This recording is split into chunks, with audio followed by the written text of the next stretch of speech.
countdown for blast off. X minus 5, 4, 3, 2, X minus 1, fire.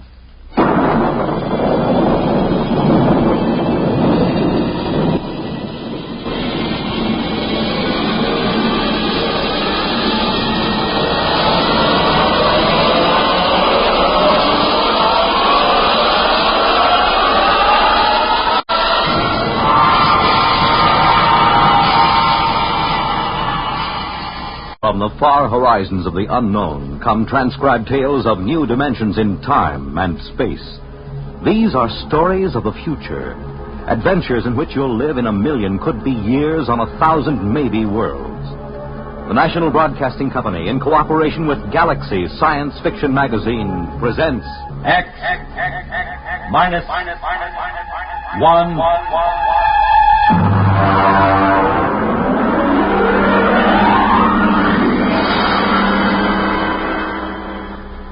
This week, the police chiefs of the country are meeting in Chicago for the 63rd Annual Conference of the International Association of Chiefs of Police. Tonight, X-1 is proud to salute them as we present The Lifeboat Mutiny by Robert Sheckley.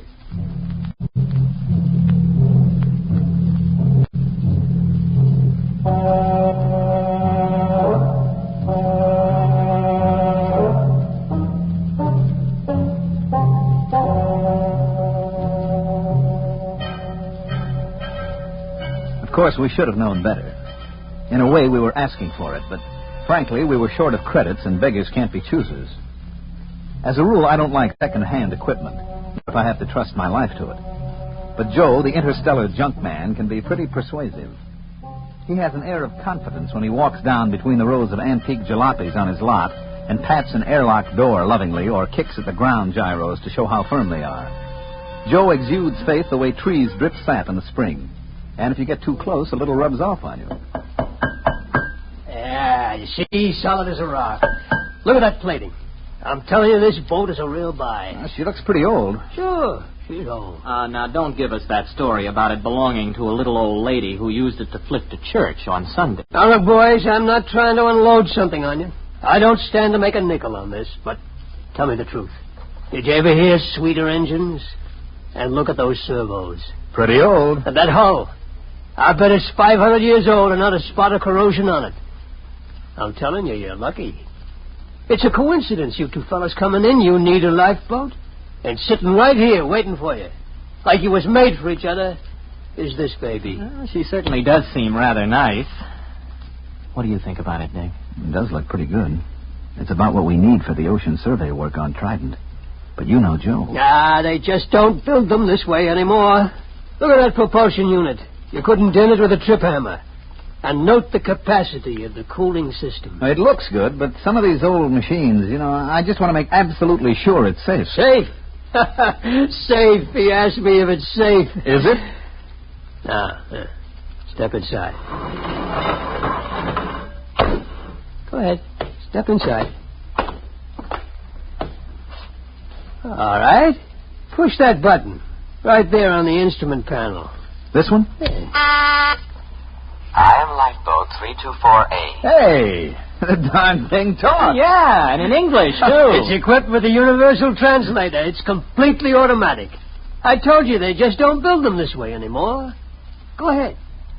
Push the button again. I am Lifeboat 324A. My primary purpose is to preserve those within me from peril and to maintain them in good health. At present, I am only partially activated. Could anything be safer? This is no senseless hunk of metal. This boat will look after you. This boat cares. I don't know. The idea of an emotional machine always gets me. I can't even stand those robot maitre d's. They keep slobbering over you every time you go into a restaurant with their tubes just pouring kindness and consideration. Oh, you're a reactionary. We'll take it. You won't be sorry. Boys, you just bought yourselves a lifeboat.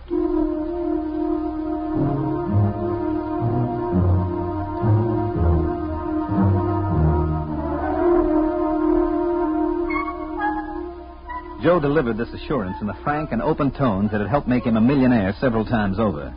It wasn't that he was dishonest. Far from it. All the flotsam he collected from anywhere in the universe worked. But ancient machines often have their own idea of how a job should be done. They tend to get peevish when forced into another routine.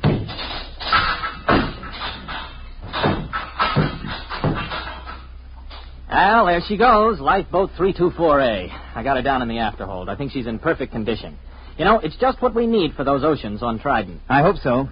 The last thing I bought from Joe was an electric razor. Only it turned out that it came from Deneb 3, where they are slightly reptilian. And an electric razor is used to help them change their skin in the hot months. If you remember, I was in the hospital 3 months, and after the skin grafts, I don't know my ears from my elbow.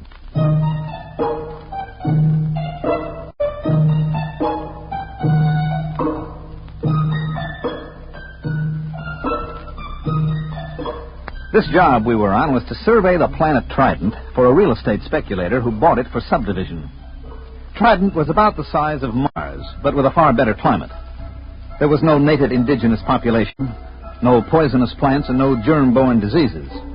As a matter of fact, apart from one small island and one small polar ice cap, the entire planet was covered with water. There was no real shortage of land. You could wade across some of Trident's several seas. Our firm had been hired to survey and plan a little mountain raising because the sector council frowned on selling building lots under 4 feet of water. We landed on Trident and launched the lifeboat. Okay, I got the sandwiches in the water. Ready to cast off? Aye, sir. All mooring lines are on board. All right, let's crank this swan boat up and get going. Well, push that button. Aye, aye. I am Lifeboat 324A. My primary purpose is to preserve those within me from peril and to maintain them in good health. At present, I am only partially activated. For full activity, press button 2. Oh, there it is, right next to the first one.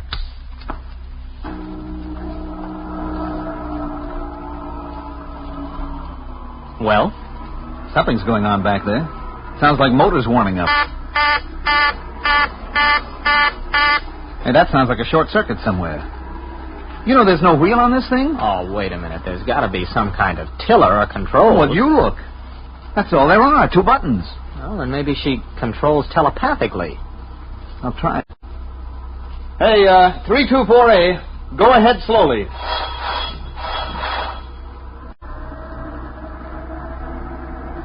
Ah, there she goes. That's it. Starboard a little. Wait a minute. I still don't like the sound of that. I bet there's a short somewhere. I'm going down to look for it with a circuit tester. Don't louse anything up. I like a boat that works this way. Gives me a sense of power. Hey, 324A, full speed ahead.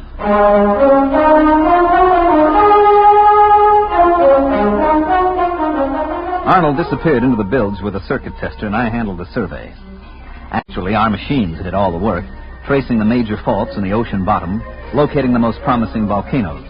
And when the survey was complete, the next stage would be turned over to the subcontractor. He would wire the volcanoes, seed the faults, and touch the whole thing off. After that, there'd be enough dry land on Trident for anybody. Well, by mid-afternoon, I figured we could knock off for a while. We ate our sandwiches, took a drink of water from the canteen, and then had ourselves a swim in Trident's clear, green water.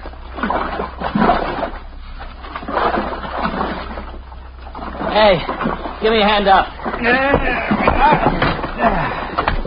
That was very refreshing. Oh, yeah. I'll have to get this grease off with sandpaper, but I think I found the trouble. You see, the leads to the primary activator have been removed and the power cable's been cut. Why would anyone do that? Well, it might have been part of the decommissioning, and I got it hooked up now. Go ahead, hit the second button. Might as well have this thing working right. Okay, here she goes.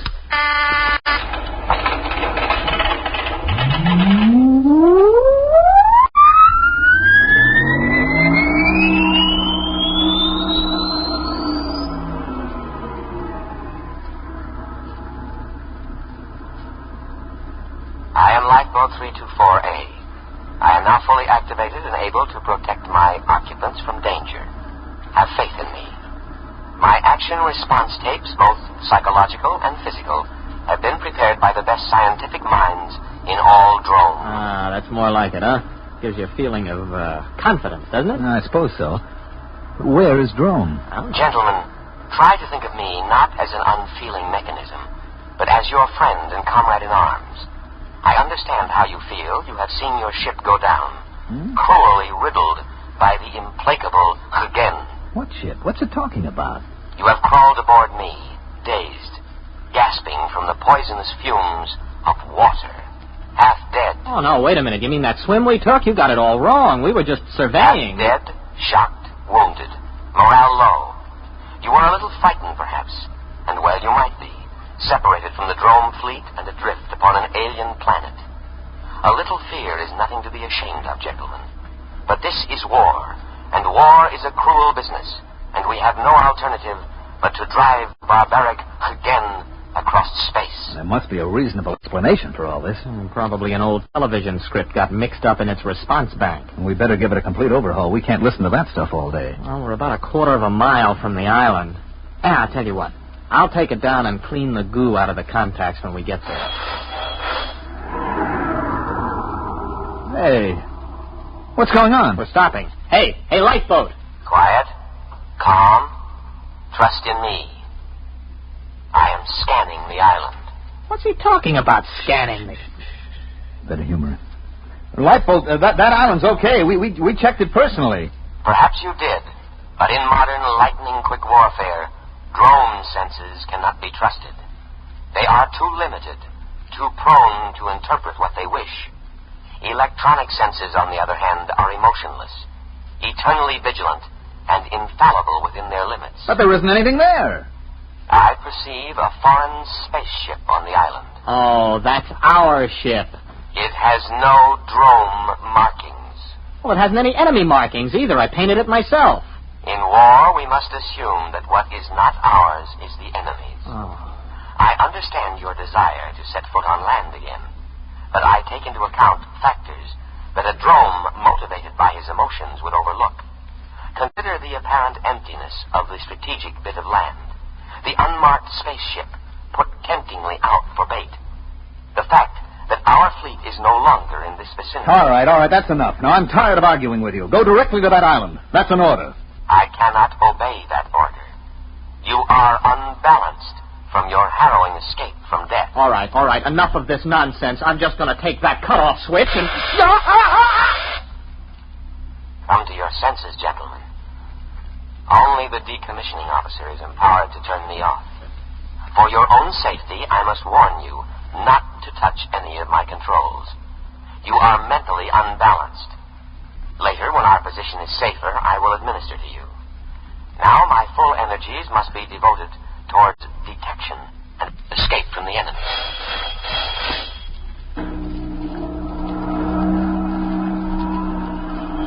Where are we going? To rejoin the drone fleet. As soon as I can find it.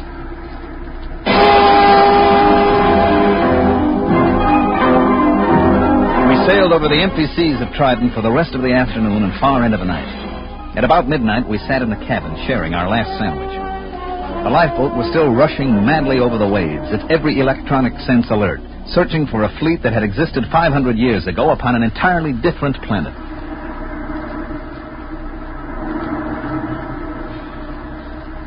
Oh, why didn't I pack more sandwiches? Did you ever hear of these drones? Yeah, vaguely. They were non-human, lizard-evolved creatures. Yeah, they lived on the 6th planet of some little system near, Capella. The race died out over a century ago. Mm-hmm. And the Hagen? What about them? Also lizards, same story. Wasn't a very important war, you know. All the combatants are gone except this lifeboat, apparently. And us. We've been drafted as drone soldiery. Do you think we can reason with this tub? Oh, no, I don't see how. As far as this boat is concerned, the war is still on. It can only interpret data in terms of that premise. It's probably listening in on us now. No, I don't think so. See, it's not really a mind reader. Its perception senses are geared only to thoughts aimed specifically at it. Yes, sirree. They just don't build them this way anymore. Oh, I wish I could get my hands on Joe. Well, you know, it's actually a very interesting situation. The machine is acting very logically upon no longer existent conditions. Therefore, you could say that the machine is the victim of a systematized delusion. You mean the lifeboat is just plain insane? Well, I believe paranoia would be the proper designation. But it'll end pretty soon. Why? It's obvious. The boat's prime objective is to keep us alive. Our sandwiches are gone, and the only other food is on the island. I figure it'll have to take a chance and go back. Gentlemen, at present I am unable to locate the drone fleet. Therefore, I am turning back to scan the island again. Fortunately, there are no enemies in this immediate area, so I can devote myself to your care. Oh, you see, it's about time you got around to us. We're hungry. Feed us. Of course. Immediately.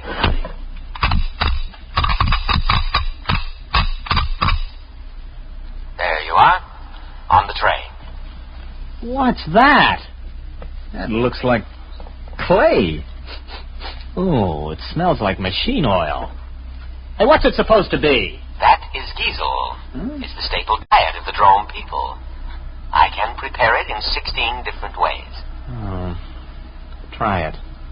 All right. It tastes like clay coated with machine oil. We can't eat that.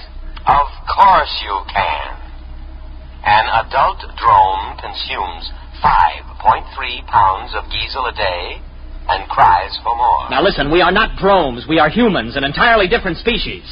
The war you think you're fighting ended 500 years ago. We can't eat Giesel.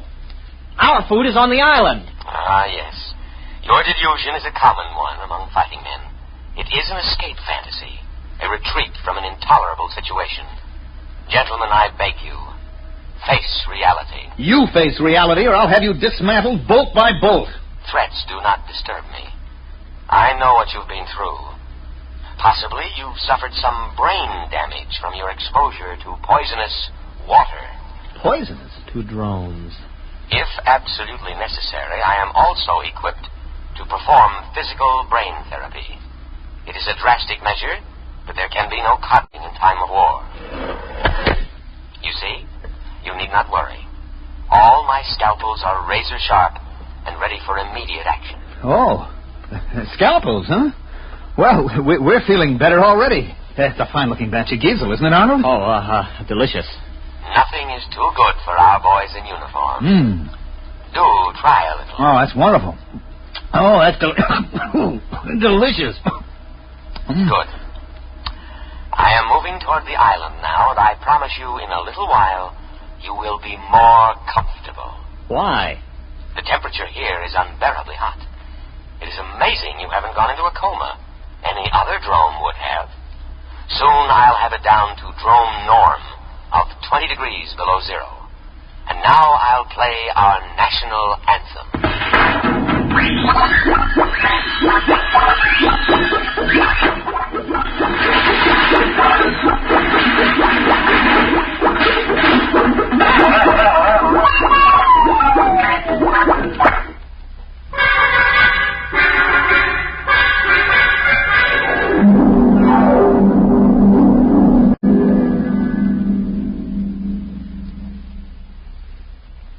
Arnold? What?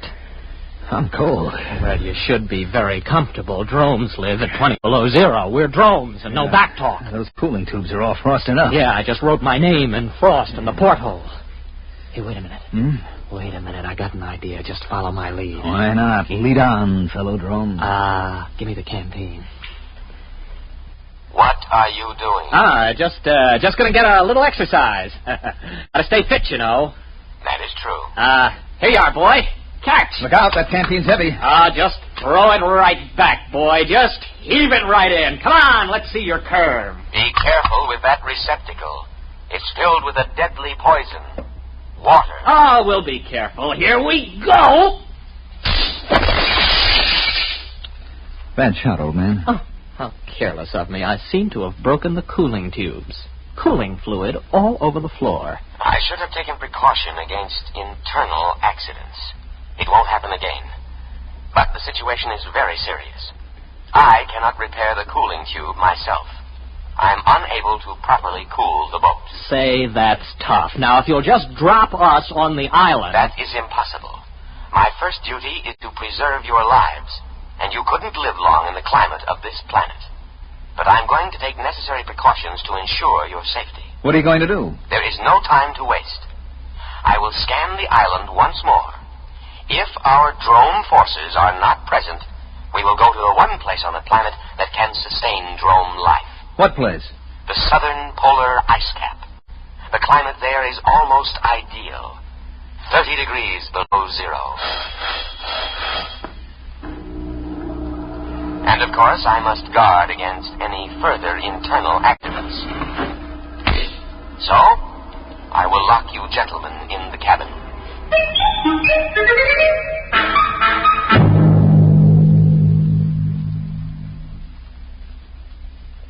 Think. I am thinking. Nothing's coming out. We've got to get off when he reaches the island. It'll be our last chance. Now, look. We know his internal scanning isn't very good. When we reach the island, maybe we could cut his power cable. Oh, you couldn't get within 5 feet of it. He's got an electric charge on all the controls. I am now scanning the island. Place looks fine today. Oh, sure does. I'll bet our forces are dug in underground. They are not. I've scanned to a depth of 100 feet. Well, under the circumstances, I think we should examine it a little more carefully. It is deserted. I cannot let you endanger your lives by going ashore. Drome needs her soldiers, especially sturdy, heat-resistant types like you. We like this climate. Spoken like a patriot. I know you must be suffering, but now I am going to the South Pole to give you veterans the rest you deserve. Wait a minute. You don't understand. We're operating under special orders. We weren't supposed to disclose them to any vessel below the rank of super dreadnought. We're a suicide squad. Yes, that's right. Especially trained for hot climate war. Our orders are to land and secure that island for the Drome forces. I didn't know that. You weren't supposed to. After all, you're only a lifeboat. Land us at once. I couldn't guess, you know. All right. We'll head for the island. Arnold, it's going to work. Why not, as long as we tell him the truth? The beach is only 50 yards away.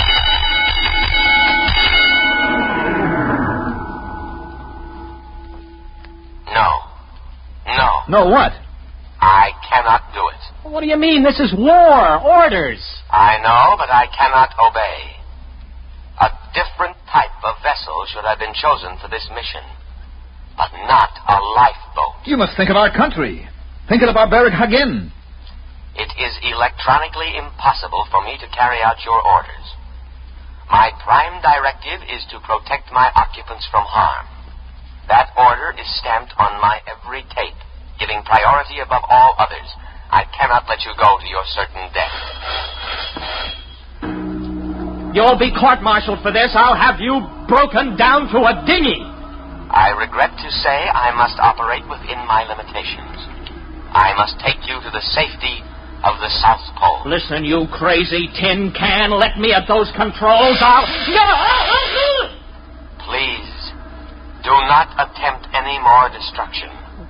I know how you feel. Wait a minute, Arnold, old friend. Since we cannot accomplish our mission, we cannot ever again face our comrades. Death before dishonor. Hand me the canteen. No. Don't. That's water. It is a deadly poison. Don't. Too late. Arnold, it's your turn. We, who are about to die, salute you. We die for glorious Drome. That goes for me, too. Speak to me. Speak to me. Lie still, you idiot. There is no known antidote.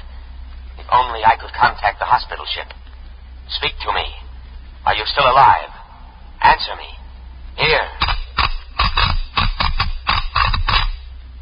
Here. Perhaps if you eat some giesel. Dead.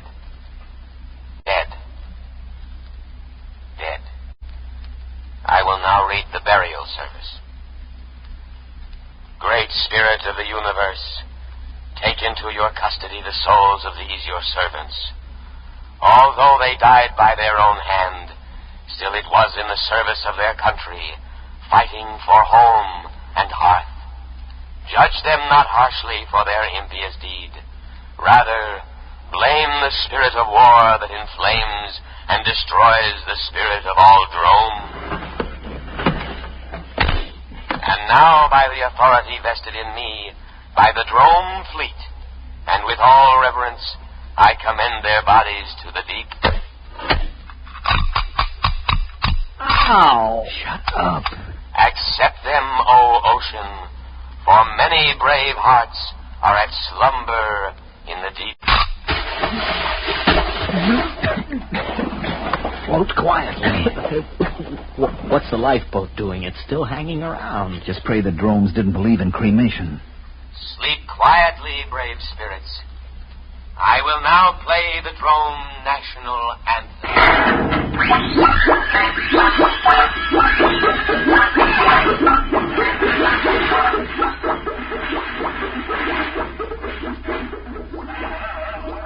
Well, there she goes. Where? To the South Pole. To wait for the drone fleet.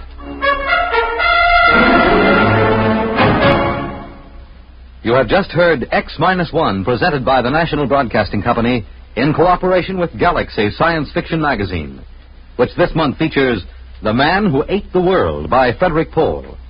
This is the story of a civilization which flowed with milk and honey, and of a man whose tragedy was that he had not drowned at birth.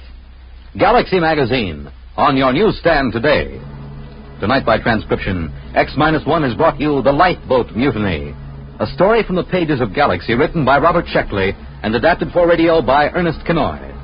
Featured in the cast were Leon Janney, Mandel Kramer, William Redfield, and John McGovern. Your announcer, Fred Collins. X-1 was directed by Daniel Sutter and is an NBC Radio Network production.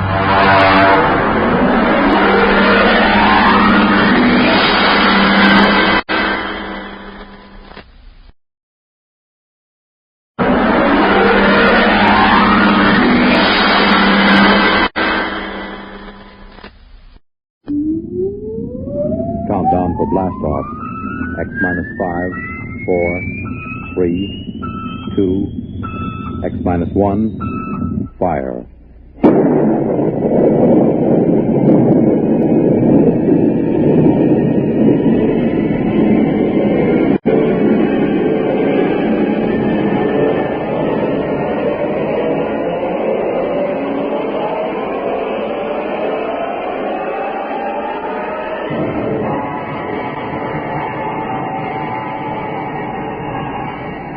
From the far horizons of the unknown come transcribed tales of new dimensions in time and space. These are stories of the future, adventures in which you'll live in a million, could be years, on 1,000 maybe worlds. The National Broadcasting Company, in cooperation with Galaxy Science Fiction Magazine, presents X-1.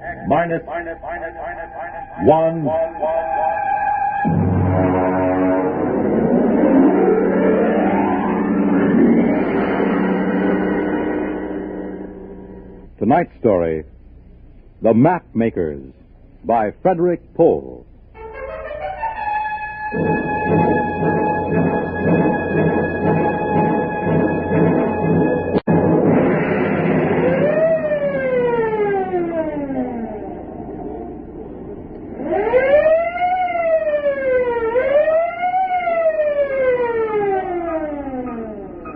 Damage report, Mr. Bunner. Aye, sir. 3 bulkheads penetrated in A, C, and D sections, patched in airtight. How is Lieutenant Groden? He isn't good. He's unconscious. His head is all bandaged up. There's 1,000,000 to 1 chance. I don't think it's happened in 300 years. Meteoric matter hitting a ship in hyperspace. Mr. Bonner, would you please have the air vents operated to clear the control room of kerosene fumes? Mr. Lorch. Aye, sir. Ciccarelli, man the vent. I'll have a half-G spin, if you please. We can use a little gravity when we figure this out. Aye, sir. Engine room. Half-G spin for simulated gravity. How about the Atlas? That's the worst damage, sir. Celestial Atlas is destroyed. The Atlas was the only record on board of the hyperspace configurations. The total loss? It's dead, sir. Oh. Hang on, here's the gravity spin. What was his name? The Atlas? Spawn. He had a sister in Seattle, I think. The pass orders for burial at the afterlock. I see. And Mr. Bonner, have all officers assembled in the wardroom for an emergency meeting as soon as we are secured for normal space.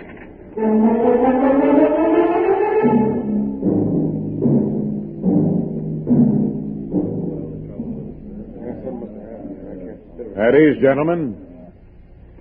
Gentlemen, we are in trouble. We're in the soup, and we're a long way from home. Ivana, would you get me a bulb of coffee, please? Now, nobody is going to come and get us out of this. We'll have to do it ourselves, if we can. Ciccarelli is trying to get us a fix. But I can tell you right now, we are not close to the solar system. There you are, sir. Oh, thank you. That meteor dropped us out of hyperspace in the middle of a jump. Consequently, there isn't a constellation in the sky that you or I or anybody else ever saw before. We might be 100 light years from home, or we might be 10,000. Well, sir, what about our records? They went with the Atlas. We can't retrace our steps, not in hyperspace. Sir? Yes, what is it, Lorch? Burial detail standing by at the afterlock. Very well, we'll get down there in a few minutes. I'm afraid the Atlas will have to wait.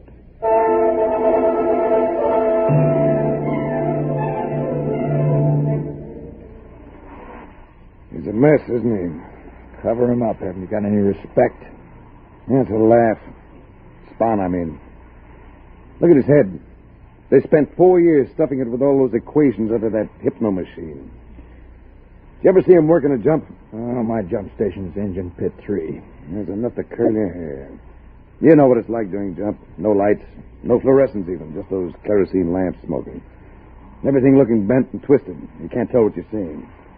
Well, Spawn stands right up there next to the captain in a trance. And he's spouting numbers and times and equations.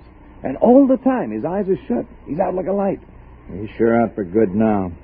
It's funny. He never knew how to count up his pay when he was conscious. When he's out, he's as good as a 5-story computer. I never could figure it. It's kind of creepy. Why don't they take a regular machine to do hyperspace navigating? Well, you ought to know. You just lifted him. Spawn weighed 130, ringing wet. A computer would weigh maybe 3 or 4 tons. Ship couldn't lift it. We got computers on board. Yeah, electronic computers. What's the first order before jump? Douse all electric gear. Sure. The Terra 1 blew higher than the kite before they found that out. You don't use juice in hyperspace. Not if you want to get out of it. So you can't use a computer during a jump. That's where Spawn came in. I can't use him in a jump anymore either. Yeah, that's for sure. Hey, listen. That's the brass coming to dump him. I gotta get back to my patient. Put out that cigarette and try to look solemn.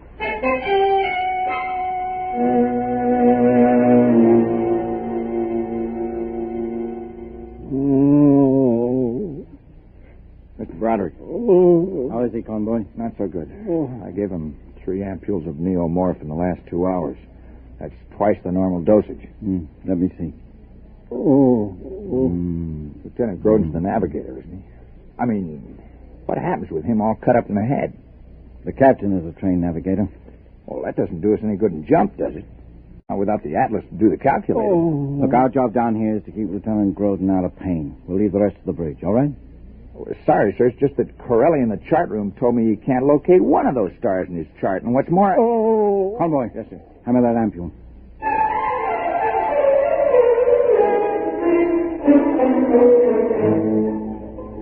Now hear this. Now hear this. Recorders made second class Eklund, report to the wardroom. Recorders made Eklund, report to wardroom.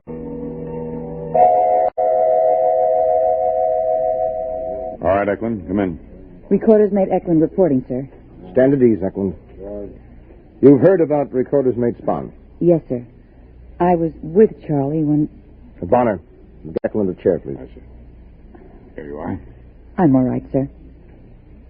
You know that Spawn's operation was essential to navigation in a jump. No, sir. I mean, I don't know much of anything until I'm indexed. Yes, of course. Now, you're rated a ship's library and log. Yes, sir. Spawn read his calibrations up to this point into you? I suppose so, sir. I'm in trance when I record. Yes, of course. Now we're going to need those records. Are you ready? Yes, sir. The key word is index. All right, Eklund. Index. There she goes. Takes about 30 seconds for full trance. Uh-huh. You know, Bonner, this is risky. Trying to backtrack on hyperspace equations by dead reckoning. A centimeter off of the figures might put us 1,000 kilometers in hyperspace. Anything up to 1,000,000 light years when we dropped back into normal. I wish that meteor had gotten me instead of the Atlas. She's in trance, sir. Yeah. All right, Eklund. Ship's log. Journey day 1. Jump 1. Journey day 1, jump 1. Normal space coordinates 345, 674, 65. Sub 456. Time 4356.98.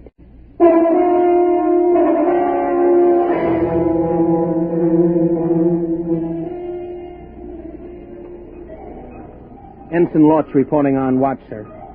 No maneuvering during watch, no change in operating status. I haven't made an entry for course and position, Mr. Bonner. Just put down unknown in big letters. Yes, sir. You didn't get anything out of Eklund? Oh, sure. We got the absolute magnitudes and the stellar distances of half the stars in the galaxy, and a short course in the geodesics of the n-dimensional space. We didn't get a road map. What does that thermometer read? It's all right, sir. I adjusted heat level. What? The welding torches had the temperature up 5 degrees, so I ordered air valved into the expansion line. Mr. Lorch, you were bleeding air? Well, yes, sir, to cool ship. Lorch, you're a fool. What? You valve off air as though we had a whole world of it. Did it ever occur to you we might be in space a long time and we might run out of air? But, sir, that doesn't happen. I mean... No, not when you can jump. Not when Earth is an hour or a day away, but we can't jump. You just leave those air valves alone. We'll need every molecule.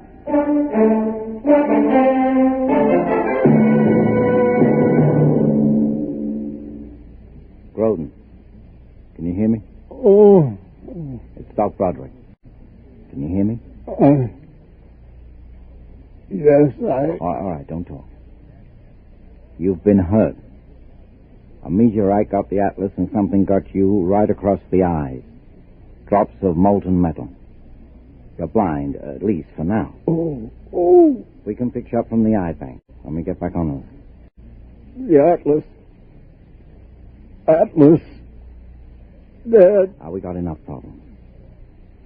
I've got to take the bandages off now. Can you see anything? We're going to pass the light in front of your eyes. You tell me if you can see anything. No.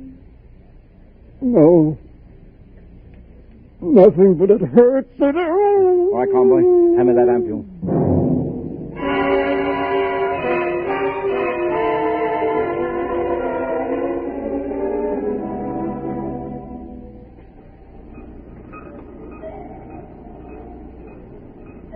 Secure for jump, Mr. Bonner. Secure. Engine room. Damage aft. Damage forward. Generator stations. Radiation control. Cargo hold 1, 2, 3, 4. Men's quarters aft. You ready, Eklund? Yes, sir. Have you ever been on the bridge during a jump? No, sir. Well, it's tricky. Your eyes lie to you. You see things that aren't there. I don't know how much you will get in trance. Nothing, sir. I black out completely. Oh, good. Ship secured, sir. Ship secured, sir. Kill the spin. Engine room, kill spin. Ship's company, stand by for free fall. Free fall.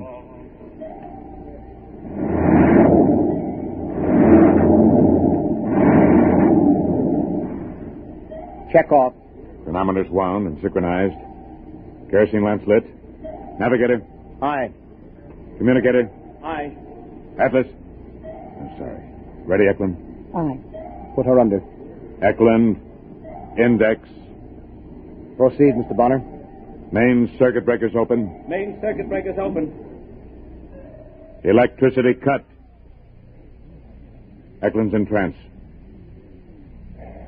Well, we'll give it a try. Now, Bonner, backtrack on our jumps. Yeah, maybe it'll work out. Maybe. Stand by to jump. Stand by to jump. Stand by to jump. We'll go when she's straight up.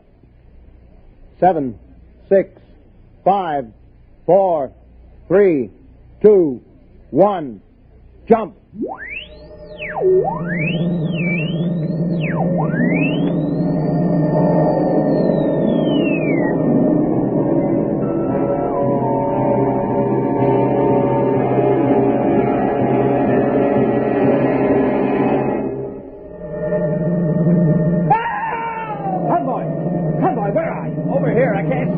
Speed away over, Groden. Everything's green. Get to the hypo.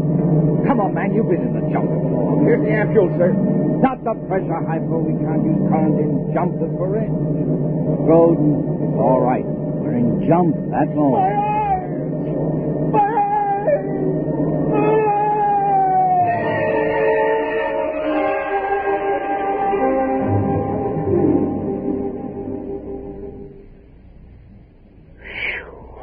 Deal.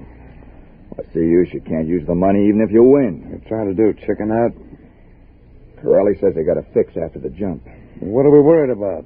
Deal. They got a fix, all right. 15,000 light years from Sol. Shuffle. He says that's the way it is in hyperspace. Distances haven't got anything to do with anything unless you can navigate when you're in jump, and we can't. Hey, when did Lorch make his rounds? Why? I'm going to take off my jumper. It's hot. Yeah, it's going to get hotter. You can't cool ship by bleeding air. Every time the jets blast, every time the cook fries an egg, the ship gets just a little hotter. Don't mention it. Every time the jump generators turn over, every time you light a match, that gets us hotter and hotter. Hey, what are you doing? Taking off my skivvy shirt. Deal.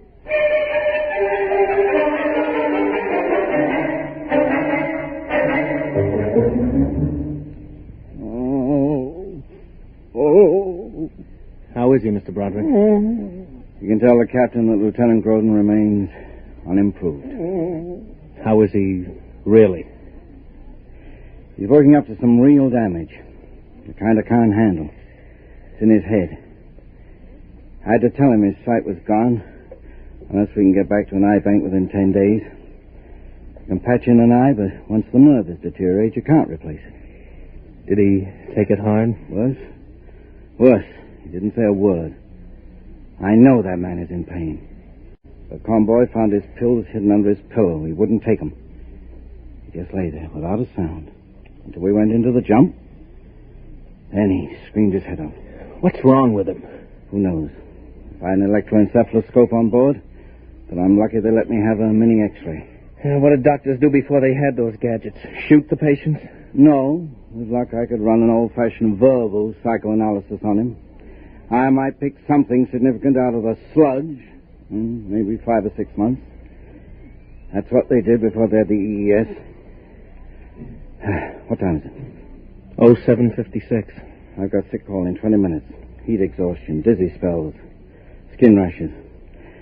I'm running out of aspirin and salt tablets. Yeah. Bonner had me with a 10-man detail defluffing the filter traps on the air circulators. It's a lucky thing spaceships aren't painted. They'd have us chipping paint. Now hear this. Mr. Broderick, report to the bridge. Mr. Broderick, report to the bridge. How am I supposed to do that? I got 2 corpsmen down with heat prostration. I'll look after Groden, Mr. Broderick. Maybe I could give him an alcohol rub? Thanks, Lodge. Oh, by the way, that alcohol. Yes? It's denatured.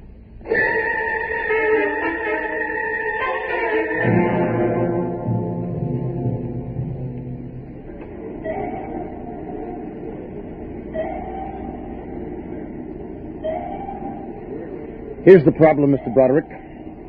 We have fuel for just under 40 minutes of rocket blast at standard thrust. That will bring our overall temperature up to 60 degrees centigrade. That's the maximum the human body can stand, right? That's about 140 Fahrenheit. Well, it hits that on Earth in a couple of places around the Dead Sea, but it isn't sustained heat. It drops considerably after dark. We'll hope we find ourselves out of this before we hit 60 degrees. If we don't, at least we won't starve or suffocate. All right, gentlemen. Mr. Broderick, you can prepare for increasing heat casualties as we proceed. Yes, sir. All right, Mr. Bonner. Secure for jump.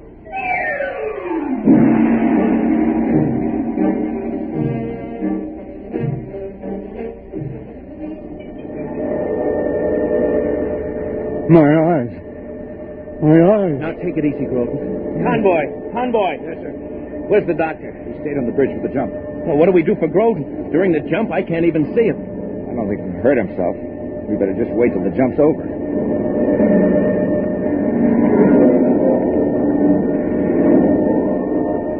My eyes. They lied. They lied to me. They lied. I can see it. The master pattern. I can see it. No, not like seeing, like knowing. That's Lorch. And Broderick's on the bridge. And the captain. And Earth. And the sun. I can see them. Unbuckle the straps. I've got to get up to the bridge. The jump is almost over. I'll be blind again. If Lorch sees me, he'll think it's jump hallucinations. They're lost. But I'm not. I can see the whole universe. I can see. Jump completed. Secure for normal space. Groden, come back here. Now, what are you doing out in the passage? Convoy. Sir? Come on, give me a hand. Now, how did he get out here and jump? He's blind.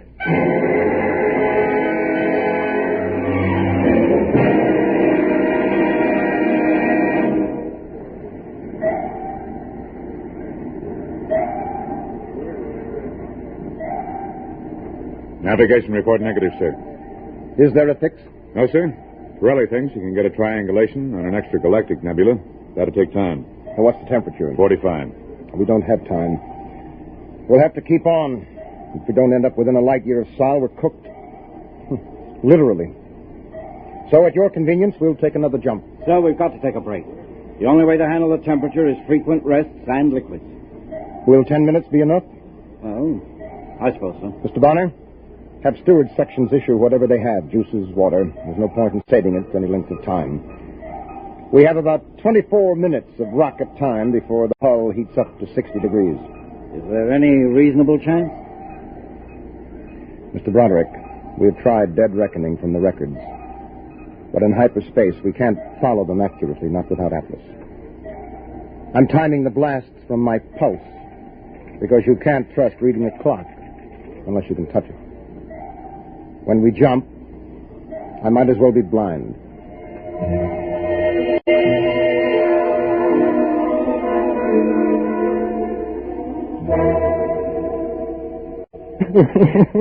Yeah, easy. Get him back on the bed. Now, easy, Convoy, easy. Oh, I got his arm.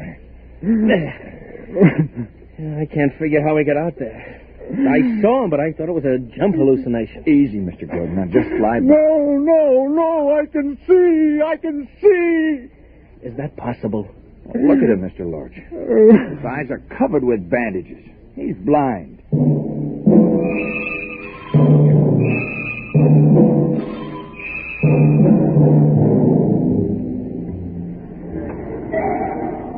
Ten minutes is up, Captain. All right. Secure for jump. I had to assign 3 more men to each generator. The crew couldn't handle the manual clutch in the heat. Very well. Proceed. Chronometers wound and synchronized. Kerosene lamps lit. Navigator. Aye. Ready, Eklund? Aye. Index. Proceed, Mr. Bonner. Main circuit breakers open. Stand by to jump. Stand by to jump. Straight up. 4, 3, 2, 1. Jump.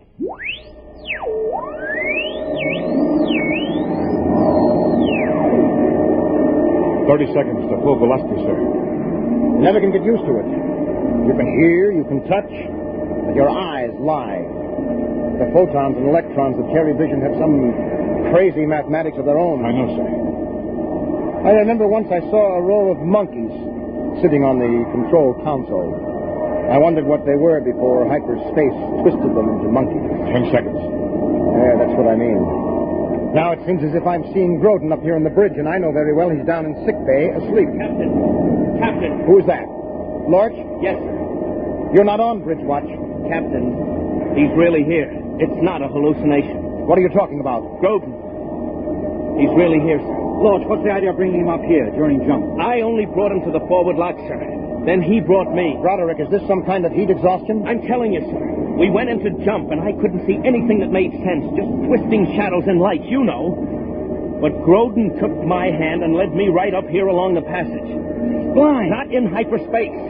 Not in jump. Then he can see. Captain, I'm getting sick me. He must be in intense pain. Yes, it's painful, all right. But I can see the whole plan, the whole pattern. It makes sense to me now. I can see the stars and the ship and the Earth at the same time. The equations on hyperspace. I can see them the way you can see a triangle or a circle. I can see the Earth, and I can tell you how far it is. Grodin, you mean you can pilot us home? Yes, I can. All right, Mr. Grodin. Take over this ship.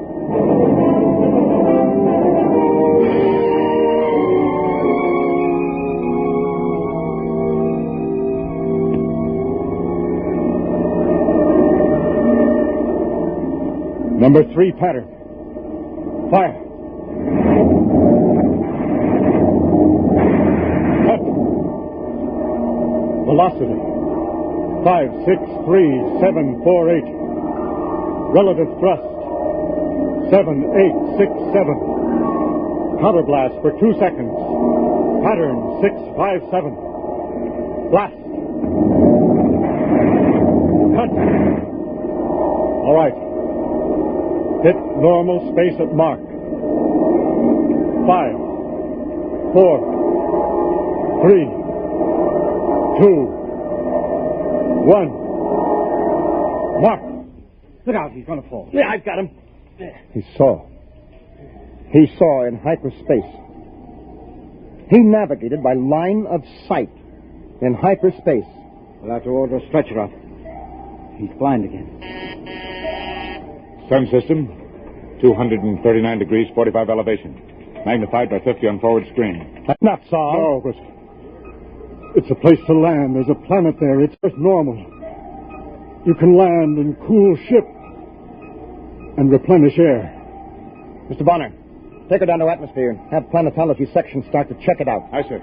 Ensign Lodge, report down to planetology. Engine room, landing routine. Why didn't we hit Earth on the jump road? Why? Just as well, Mr. Broderick. If the planet checks out, it's a whole world for colonization. Sure, but it'll be 2 weeks before you can replenish ship and catalyze fuel. There won't be any new eyes for Lieutenant Grodin then. The optic nerves will be gone too far. He'll never have eyes again.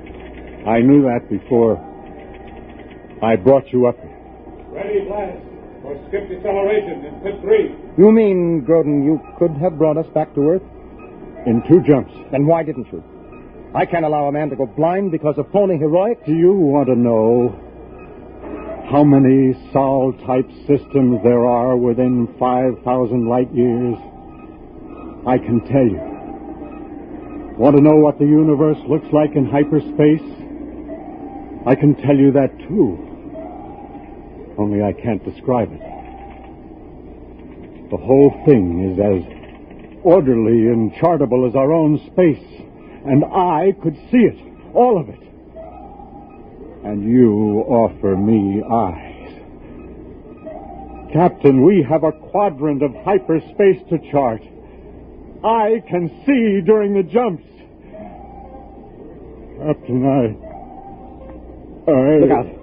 He's still in pain. I can see to the end of the galaxy.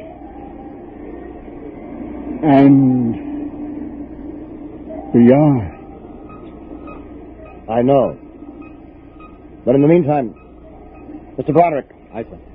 When we take off again, Lieutenant Grodin will be in command during jump. He will handle this ship, and at his direction we will chart hyperspace. But in the meantime, will you kindly lead him to his quarters?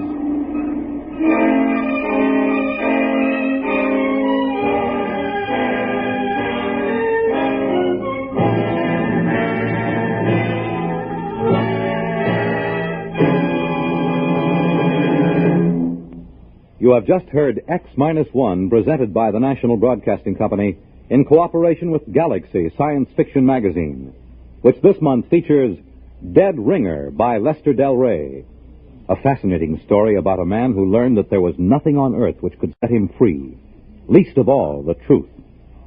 Galaxy Magazine on your newsstand today. Tonight, by transcription, X-1 has brought you The Mapmakers, a story from the pages of Galaxy written by Frederik Pohl and adapted for radio by Ernest Kinoy. Featured in the cast were John Larkin, Ed Prentice, Bob Hastings, Tom Collins, Dick Hamilton, Burford Hamden, Raleigh Bester, and Carl Frank. Your announcer, Fred Collins. X-1 was directed by Daniel Sutter and is an NBC Radio Network production.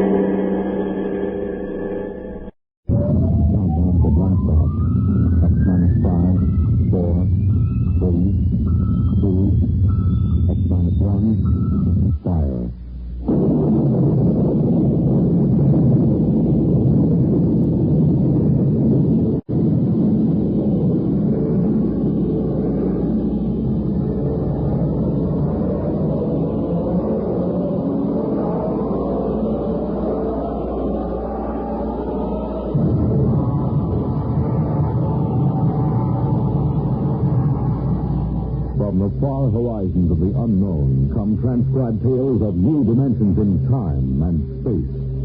These are stories of the future, adventures in which you'll live in a million, could be years, on 1,000 maybe worlds. The National Broadcasting Company presents X-1.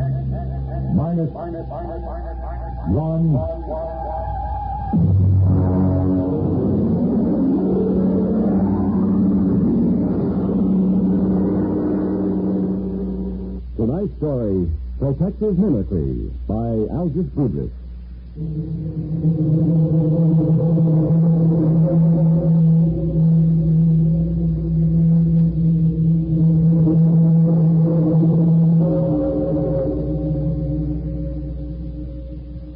Frankly, I think I'll probably have to take my expense account clear up to the Central Galaxy Civil Service Board.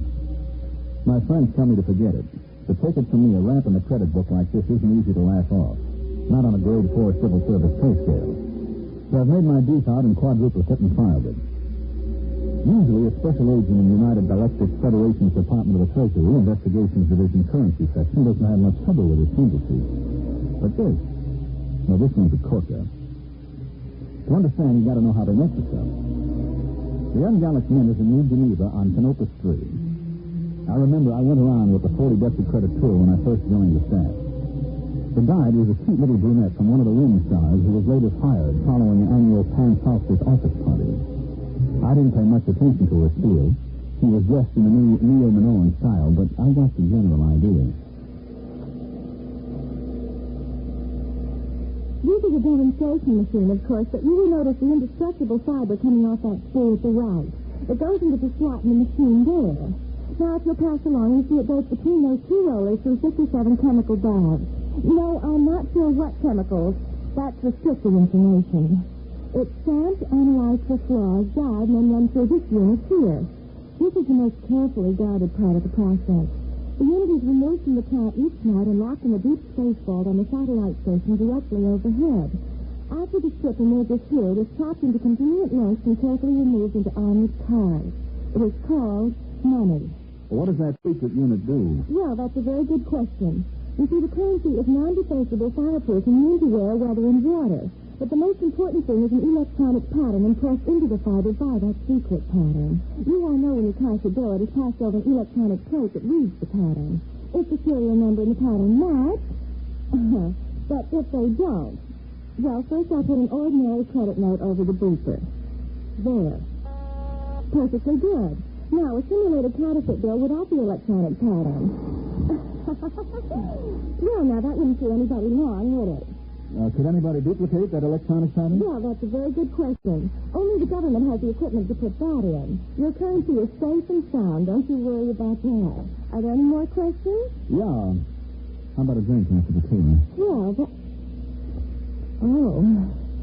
that's a very good question.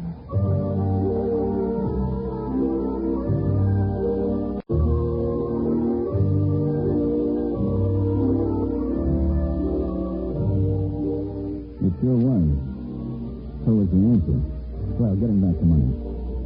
The engraving, the chemical composition of the ink and the fiber would be tough enough to duplicate. But that electronic pattern snaps the clincher on it. That's why Chief Inspector Saxgard of my division looked sourly at me when I came into his office and spread a fistful of credit notes on his desk. What's that? What's it look like? A handful of 50s. Why? Put a couple of them over your duplicate. Okay. That's perfectly okay. What's it all about? Look at the serial numbers.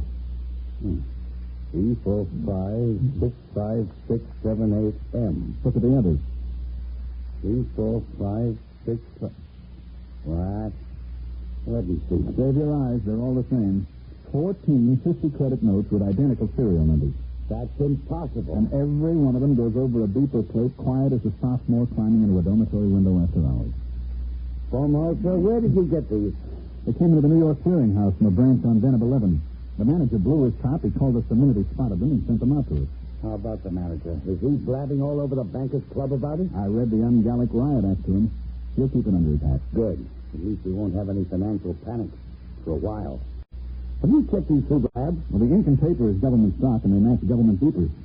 The lab plates didn't squawk any more than yours did. And you could spend these anywhere as long as you only pass them one at a time. Sir, you know, since the beeper plate came in, we've been sitting on our tails in this department, building up our pensions. Oh, I wouldn't say that. Neither would I outside this office. But you know darn well nobody can expect to counterfeit a bill and get away with it.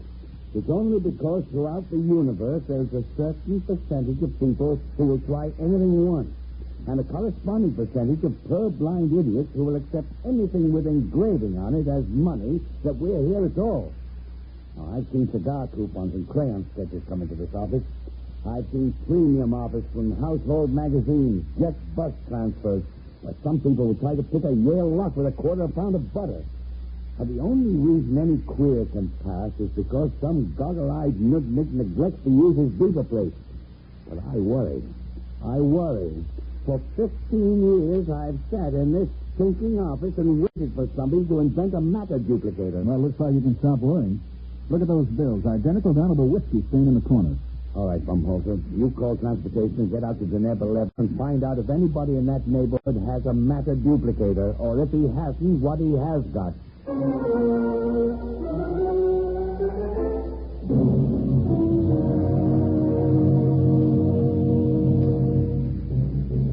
I picked up the department settled to the satellite and made fair connections up to Deneb 11. It's a 4-day run on drive, and I get 3 fall 6, so I was glad to hit the port in Glub, which, so help me, is the name of the only city on the place. Deneb 11 is what we call in the department a mud ball. It's a jungle world with an atmosphere like a swatch of Harris tweed.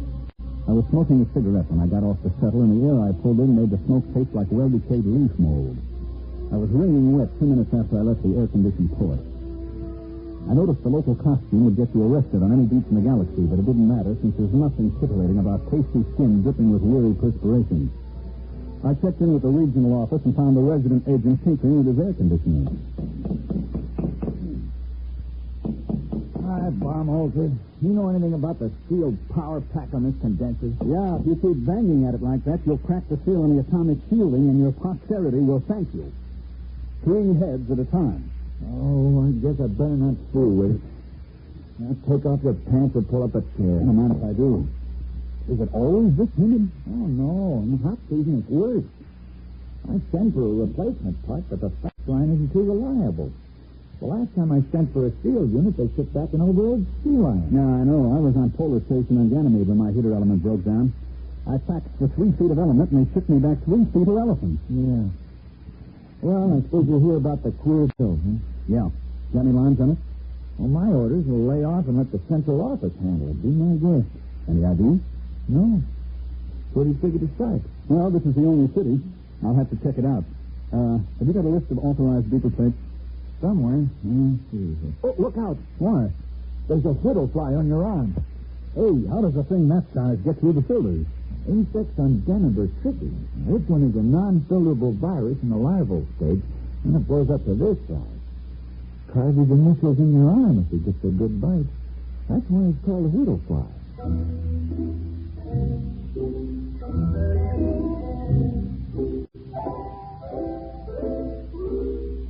The whittle fly was only one of the darlings that made the fair city of Glub a garden spot. They had one cute little type called the laboratory beetle, because when he bit you, he piped your blood and followed you around for days getting refills. I had one take a sample of me as I went out the door of the residency with a list of beetle plates, and he followed me from store to store while I checked every installation in the city. The little devil would step up to the bar every once and again and take another shot of my hemoglobin. I even tried ducking in a men's room fast, but he'd be waiting for me when I came out. And I slogged through Glub for 3 days and then poured myself back into the residence office. Did he come in? Who? The laboratory beetle. No, they usually hang around in the hall and wait. Sometimes when I've got a poker game going, you can see 3 or 4 of the little angels buzzing around outside waiting like chauffeurs outside the opera. Wow. You draw blank? Well, I found 7 defective beetle plates, but nobody remembers any queer bills being passed. Who checks serial numbers? They must have come in one at a time. And the clerks of the bank always were out to lunch and referred me to the next guy. You got any lotion for insect bites? Desk drawer. In a way, the beetle plates make it tougher. Nobody even looks at the bills anymore. Just throw them over the plate, and if no bells ring, it's okay. Well, how about the other end? Matter duplicator? I checked invoices and purchase records. Nobody's been buying electronic parts that can't account for every cube. I thought I had something. One fellow bought 12 of those giant lithium cathode tubes, but it turned out his wife was having them wired as lamp bases. Well, I better be going. I hate to keep my little insect friend out there in suspense. It's the cocktail time. You got another lead? Yeah, I found a bar that makes a Tom Collins with real lemon juice instead of battery acid.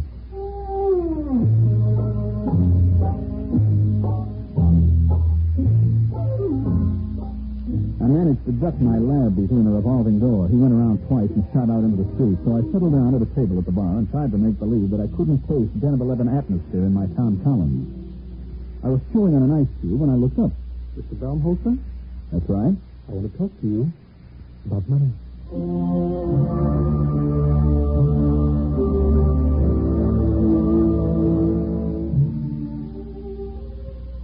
He was a terrestrial, but he'd been on Deneb a long time because he was wearing a native garment about the size of a 5-pound sugar sack. His hair, which was potato field gray, was arranged in the old-fashioned Presley style. The ancient long sideburns, duck's tail in the rear, the vice presidents wear in family-style bands. His ears had little bits of bone stuck in them, and his eyebrows wandered all over his face, and he stood about 6'8". And I waited him out, and presently he spoke up again. You are the same Mr. Baumholzer who's been going around asking all those questions about duplicate ungallic notes? That's right. Can I help you, Mr. Munger, to Decimus Munger. Now, this would sure to be fascinating. I was under the impression that my mission here was just a wee bit on the secret side. There are no secrets in clubs. Now, won't you pull up a chair, Mr. Munger? I'm afraid I haven't time. Well, join me in a drink. Are you really the Mr. Baumholzer that's working on this case for the Treasury Department? Yeah, sure. And you're not the fellow that's turning out these duplicates, are you? Well, as a matter of fact, I am. What? And don't move. This is a powerful mystical coagulator I have. Look out with that thing. You've got it pointed at my head. Yes.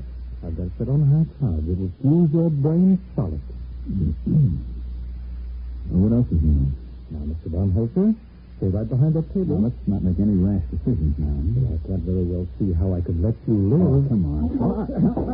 All right, now drop the gun. I'm afraid we'll be collecting a crowd. Give me that. Don't try to pick it up. I won't. I had something completely different in mind.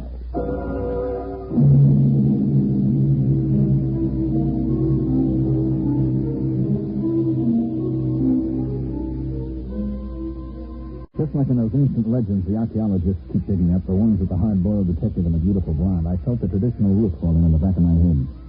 As I went black, I remember thinking how odd it was that it was happening to me some 500 years after Spillane and Scribner.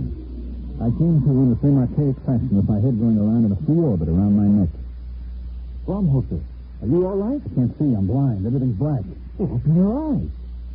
Oh. Where is he? Who? The guy who slugged me. What am I doing back at your office? Oh, some bartender brought you in. I thought you passed out from too much lemon juice. There's a guy named Munger. Which way did he go? Beats me. Munger? Tall fellow in native dress? Yeah. Oh, well, you might as well forget about it. Why? Well, I can order a pickup on him next time he's in town. They'll sock him away in a cycle for a while.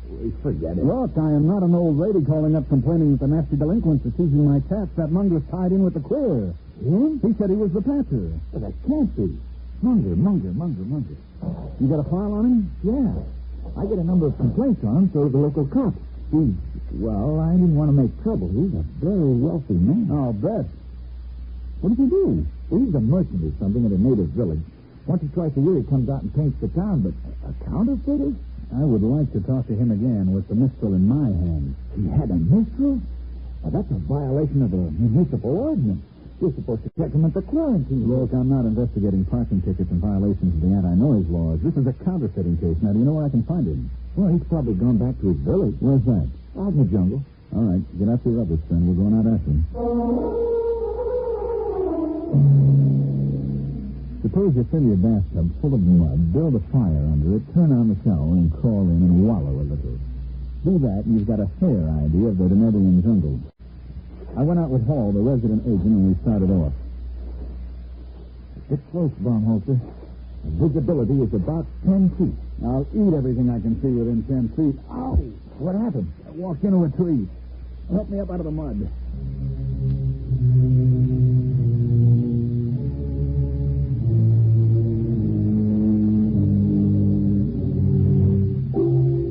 We puddled on for a couple of hours. The rain was so thick I didn't see the trees until I bounced off of them and sat down in the warm mud.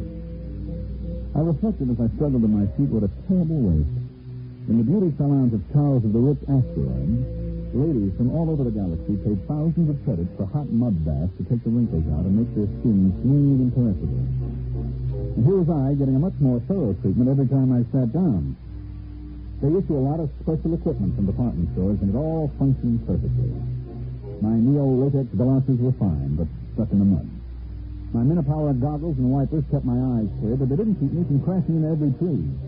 My leak-proof sportsman flashlight stayed dry as a bone, but powerful as it was, it couldn't light up more than 3 feet in the pelting rain. Paul, the resident, led the way, consulting a compass and a waterproof map, and finally we stopped, and I noticed that there wasn't any rain coming down on me. It's the rain shelter. The natives built them. Kind of them. Well, they're on all the trails. If you go more than a day in the rain, you go punchy from water drumming on your hat. I believe it. Well, now, don't sit down. You'll sink in. I don't know. Theoretically, a broader base should keep you from sinking like snowshoes. It also increases the suction. I'll stand. How far is Munger's village? Either 2 miles or 22. I can't read the map very well. Hey, wait a minute. Listen. Well, that's the rain. You hear that squelching? Somebody's coming. Oh, yeah. Come over there. Maybe. There he comes. We've got first stick on the shoulder. It's a native tradition. First come, first go. There's somebody out there, all right. Who's there? Who is it? A friend of mine, Mr. Baumholzer. All right, Munger. Where did you come from? Don't move. I have several friends pointing long spears at your kidney.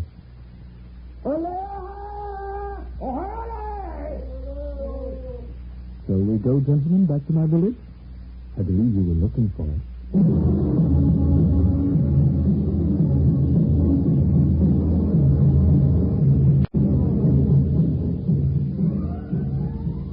Munger was so intent on me that he didn't seem to notice as Hall sidled off into the darkness, and when he did, he set up a desperate cackle. He had a few of his fraternity brothers chase down the trail with spears waving wildly, but they came back murmuring some kind of a Choctaw, which seemed to carry the implication that Hall had gotten away like a big-bottomed turtle. Well, Mr. Baumholzer, your companion's action has saved your life for a while. Yeah, he'll bring back a platoon of Marines and he'll reduce that village to a billion shields. We just have to hold you as a hostage in case help should arrive. Thanks. At any rate, shall we get back to the village?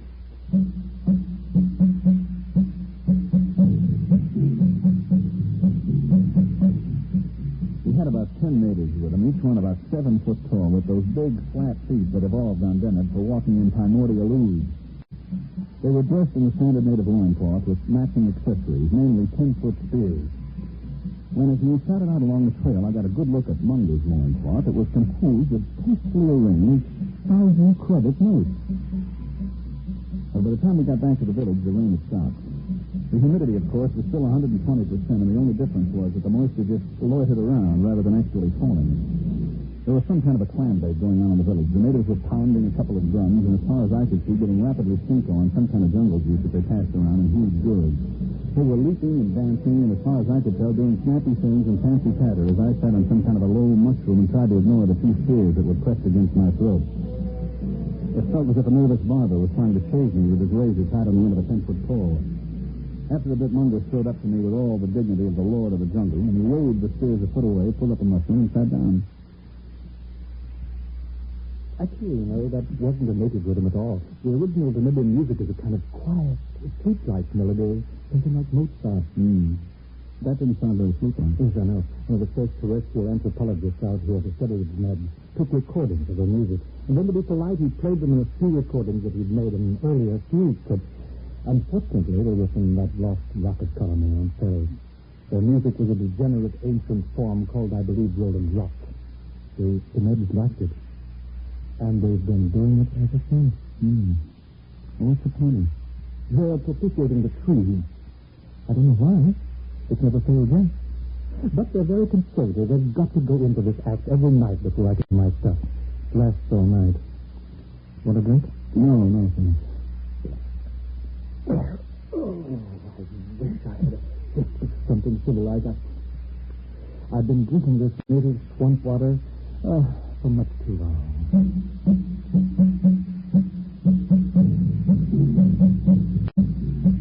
He was right. They kept it up all night, and I sat trying to figure out in which hut Munger kept his machinery to make those duplicate bills. Finally, the weak light that passes for dawn on Bennett came up, and the natives quit hollering. Let's go, Master. I hate to keep a man in suspense. You're curious about those duplicate bills. Well, now you're going to find out how it's done. Well, it's good of you to show me. I suppose your theory is that I'll never live to tell about it. That's very sensible of you. I like a man who can face facts.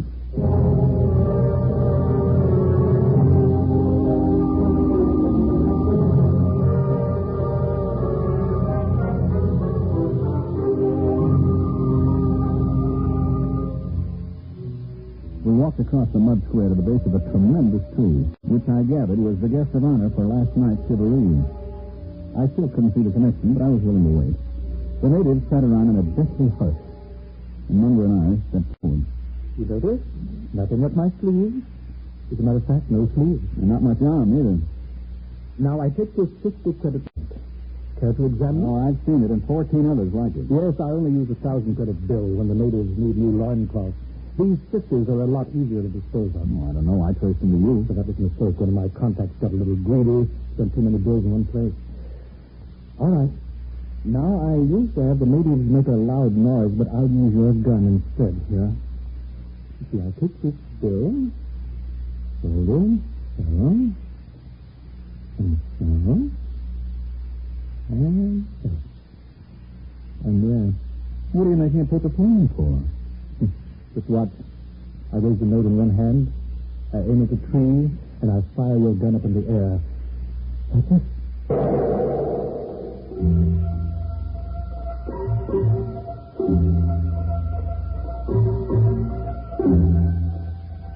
As he let fly with my gun, Munger sailed the paper airplane straight at the tree, and it sailed right into the foliage. Now what?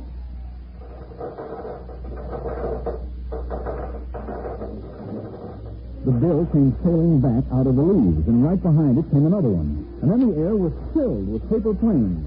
Squadrons, wings, armadas of paper airplanes, each one made up of a folded 50-credit note. They sailed out over the whole village, and Munger set the natives to collecting them and bringing them back. There you are. There'll be several thousands of them. Look. Genuine.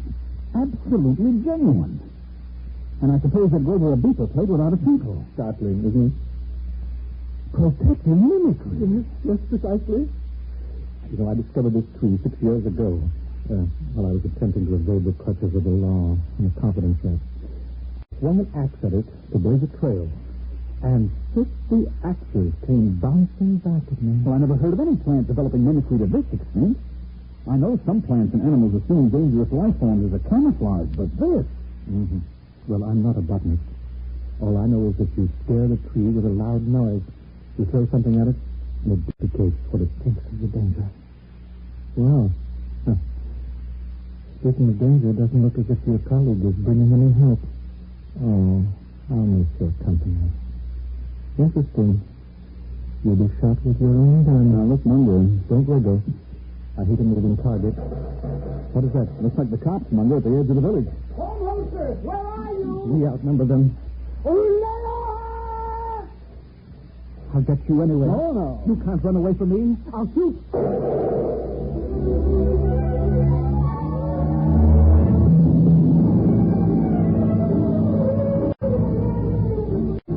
I broke to the other side of the square, and just as he shot at me, I tripped over a pot and went flying smack into the tree.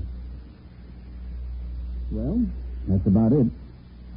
Here we sit in the spaceport on Deneb 11, and I'm darned if I'll pay our transportation back until I hear that the office is going to okay my expense account. Munger? Oh, he's in jail at New Alcatraz. Once he missed his shot at me, it was all over. After I fell into the tree, he didn't stand a chance against us. That's right. Us. All 168 of me. Right, Ed? Right.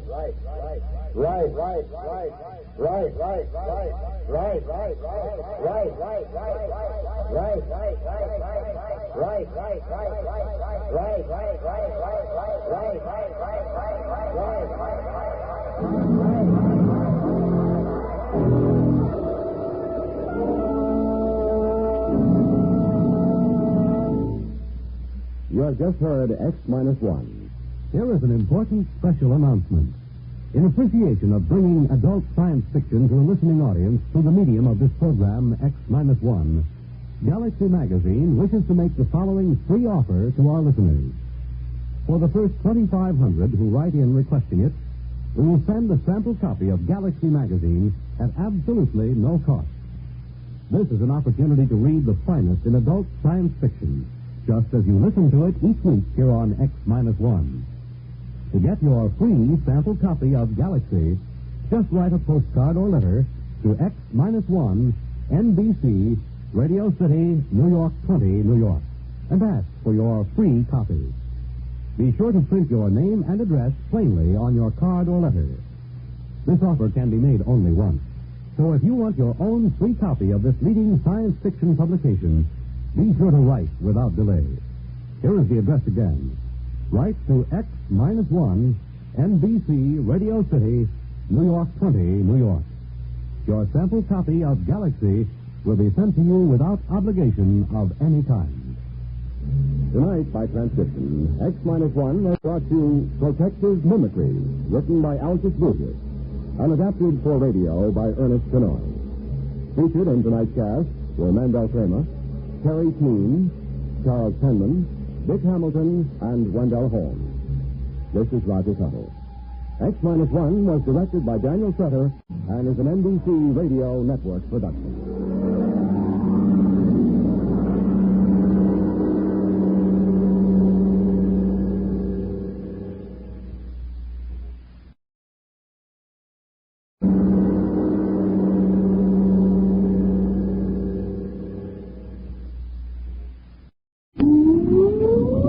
Countdown for blast off. X-5, 4, 3, 2, X-1, fire.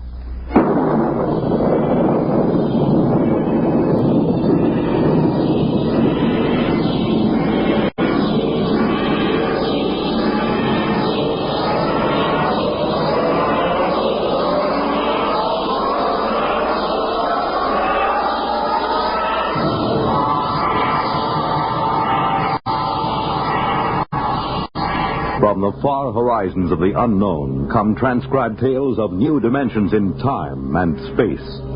These are stories of the future, adventures in which you'll live in a million, could be years, on 1,000 maybe worlds. The National Broadcasting Company, in cooperation with Galaxy Science Fiction Magazine, presents X-1.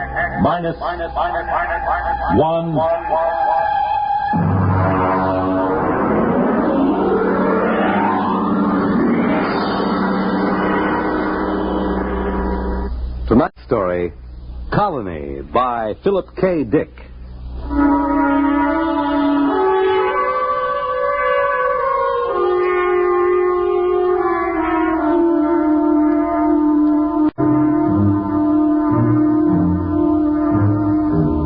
The existence of Planet Blue, the fourth in orbit around a G-type sun somewhere in the Aldebaran sector, was predicted by spectroscopic analysis and spatio-mathematic equations some 50 years before an exploring mission was dispatched to it. The research team, under Commander Stella Morrison of the Colonial Administration, went into orbit around Planet Blue at 0700 Standard Sidereal Time. Authorized procedures were followed. Aerial photography completed, Commander. Anything show on the plates? Well, Masterson was suspicious of these lines towards the poles, but the angles seemed to be coincidence. They're not artifacts. Glacial faults. Geological survey reports no volcanism. Mm-hmm. The launch is back. Dodge has a landing site pinpointed. Preliminary atmospheric tests look good. There's a 0.7 bulge in oxygen, but it's just enough to make you feel good. Looks like an open-air job. No pressure suits or condenser masks. Well, that's precisely what they thought on Centauri 1. And the whole expedition was wiped out by spores. Of course, I was assuming a favorable biocheck. Mm-hmm. Preliminary photographic survey, Mr. Wood. Thank you, Dodge. You want them played back here? We haven't transcribed the tape. If you please, Lieutenant. 393. Al, pipe the photo tapes up here on 324. Looks like a green world, all right. Punch up the tape, if you please, Lieutenant.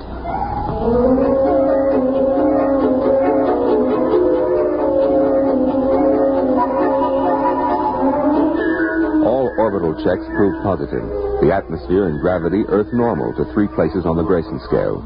And the exploratory research ship lowered itself by the Meyerson-Lay atmospheric skip method, came into a stall tail landing just before sunset on a day marked in the logs as planetfall 0.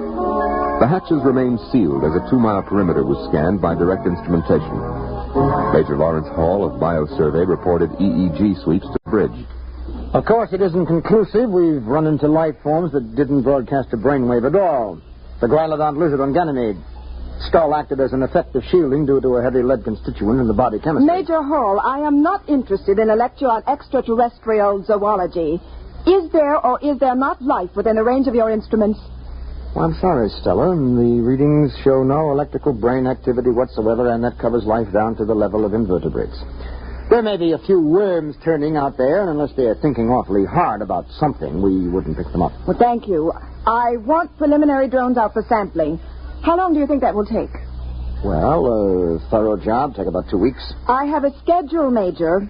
How long do you can give me a protective Schedule C clearance? 2 days. And I ought to check airborne spores and microorganisms. Carry on, Major. All right, Stella.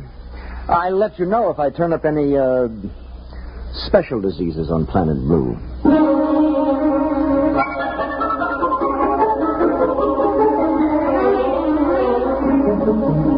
Drone sample missiles were dispatched at sunrise.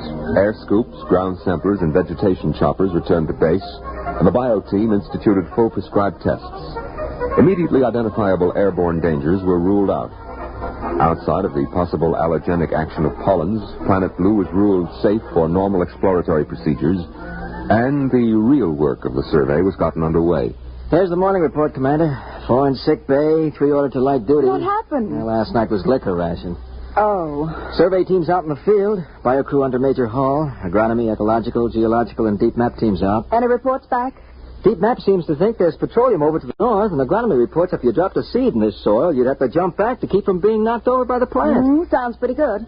Commander, Blue is about as likely a spot for colonization as has been turned up since Harvey's planted in 27. Well, they'll be glad to hear that in Central. How long do you think until we can send back the clearance? I've checked with department chiefs. They all estimate about 2 or 3 days more until they're satisfied. All except Bio. Why is Major Hall dragging his feet? I don't know. Well, find out. And in the meantime, I'm going to call a staff meeting. Every day we can say when our report is important. If Blue is suitable for colonization, I don't want to waste a minute.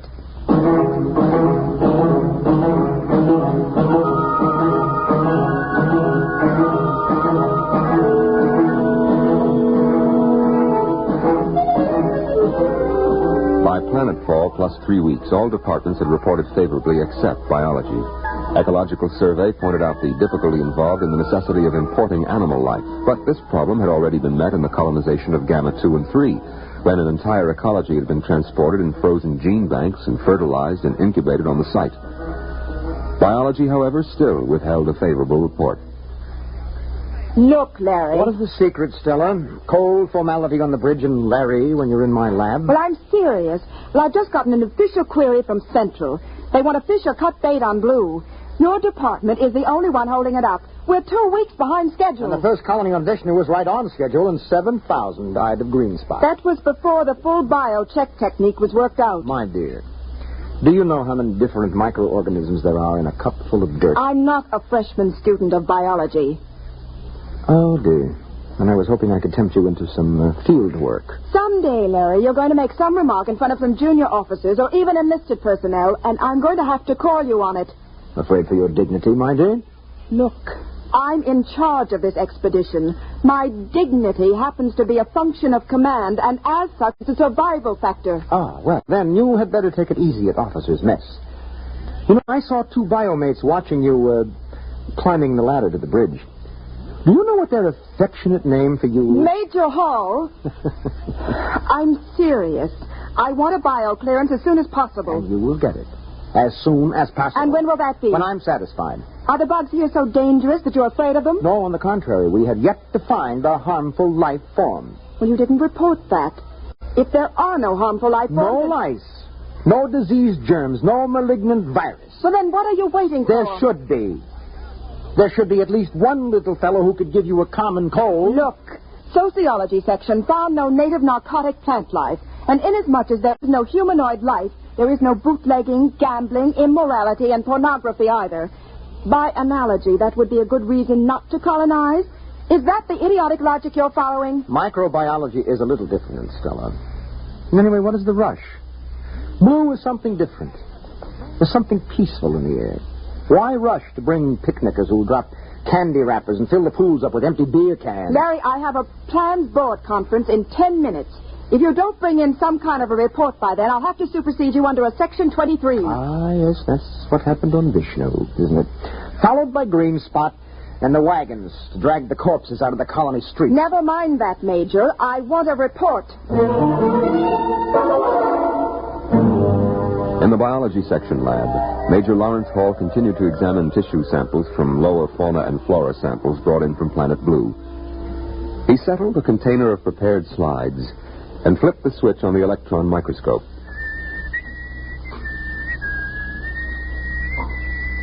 Major Hall slid the first slide on the stage of the microscope and adjusted the focus knob. Come on. There you are. All right, come on, kid, eat something. The microorganisms, a form of rotifer, displayed none of the characteristics of ferocity and aggression which were normal on several dozen other planets. Presently, however, Major Hall stopped whistling. Inasmuch as the 2 eyepieces of his microscope twisted suddenly around his windpipe and started to strangle him. Hall tore it, but they dug relentlessly into his throat, steel prongs closing like the claws of a cat. With a convulsive effort, he managed to break free and fling the microscope from him. Oh, that's crazy. I don't let go of my leg. He kicked the microscope loose and drew his blaster. As the microscope scuttled away, rolling on its coarse adjustment knobs, he fired. The microscope disappeared in a cloud of metallic particles. The plans board of the research team was assembled in the officer's library. Commander Stella Morrison was outlining plans on a detailed aerial survey map. This long, flat area is ideal for the actual city. It has an adequate watershed in the hills here, and weather conditions vary sufficiently to give the settlers something to talk about. There are large deposits of various minerals. The colonists can set up their own factories. They won't have to do any importing. Over here is the biggest forest on the planet. If they have any sense, they'll leave it, but if they want to make newspapers out of it, that's not our concern.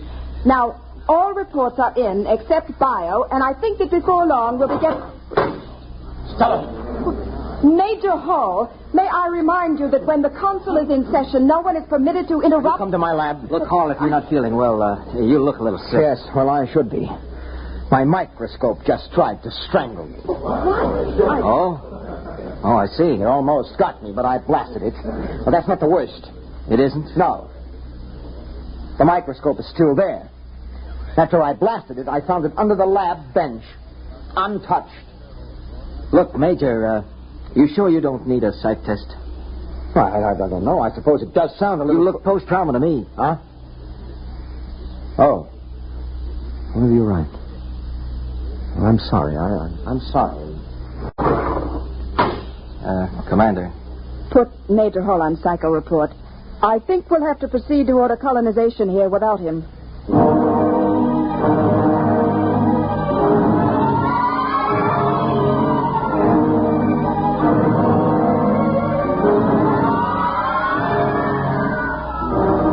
Major Hall proceeded to Psych Center, and inserting his ID card in the robot Neo Rorschach machine, he placed his hands on the contacts and activated the search and gestalt circuits. Presently, the green light flashed, indicating tentative diagnosis. Major Hall hit the response key. Severe disturbance. Instability ratio above 10. And that's all the danger, isn't it? Yes. 8 is danger. 10 is unusual, especially for a person of your index. Your norm is 4. Yeah, I know. I require more data to determine whether this unusual instability ratio is an aberrant reaction or is normal survival oriented. Well, I can't tell you anymore. It is illegal to hold back information during a robo-psych test. You will deliberately distort diagnosis, which is punishable by 6 months forfeiture of pay and allowances, or such other penalty as a court-martial may direct. Thanks a heap. Now, look, do you record a high degree of unbalance for me? There is a high degree of psychic disorganization, but what it signifies, or its etiology, I am unable to determine without further data. Yeah. Okay. Well, just take a tip from me. Stay away from homicidal microscopes. That is an interesting Freudian slip. You undoubtedly mean homicidal maniacs, not microscopes. This indicates a possible maladjustment in the area of your specialty. Why don't you go grease your head? I will consider that suggestion.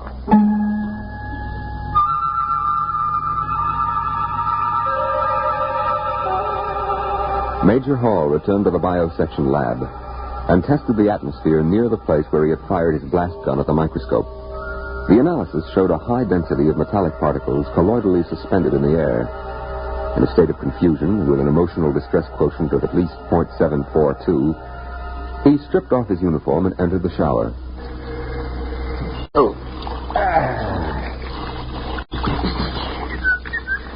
Oh, well, you can't expect anybody to believe a story like that. I must be off my work.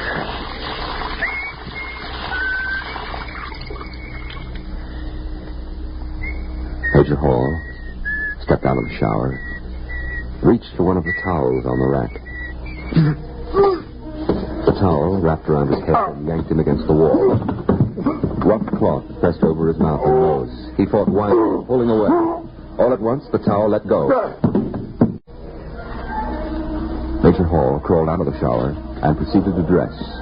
His belt, heavy canvas with reinforced metal links, tried to get him around the waist and crush him.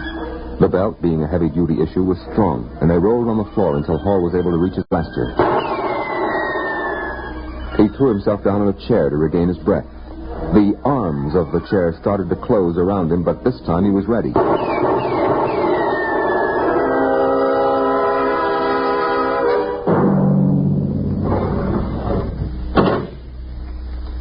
Major, I don't believe you were announced. Look, Commander, Stella. You're armed. You know the regulations I'm of the... sorry, Stella, this is important. Well, what do you want? I have a report here from the robo-psych tester. It says you've hit a ratio of 10 within the last 24-hour period. We've known each other for a long time. Larry, what's happening to you? Stella, I told you. A little while ago, my microscope tried to strangle me. Then when I was getting out of the shower, a bath towel tried to smother me. I got by that. And while I was dressing, my belt... Wood, in here on the double. And I finally blasted that. And then an armchair besides. Yes, Commander. Stand by a moment. Stella, will you listen to me? This is serious. Ordinary objects suddenly turning lethal. Maybe this is what we've been looking for. Maybe this is... Your microscope tried to kill you? I told you, its stems got me here around the windpipe. No one else saw this happen? No. I blasted it, and then I found it again, perfectly all right. I see. Wood. Yes, ma'am. Get 2 guards and take Major Hall down to Captain Taylor and Spay. Have him confined until he can be sent back to Terra for examination. Listen, Stella... Sorry, Major. You can't prove this story. We'll just have to assume it's a psychotic projection on your part. And we can't afford to have any psychotics running around loose on this planet. Wood, carry on.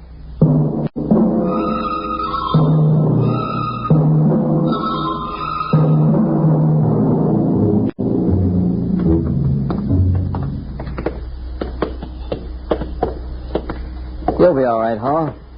Back on Earth, they can clear a thing like this up in a few weeks. Yeah. Maybe you're right, Wood. Maybe I'm just out of my mind. Here we are. Captain Taylor. Captain Taylor. He should be in. Captain. Well, the hatch isn't locked. Taylor, what's the matter? That scatter rug is broken. Frederik Pohl. But quick before he's crushed. Grab that rug.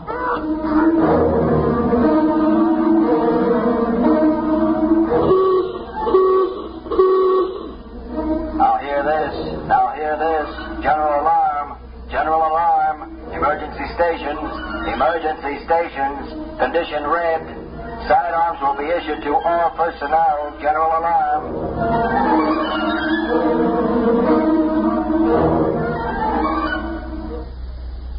Captain Taylor tells me the rug came from Terra. His grandmother braided it. That's what I was trying to tell you. It was not the rug that attacked them. Then what was it? Something that looked like this rug. And it was something that looked like a microscope that went for me. And the towel and the belt. You mean there's some life form that can imitate anything? Yes, it seems so. And it's deadly.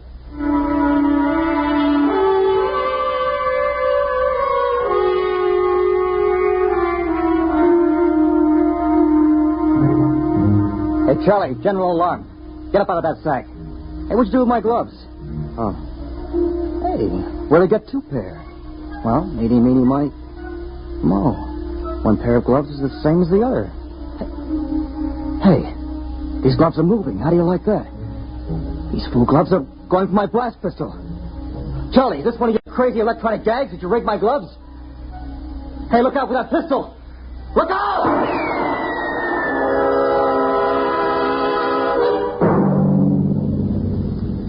Commander, there's another casualty. Lieutenant Dodds. What happened? I don't know. He seems to have shot himself. Oh, no. Stella, I think that I have something. Dodds is dead. Look, we know that this thing can camouflage itself. It can imitate any object it leans up against. All right, now, listen to this. Larry, we've got... This is the answer. It's a tape from Captain Galt. He was out on bio-survey. He had a float mic on. He was talking to the operator at base. Now, listen to this. Head for home now. What's this emergency about? Hourglass Stella having hysterics?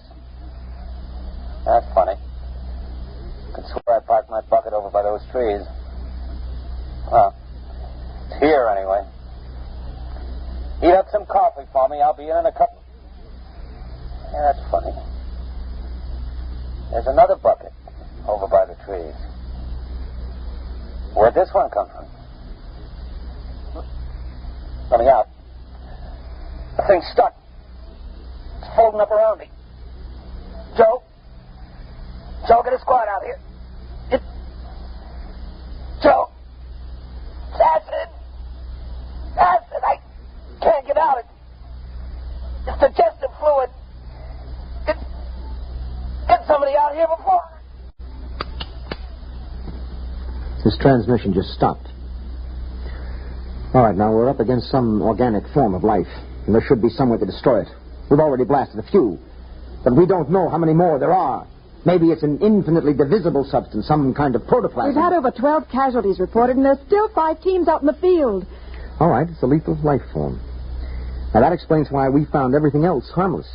Nothing could compete with this. We have mimic plants of our own, the twisty slug on Venus, but nothing that goes this far. It can be killed, though. You said that yourself. If it can be found. You can't tell clothes, rugs, drapes, chairs. We can't tell which is which.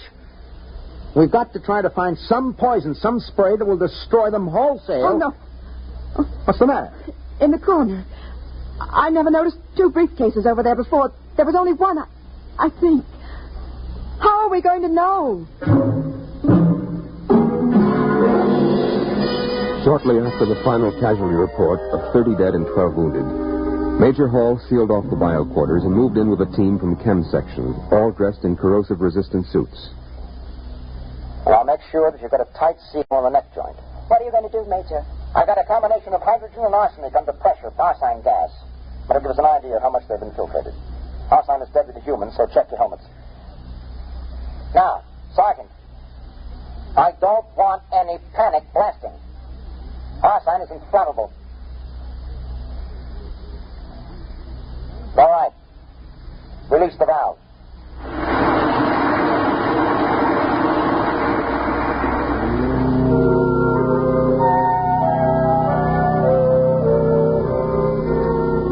As the gas filled the room, the first to go was a filing cabinet, which melted and oozed to the floor, bars and test tubes.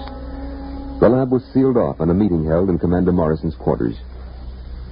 Well, it's protoplasm, all right. You could see that when the mimic shape melted. It was just as big as your hand. They resembled a simple unicellular protozoa. They're gigantic in size compared to microorganisms. Can we spray them? Arsine disturbed them, and I suppose enough might kill them. But we haven't got that much. We can't flood the planet. We wouldn't be able to use our blasters, and it's lethal to humans. We'll have to pull out... Stella, I'm afraid you don't quite understand. We can't take the chance of carrying them back to the system disguised as a boot or a towel or anything. And they seem to multiply by binary fission. It wouldn't take long to overrun Earth and the rest of the system. If we stay here, they'll pick us off one by one. We could have arsine brought in or some other poison, but that would destroy most of the other life on the planet along with it. Then we'll have to burn the planet clean. Wood? Yes, ma'am. Set up a call to system monitor. I'm going to get the unit off here out of danger. After that, we can work out the best way of cleaning off this planet. You run the risk of taking them back to Terra. Can they imitate higher life forms? Can they masquerade as humans? Apparently not. They seem to be limited to inorganic subjects. Then we'll go back without any inorganic material. But our clothes, they can imitate the synthetic fibers, belts, gloves, boots. We're not taking our clothes. We're going back without anything at all. Oh, I see. Get me a beam to central monitor immediately.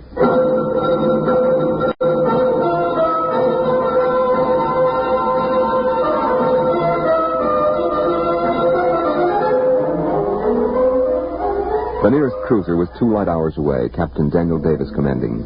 Tight beam communication was established after coordinates were flashed from central monitor. This is Captain Davis. Can you read me? I read you. Commander Morrison here. Captain, you are to make a planetfall as soon as possible at coordinates to be supplied you. We are going to board your ship naked. Naked? That's right. That's, well... When will you land? At about 1,500 hours, I'd say. Captain, would it be possible for your men to... I'll have my crew below decks. We'll land on robot control. Thank you. Wood, sign off the transmission. Yes, ma'am. There was some objection among the enlisted personnel, particularly in the women's quarters. The ship landed at 1,200 hours, 3 hours sooner than expected. All hands disrobe immediately. All personnel report to field, ready to embark. So soon? I didn't hear the ship land. It's there, all right. We'd better go. Larry. Mm-hmm. Larry, you go ahead. I'd rather get ready alone.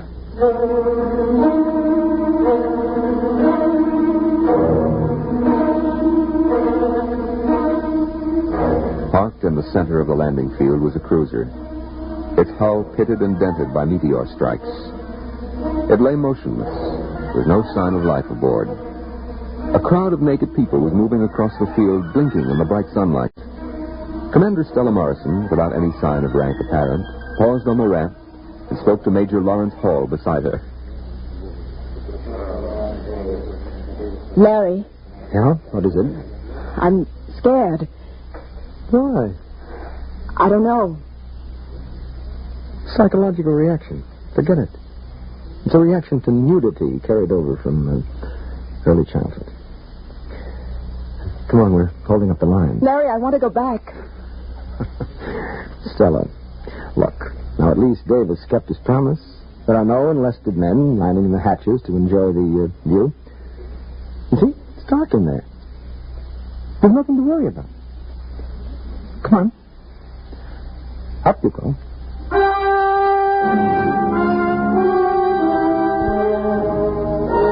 The last of the research team filed into the interior of the ship, and the hatch closed behind them.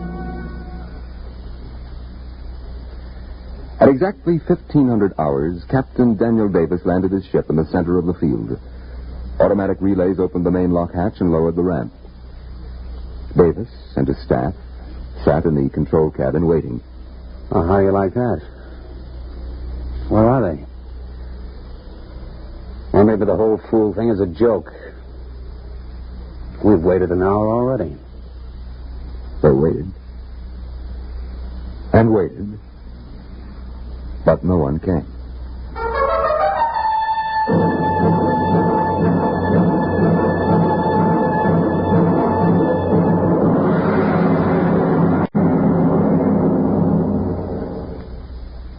You have just heard X-1, presented by the National Broadcasting Company in cooperation with Galaxy Science Fiction Magazine, which this month features Double Dare by Robert Silverberg, which demonstrates that pride can lead to much worse than a fall.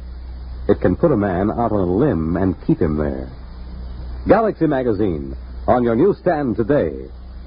Tonight, by transcription, X-1 has brought you Colony, a story from the pages of Galaxy written by Philip K. Dick and adapted for radio by Ernest Kinoy. Featured in the cast were Frederica Chandler, John Larkin, James Stevens, Larry Robinson, Bill Quinn, and Alan Bergman.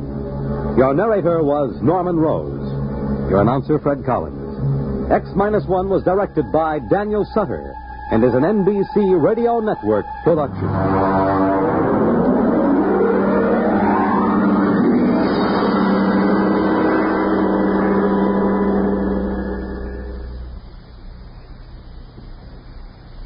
Hear music in the Morgan manner. Russ Morgan, live weekday mornings on NBC Bandstand.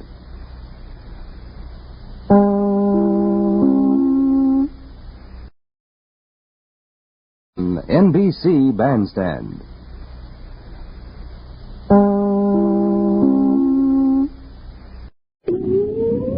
Countdown for blast off. X-5, 4, 3, 2, X-1, fire.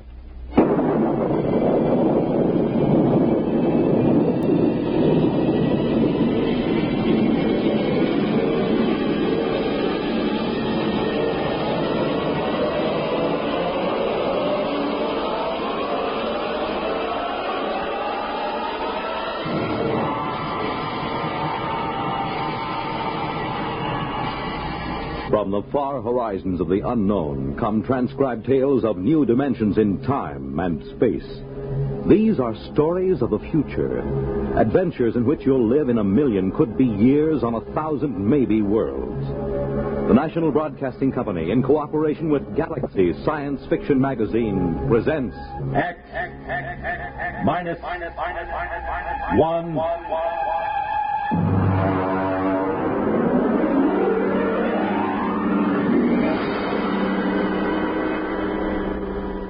Tonight's story, Soldier Boy, by Michael Shera.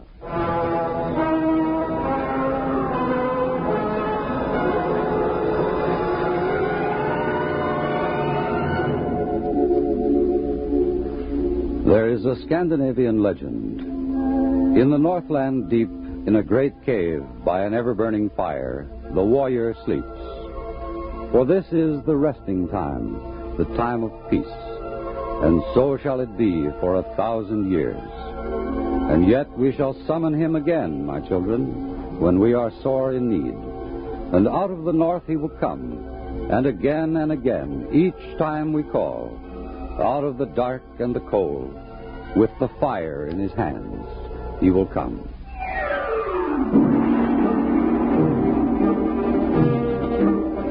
I was off duty when the call came to report. I was off duty and out of uniform. As a matter of fact, I was in a bar, drunk.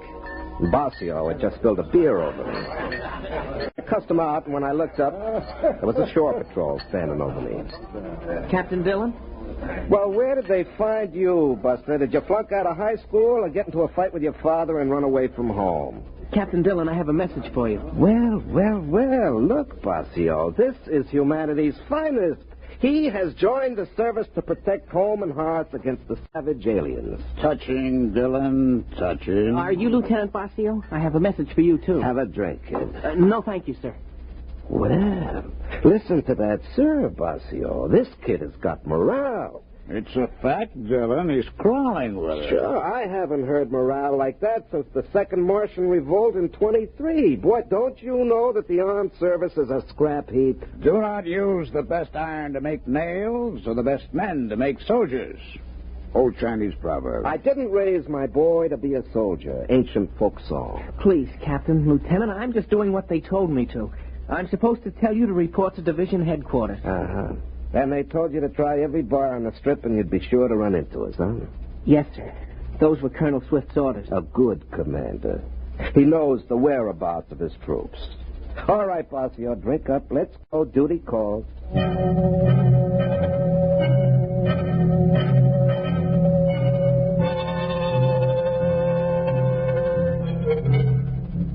The garrison town was wide open. The street was lined with saloons, gambling houses, and whatever. They cleaned up this sort of thing on Earth and every colony in the solar system and beyond, but they let them stay near the Army bases, mostly because they knew there'd been 500 years of peace, and the men that sifted down into the Army were not quite the best adjusted of human beings. The drinkers, the gamblers, the men who were destructive in 100 different quietly degrading ways wore the uniform of the Defense Command. The uniform that was usually creased and just a little dirty. I know because I'm a veteran of 20 years of it. Not a veteran of any wars nor any fighting except in some saloon on payday, but a survivor of garrison life of chasing smugglers and rarely catching them. The colonel was fat and sweaty, and as a gesture to military discipline, he chased a frowsy blonde out of the office before he spoke to us. Sit down, Dillon. Have you ever heard of Lupus 5? No. It's out on the rim on a 360 vertical sector. They were wiped out a year ago. Disease? Aliens. A mail ship found it. By the time they called the Army in, almost 6 months had gone by. There were 70 colonists. 31 were dead. The rest were missing. All the technical equipment, all radios, guns, machines, even books were gone. The rest of the place was burned over. Only one of the men found something in the ash. As you know, every colony is equipped with a detonator in a main building.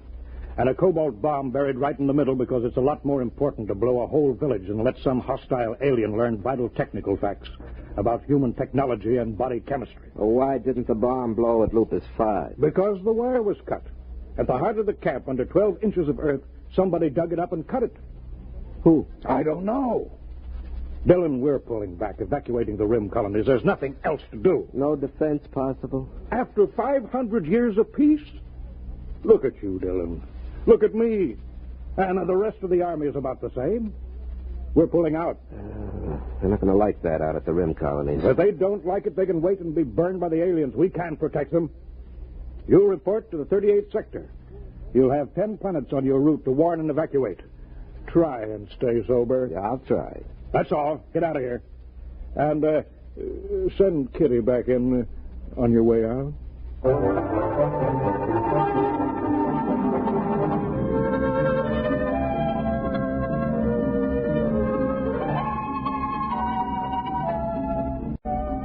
We cleaned up 3 planets, delivered the dispatches from headquarters, and tried to find out if they had anything worth drinking in the colonies. Usually they didn't. And we were stuck with something at Basio made out of high-thrust fuel with a little lemon juice and oil of wintergreen for flavoring.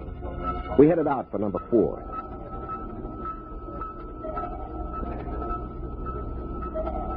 Hey, Dillon. What? You want another belt? No, not now. I got to feed orbits into this fool computer. Light up. Come on. There she goes. You know, it's funny. What? Life. You're a 90-proof philosopher, Basio. Nah. Look, we come down on a planet. Nobody talks to us. We can stand out in the landing field in snow or sand or whatever they got on that miserable planet. Nobody wants us. Well, look at you. Can you blame them? No, you don't get it. What are we here for? To save them. To shove a firecracker under their tails and get them out while there's still time. What do they call us? Soldier boy. Drunken bum. Now, what do they do that for? 3 guesses. Yeah, like on that last one. They almost mobbed us. Every time we walk out in the street, they look at us as if these uniforms are some kind of an insult. Well, look up your history, Basio. There's been too much misery tied up with soldier suits of some kind. It's practically a racial memory. Baloney. They got no call to treat us like we were criminals. They would have shot me down if you hadn't taken off so quick. Yeah, look, Basio. If somebody comes and tells you got to get off the planet that's been home for 20 years and then wrecks their best restaurant in a brawl, what do you expect? A medal? I guess you're right. Hey, that was some scrap. Yeah. I didn't like the way that stuck-up head waiter called me soldier boy. I'll do it all over again. I know you would. On the next planet, do your drinking on the ship. It's safer all around. Well, they still got no right to be so stuck up. After all, somebody's got to be in the Army. Yeah, I guess so. Well, that's the last orbit. Pass me the bottle.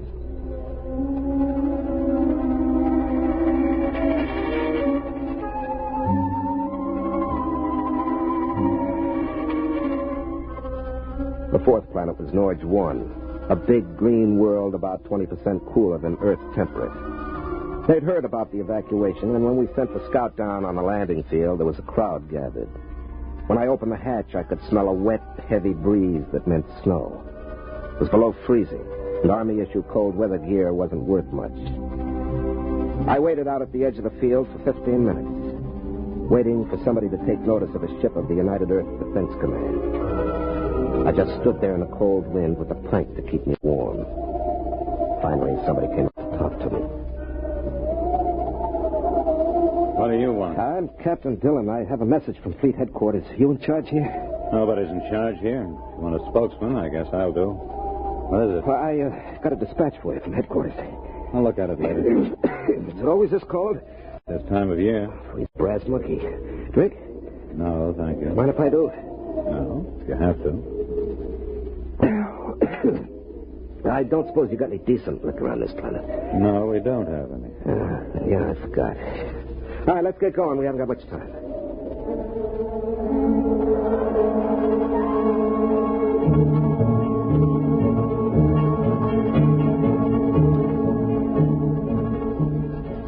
They had a meeting at the main warehouse.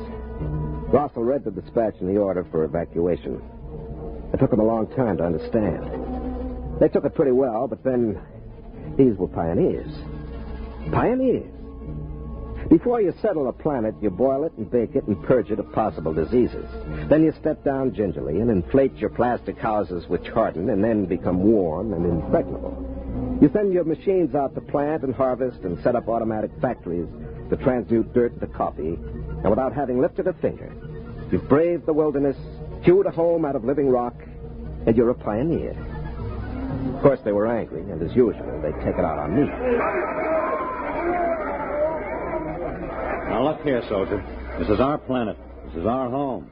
We demand some protection from the fleet. I've been paying taxes for all of you all these years, and it's about time you earned your keep. Maybe, Mr. Russell, maybe, but there is no fleet. Now, there were a few hundred half-shot old tubs that were obsolete before you were born, and there are 4 or 5 new jobs for the brass and the government, but that's all the fleet there is.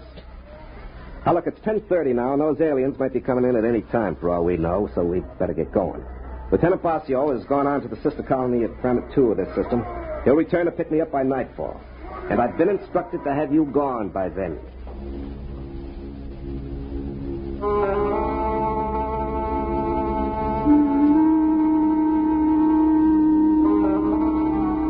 I wanted to remind them that nobody wanted the Army. The fleet had grown smaller and smaller, but there wasn't any point to it now. I realized long ago that they were right in a way. I was a big, fat anachronism, a fossil, a hangover from the Dark Ages. Only, unfortunately, we'd run right into a new Dark Ages that came from somewhere out in the stars and picked off colonies and burned them to a cinder. Well, when they finally left the meeting, I went out to check the bomb. The detonator was in the radio shack. It was a long metal bar with a lock on it. I followed the conduit down the wall till it entered the ground. Then I started to chop at the frozen earth to follow the wire. Captain Dillon. Yeah? How many people can your ship take? Well, she sleeps 2, won't take off with more than 10. Why? We're overloaded. There are 60 of us, and our ship won't take over 40. We came out in groups, so we never thought. You sure? She's only a little ship. She's all we could afford. Well, it looks as if somebody's going to find out firsthand what those aliens look like. It's not very funny. All right. Maybe the colony on 2 has room. I'll call Basio and ask. Aren't there any fleet ships within radio distance? Look, the fleet is spread out kind of thin nowadays. Yeah. Here it is. What's that? That's your wire from the detonator to the bomb. Somebody dug it up, cut it, and then buried it again and packed it down again real nice. Fool. Who? Well, one of us, of course. I knew nobody ever liked sitting on a live bomb like this, but I never... You mean one of your people? Isn't that obvious? Why? Well, they probably thought it was too dangerous, like most government rules. Maybe one of the kids. No. There was a bomb wire cut on Lupus 5 just before the alien attack. Maybe an animal? No, no animal did that. Some coincidence, huh? The wire at Lupus 5 was cut just about before an alien attack. Now, this one was cut, too, newly cut. So something knew enough about this camp to know that a bomb was buried here and also to know why it was. Something didn't want the camp destroyed, so it came into the middle, traced the wire, dug it up, and cut it, and then walked right out again. What'll we do? Pass out your guns. Try not to scare them. I'll be with you as soon as I splice this wire.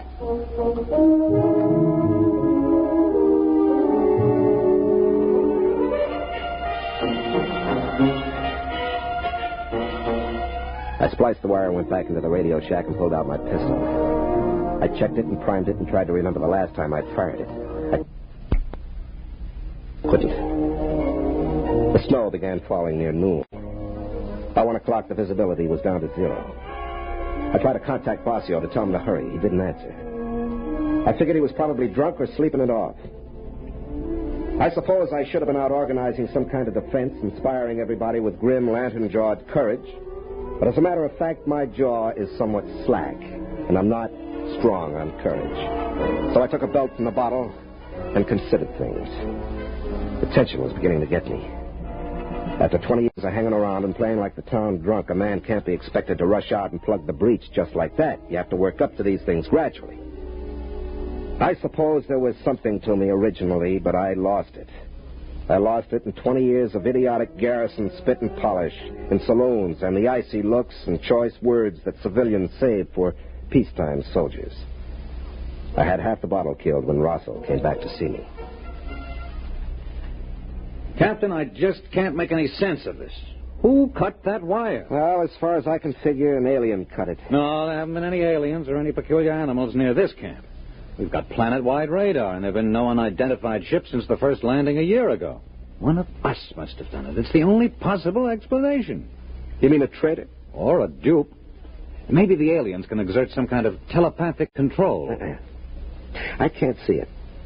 If they're able to control one, why not all and save half the bother? Now, look, is there any animal that ever comes near here that's as large as a dog? Well, there's a vigil. It's like a monkey with 4 legs. We shoot them now and then when they get into the crops. We're going to post sentries. Do you want to place them? Well, you know this site better than I do. Post them in a ring within calling distance, huh? Dillon, what are they like? The aliens. Do you know? No, I don't think anybody does. We don't know what they look like, or what they think like, or where they come from. Do you think they've landed yet? Don't know. With this snow coming down, they could be out there in the woods right now, and we'd never know.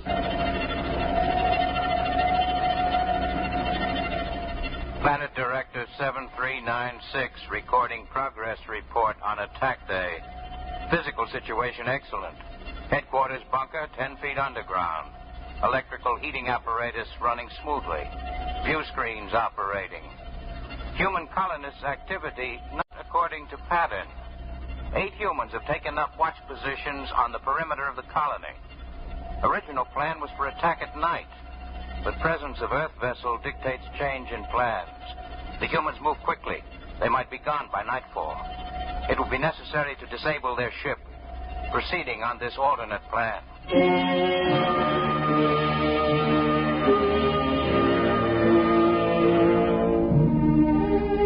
At noon, Rossell reported Planet 2 didn't answer his call.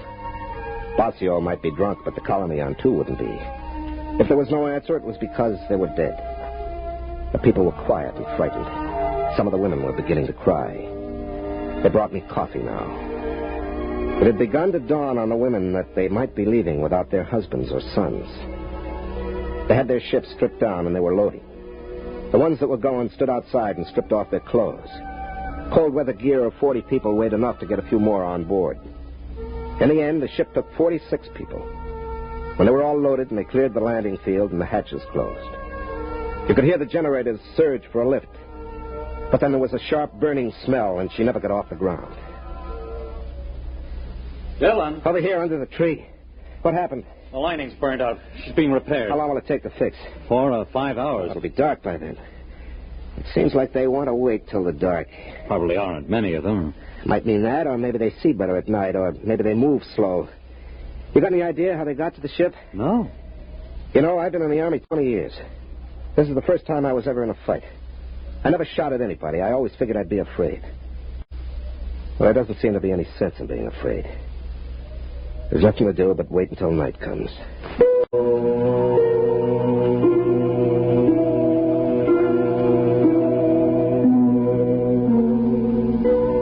I sat there thinking of Bossio.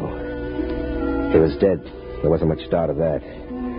Probably died dead drunk and not giving a solitary hoot. I stared out into the snow and thought the same thought over and over. Bossio is dead. Bossio is dead. In all this dog-eared, ape-run universe, he was about the only friend I had, and so naturally he was dead. Dead because he tried to come out here to help these people. People who cursed him and called him a drunk, which he was, and a brawler, which he was when somebody crossed him. But he was the one who came to help. And in short time, I'd be staying behind so that some colonist could jam himself aboard my ship and lift out to safety. And I'd die to save somebody I didn't even know. Somebody who 24 hours before would be ashamed to be found in my company. They come to an army for help too late. An army like me, sodden and not knowing whether they can fight or not. Dylan. What? Over there at the edge of the woods. Something moving. You can see it through the snow. Look out. How far do you make it to that tree? About 50 yards. 50 yards. There it is, you see, by the bush. 50 yards, no wind, half charge. I have a feeling I'm forgetting something. Well, here goes. You got it! Get down. Maybe more of them. Wait and see. I saw it clear when it jumped. It was one of those monkeys. Maybe. We'll see.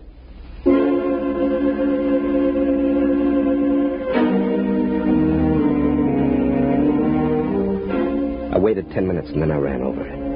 Whatever it was gone, almost all of it. My bolt had taken a paw and taken it clean off. I picked it up, but there was no blood. The skin was real and furry, all right, but the bone was steel and the muscles were springs. It wasn't any four-legged monkey. It was a robot.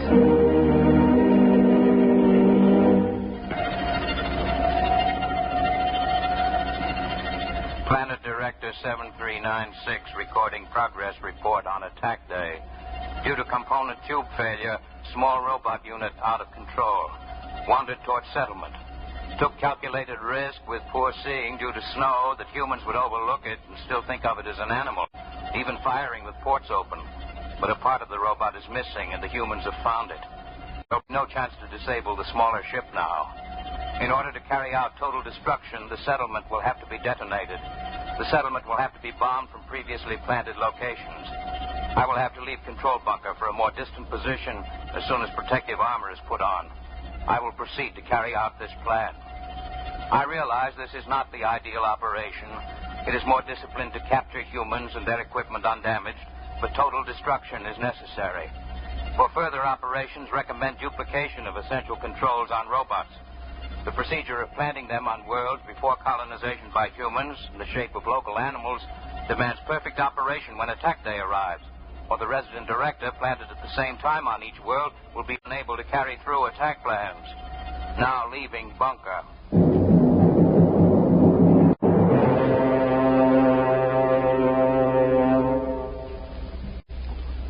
That's how they got the ship, all right. Probably slipped a Vigil through the aft port and left it in there to foul the lining. Wonder what else they've got. Well, probably all kinds of things. Must have been some kind of lizard that went under and cut the wire. a spicer lizard. They can burrow underground. And we've got a bat that could do aerial reconnaissance for them. Well, they know everything about you, and we don't know anything about them. They're probably sitting out there right now, swarming behind those trees, waiting for it to get nice and dark. All right, you better get back to the others and tell them I'll stay here. Why? Because we only need one. If we could just get one back to a lab, we'd have some clue to what they are.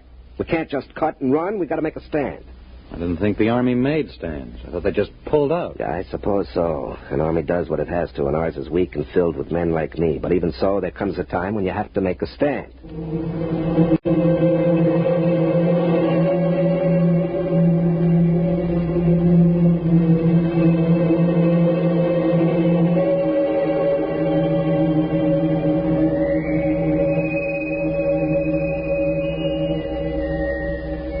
I stayed out there in the snow. I wasn't thinking very calmly. It was too cold. But it was probably just as well. I put in about 10 minutes being afraid of whatever it was that was behind those trees. What I needed was luck. Just good, plain old luck. I didn't know where they were or how many there were or what kind, so I needed luck. I started to inch forward in the snow. There was nothing but quiet in the trees. I got past the first trunk. My elbow hit a rock and it hurt. My feet were cold. And then I heard a noise. The thing was moving down the left side of a gorge up ahead. I got up on my knees, I blew on my fingers, and threw the charge level on my pistol over to full. It was a great black lump on a platform. The platform had legs and was plodding up a path that came right past me. It hadn't seen me yet, but it would. There were 5 of those little monkeys skipping on before it, acting as eyes. Then one of them spotted me and started running. My first shot took the monkey in the head, and then I aimed for the lump on the platform.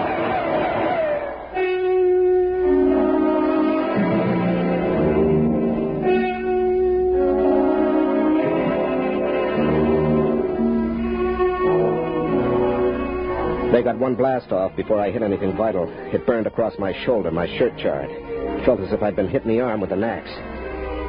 Nothing else moved. The monkeys were stiff like statues, and the platform was on its side.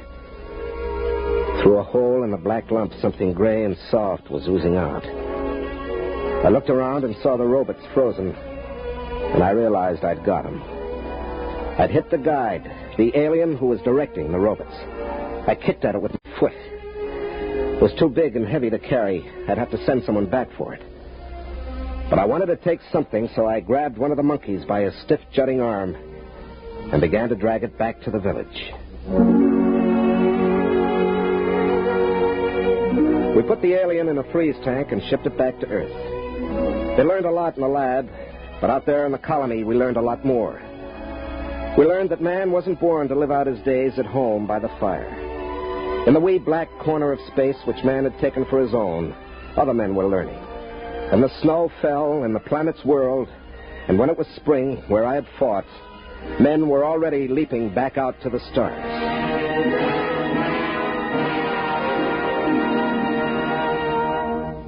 You have just heard X-1, presented by the National Broadcasting Company in cooperation with Galaxy Science Fiction Magazine, which this month features The Native Problem by Robert Sheckley, in which a misfit discovers that there is not plenty of room in space for his kind, that in fact there is less room in space for him than anywhere else.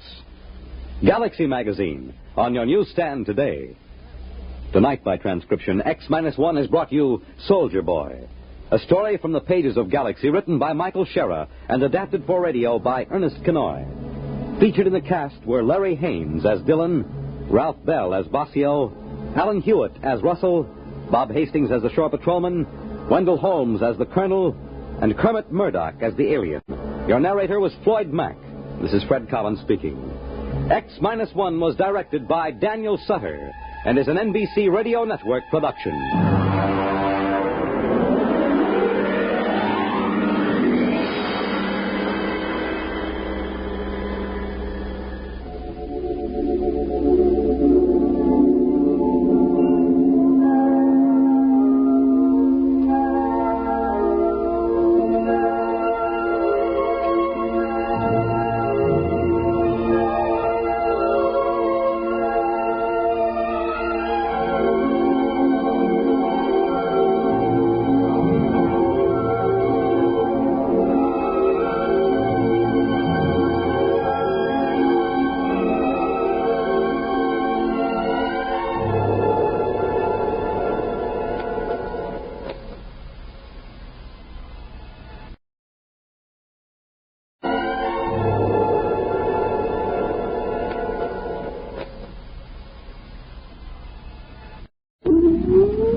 Countdown for blast off.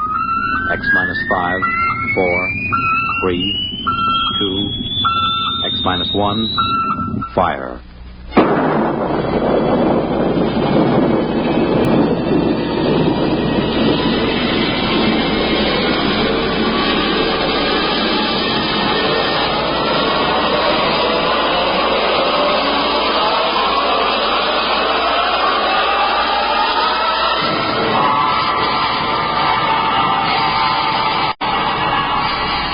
From the far horizons of the unknown come transcribed tales of new dimensions in time and space. These are stories of the future, adventures in which you'll live in a million, could be years, on 1,000 maybe worlds. The National Broadcasting Company, in cooperation with Galaxy Science Fiction Magazine, presents X minus 1.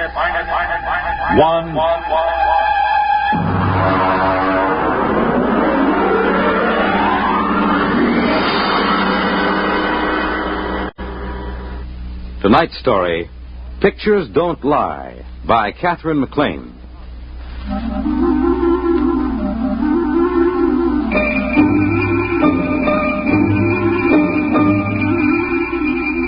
I had been writing science stories for the Times for a few years before the whole business of the aliens came up. I got on to doing science because I wasn't a very good sports writer, and the Guild made it clear to the manager that I had enough seniority to make it tough to fire me. So, when Masters went over to Life magazine, I was shoved into his spot.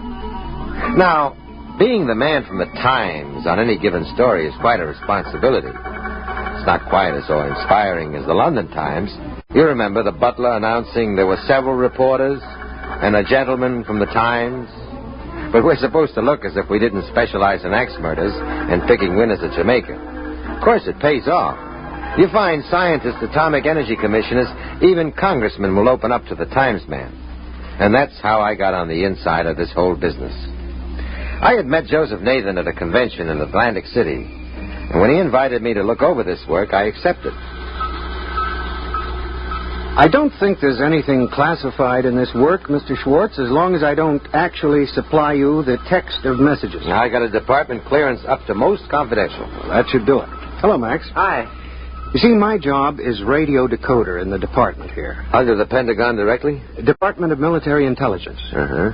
I use a directional pickup to tune in on foreign bands, record any scrambled or coded messages I hear. I thought the code department was handled under CIA.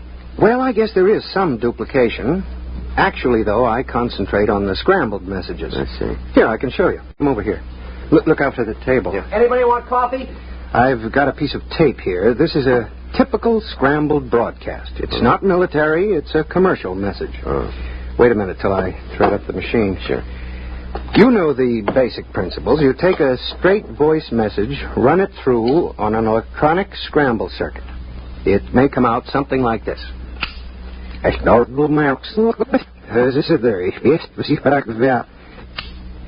My job is to pick a thing like that out of the air, analyze the patterns, and wire an unscrambler. I've got this particular pattern set up on the machine, you see. Tanker number 734, capacity code 7, estimated time of arrival at Galveston 30. You see? Mm-hmm. Now, that was just a commercial message. I do the same thing with military intelligence. Is it something like old-fashioned cryptology? Well, yes, except there's a small complication. You need a degree in advanced electronics, waveform math with a touch of quantum physics. I suppose it's quite challenging, then, every time you pick up a new signal. In a way. Actually, they do the same work in every country these days. Everybody knows it's just a matter of time before any scrambled pattern is broken. It's pretty routine. Ever pick up anything exciting? Well, actually, most of the messages, when I unscramble them, are still in prearranged code, and I have to turn them over to cryptology. It's something like copying Jabberwocky 500 times by longhand. Well, there is something interesting here. Listen to this piece of tape. I don't hear anything. Well, that was it. Oh? Now listen, there's another one coming up. That's it. Well, I get that on my car radio, static. Yes, but that's from the stars. You mean radio interference? That's right. I think you wrote about the work at Bell Telephone and RCA Labs about radio telescopy mapping the star positions by static. You're interested in that? Not exactly. They've never been able to figure out why the static on these particular bands comes in such jagged bursts. Just doesn't seem natural. You have any ideas? Oh, I don't know. I've been kicking around the notion that it's not a natural phenomenon. I've been trying to discard it, sort of like playing chess against yourself on the train in the morning. Well, that's about all there is.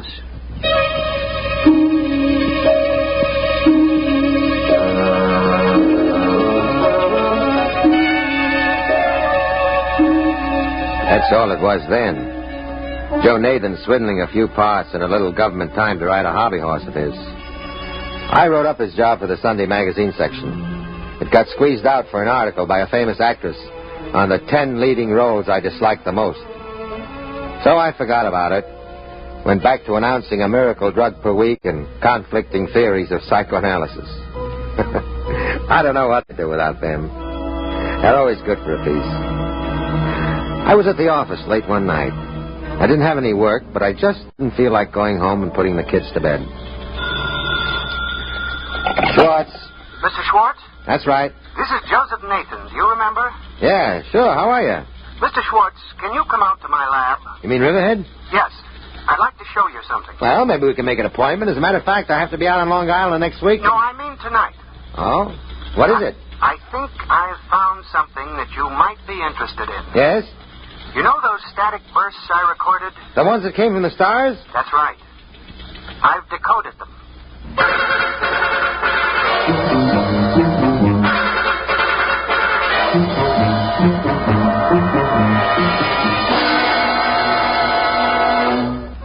When you write science for the Times, you don't often go dashing off on the trail of scoops, as in TV versions of newspaper life.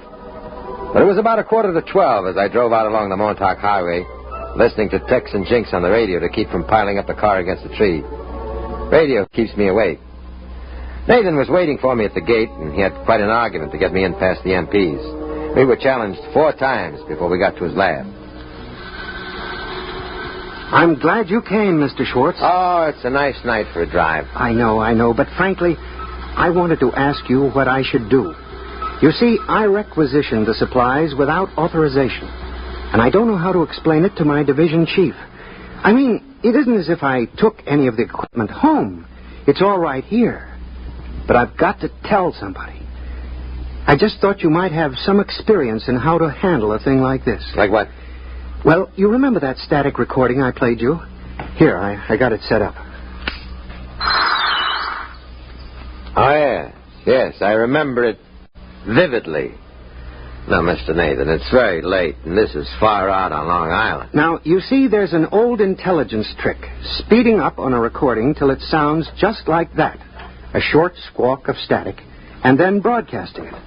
Undergrounds use that when they don't want their transmitters located by triangulation. When you receive the broadcast, you slow it down and get your message. Oh, no, wait a minute. You mean that you've decoded those static bursts from the stars? Well, no, not exactly. I mean, they're not in code. You think there's somebody out there broadcasting at us? Well, no, it's not exactly that either. Everything all right in here, Joe? It's all right, Max. Mr. Schwartz has a clearance. Okay, see you in the morning.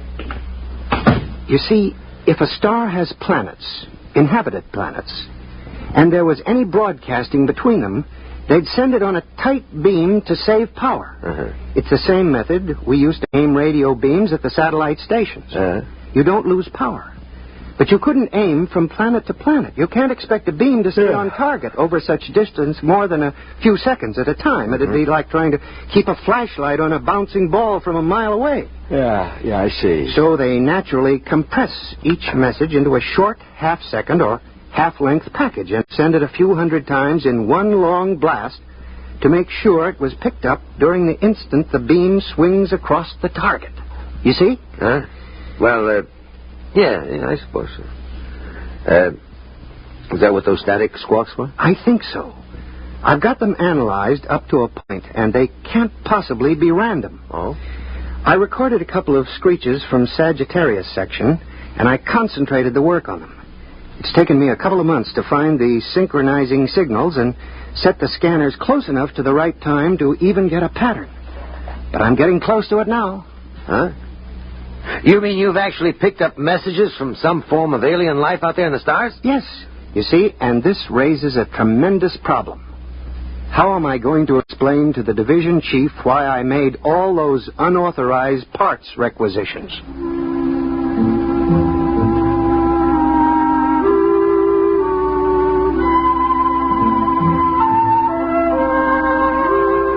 I convinced Mr. Nathan that his supervisor was likely to overlook about $300 worth of electronic gear when presented with the fact that Nathan had discovered life in other star systems and was close to deciphering some of their messages. The department put him on full time and gave him an assistant. They made me swear to sit on the story by promising to give me the first break on it when it was finally released. So I kept checking with Nathan as he worked.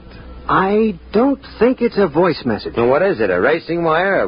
Are we catching late scratches from some track at the edge of the galaxy? I don't think so. It's a TV signal. Oh? There's a definite scanning pattern. I can separate out the locking poles for a picture. Yeah? The only problem is I've no way of assigning colors to the various bands. Color? Well, what makes you think it's color? Oh, it seems as if it's got to be. You and RCA. This is the year colors here. No, look at these waveform analyses. Huh? With a band spread that wide, it rather indicates a color transmission, don't you think? Well, sure, why not? Let me know when you get the Steve Allen show.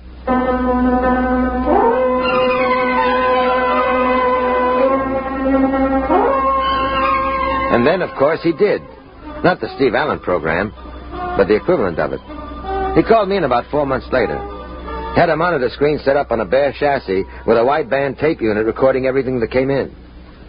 Here, wait till I turn on the set. See, this is what I've been trying to figure out for at least a month. You see this picture? Yeah, looks like a Scotch plaid. Well, we finally assigned the colors so that they seem to give a rational picture. Wait a minute, I'll clear it up. There. Oh, there. What is that? That's the signal from the stars. It's a picture. Some kind of distorted broadcast. That's what I said. It's a broadcast, and it's coming from somewhere out past Sagittarius. Do you want to hear the audio signal?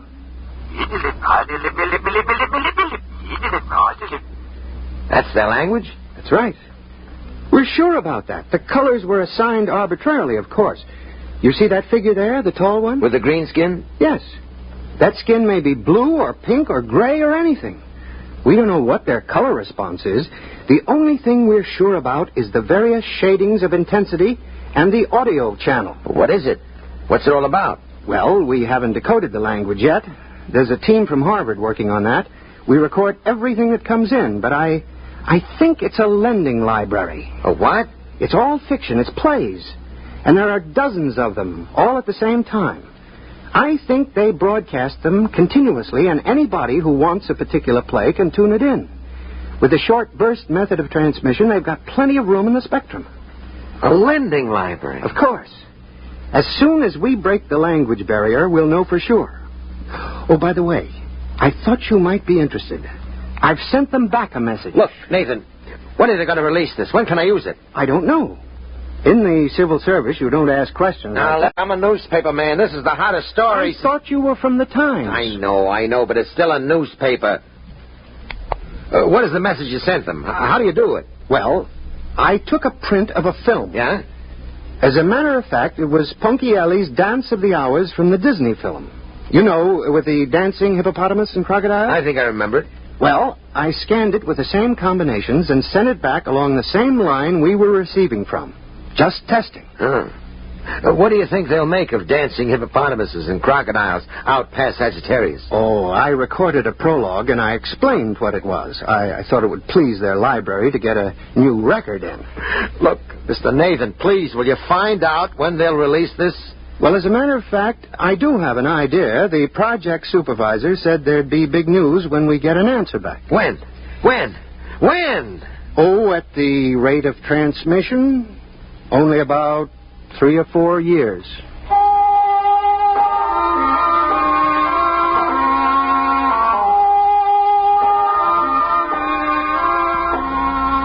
That's what it was. 3 or 4 years. I forgot about Nathan for most of the time in the interim. It was one of the few stories in which nothing leaked. I have a feeling if the Pentagon realized how much I knew about it, I never would have gotten out of the laboratory at Riverhead. And so this story seems a lot more direct than it actually was. An awful lot happened in the 4 years before Nathan called me again, landing on the moon for one. But when he did call me, he had big news. Here. Now watch this. Watch.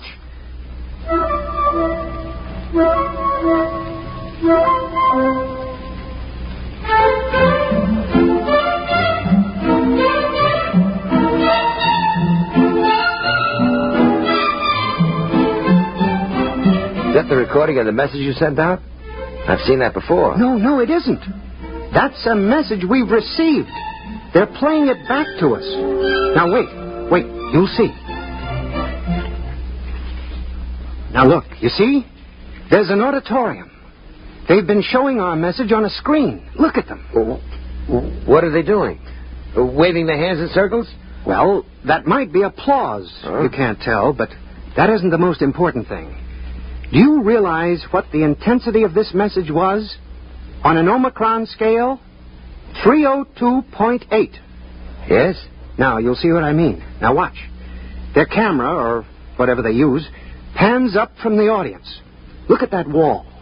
Hey, it looks like a ship's hold. It is. It's a spaceship.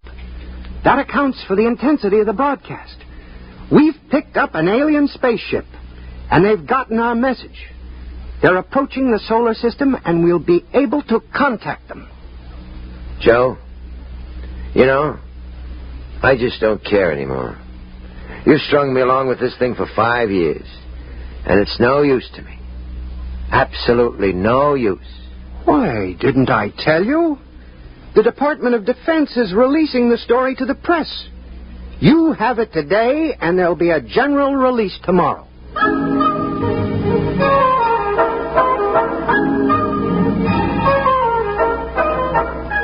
And of course, you remember the story. We had it first. And any paper or TV broadcast that picked it up before the general release had to carry my byline and the Times copyright. I think it was the most important single newspaper beat that I've ever heard of. And of course, I did very well because of it. It was page 1 in the upper right-hand corner of the Times for 8 days running. And then the arrangements were made to cover the landing of the alien ship. The White House press secretary handled the whole thing. There'd be one pool man on the inside in direct contact with Nathan, the linguist teams, and the brass. Naturally, I got the pool assignment. There wasn't any question of it, really. But the rest of the boys were in on the releases, briefings, and press conferences. On arrival day, we were all schlepped out to the apron at White Sands Rocket Base. The concrete is graded to stand the thrust of those 3-stage giants that make the satellite and moon runs. But they'd added a layer of molybdenum mesh sprayed with some kind of plastistel on the theory that the stresses of an interstellar ship might crack White Sands rocket port like a pane of glass. The communications equipment was set up in the old red control blockhouse that hadn't been used since a whack Corporal missile misfired in '58. First, they threw Nathan to the wolves in a press conference. The TV boys with ultra portables were down on their knees in the first row, and the rest of us in the base movie theater. Nathan was up on the stage. Al Sullivan from the news led it off. Mr. Nathan, what do you think of the aliens? Are they friendly? Do they look human? Very human. Exactly where will the alien ship land? Well, that isn't exactly my field, but when you get out to the port, you'll see the strip. It's like a tic-tac-toe diagram. The release describes the precautions that have been taken, except for the grass strip along the runways. The light area has been remodeled. Do you know anything about their home planet? No, nothing directly. Do you think they're dangerous, then? No, I don't think so. You realize, Mr. Nathan, that the 8th Atomic Artillery Battalion has been drawn up 5 miles north of the port, prepared for action. Well, no, that's not my department. I don't know what precautions the military has taken. But you think they're friendly? Those I know are. I've been in contact with the radio operator of the ship. Bud says, I call him Bud, that he's worked up quite a thirst on this trip. Of course, we don't know what he drinks. We've no common chemical terminology. We haven't been able to exchange spectroscopic standards because we can't change the wavelengths accurately enough on the broadcast. We've arranged for you to see some of the recorded broadcasts we have made.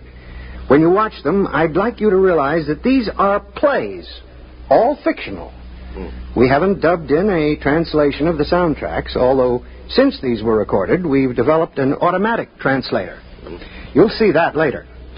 All right, I think we're ready for the showing. If somebody will please dim the house lights.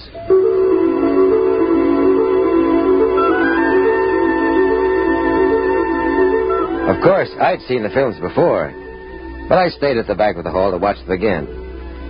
The almost human forms, half dancing, the colors bright but strange. The sound was a flowing language with many shifts of pitch, and there was that strange, odd motion, not slow, but somehow drifting. It had been bothering me for some time, the films. There was something in the way they walked. They were good actors. Even without knowing what was happening, you were interested. You could tell the hero from the villain sometimes, and you rooted for him. Finally, I went out to the lobby, and I found Nathan pacing up and down. What's on now? That recording that they returned with the Ponchielli. It's funny, you know. They're crazy about Ponchielli and Mozart. Can't stand Gershwin. Strange. Joe, there's something wrong with the films. What do you mean? Well, something wrong with the whole thing. It's a hunch. I felt that way with the vaccine for the common cold. Turned out to be a bust, huh? And there's something about the way they move. Well, that bothers me, too. When I turn the tape faster, they're all rushing, and you begin to wonder why their clothes don't stream behind them, why the doors don't close quickly behind them, why things fall so fast. Well, we don't have to worry about it. We'll see them in about 2 hours when they land.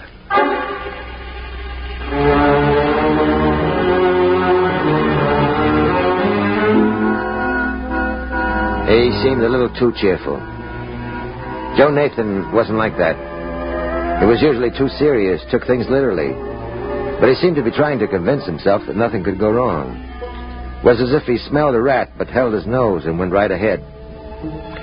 At minus 30 minutes, we all took our places in the blockhouse.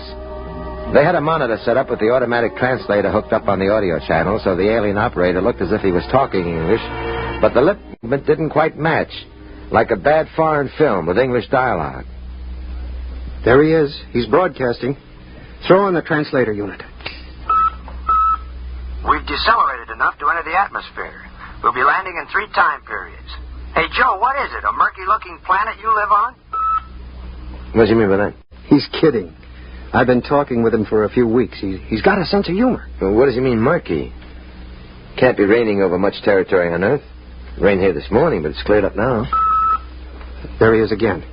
See the way he holds his mouth in an O? Uh-huh. That's their laugh. Oh. There, you can see his view screen behind him. He must be just entering the atmosphere. There goes the green light again. What's that? Oh, we're not getting this broadcast direct. That light means they've sent a concentrated squawk broadcast. We record it, slow it down, and then play it back here. Just a minute, and we'll get what he said.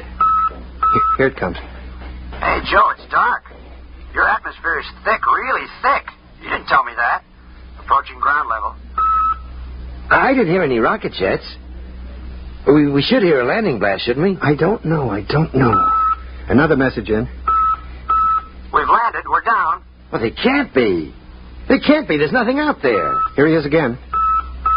Listen, Joe, we're down. We're landed, but our detection field shows no buildings near. Nothing. The atmosphere registers thick as glue. There's tremendous gas pressure. Our hull won't take it too long. There's no light at all. Joe, you didn't describe it like this. What kind of a trick is this? We've got a directional fix on the broadcast now. Well, where is it? There, on the field. We're trying repair. We're adjusting a view screen to pick up the long waves to go through this murk. The engineer says there's something wrong with the steam jets.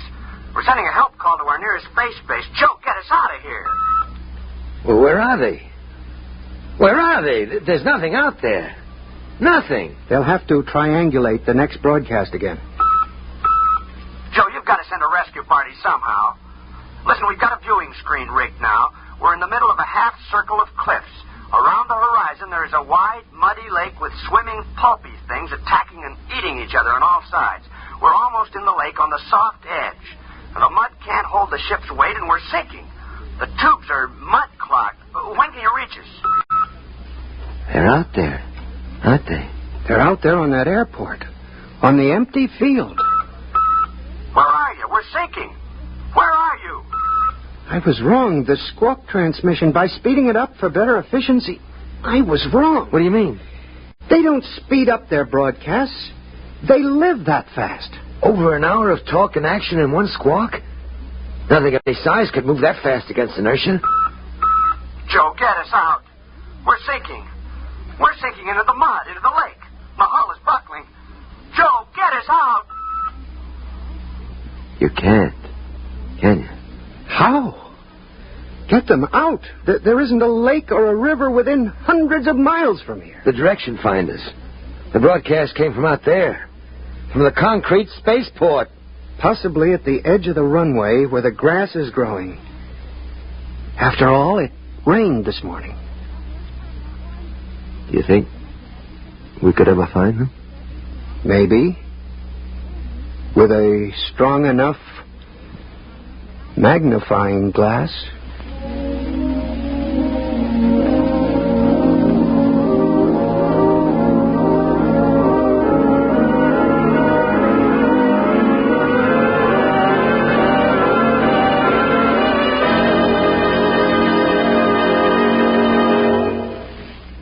You have just heard X-1, presented by the National Broadcasting Company in cooperation with Galaxy Science Fiction Magazine, which this month features Rattle OK by Harry Warner Jr., which demonstrates that a time machine could be very useful for handling a department store's complaints, provided you don't go too far to please a customer.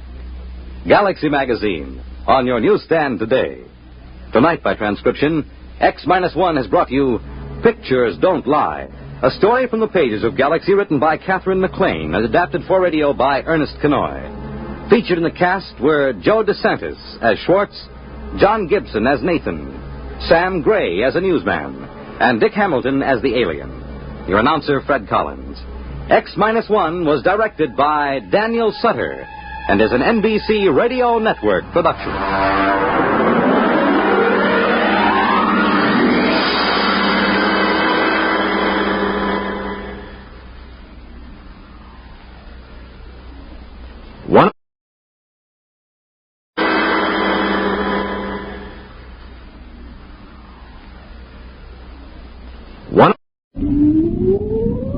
Countdown for blast off. X-5, 4, 3, 2, X-1, fire.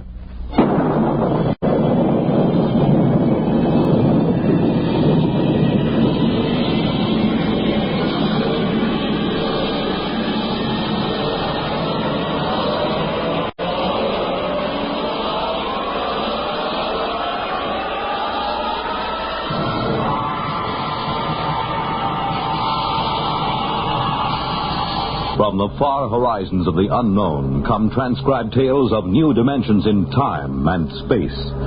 These are stories of the future, adventures in which you'll live in a million, could be years, on 1,000 maybe worlds. The National Broadcasting Company, in cooperation with Galaxy Science Fiction Magazine, presents X-1.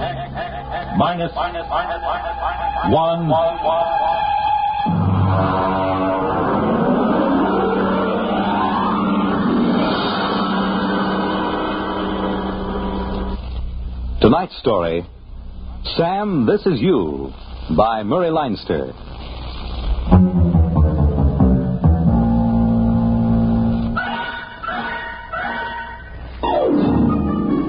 If I were you, I wouldn't believe a word of this story. I'm still not sure if Rosie does, and as a matter of fact, I'm not so sure if I do myself. And that's going some, because it happened to me. And if I can't believe it, well, who can? I suppose it could have happened to anybody, although, on the other hand, maybe it couldn't have happened to nobody. And that's pretty mixed up, so maybe I'd better begin at the beginning. And in this case, that's not so easy as it sounds. For one thing, there's the question of where is the beginning? Well, anyways, I'm Sam Yoder. I'm a telephone lineman for the Batesville and Rappahannock Telephone Company. I got into that line of work because I was in a wire platoon during the war.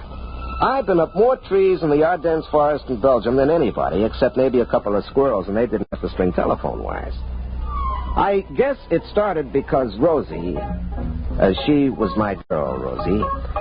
She thought I lacked ambition. And also get up and go. Anytime you say, honey, except it's one of those jitterbug things, and I can't jitter much. I don't mean dance. I mean stick-to-itiveness. Now, honey, that's ridiculous. A telephone lineman has more stick-to-itiveness than anybody, or he'd fall right off the pole. Want another drink?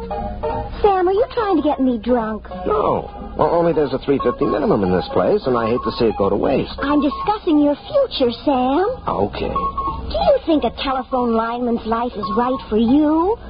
Well, has its ups and downs. Sam. I'm sorry. I warned you. Once more, and I'm going to ask you to take me home, even with a $3.50 minimum unexpired. Yeah, okay, honey. Now, what are you doing to improve yourself? Nothing, I guess. Why don't you take one of those correspondence courses? You know, the ones with a picture of Arthur Godfrey, and he says, I was awful in high school arithmetic till I sent in the coupon. What does he need with high school arithmetic? It's the principle of the thing. Sam, I'd hate to think I was engaged to a man who didn't improve himself. Well, I'll figure something out, honey. You don't want to spend all your life with your arms around a pole. It was all right with George Sand. Is he working at the company now? No. George Sand. She was in... She? Yeah, sure, honey. It was a pen name. You see, she was in love with Chopin. You get it? No. Well, he was a pole. You see? Arms around a pole. You get it now? Yes. Now I get it. Sam, take me home immediately.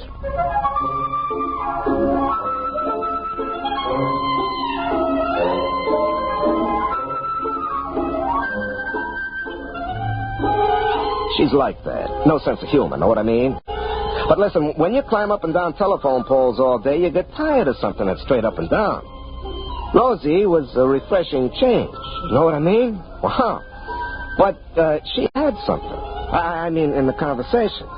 So I started taking those electronic courses, you know. I'd been at it a couple of months when I asked Rosie to come down to my basement. I certainly will not. Well, why not, baby? Sam Yoder, I'm a respectable girl. Honey, if I had anything else in mind, would I ask you to leave a nice, comfortable porch swing to go down to a whitewashed concrete basement?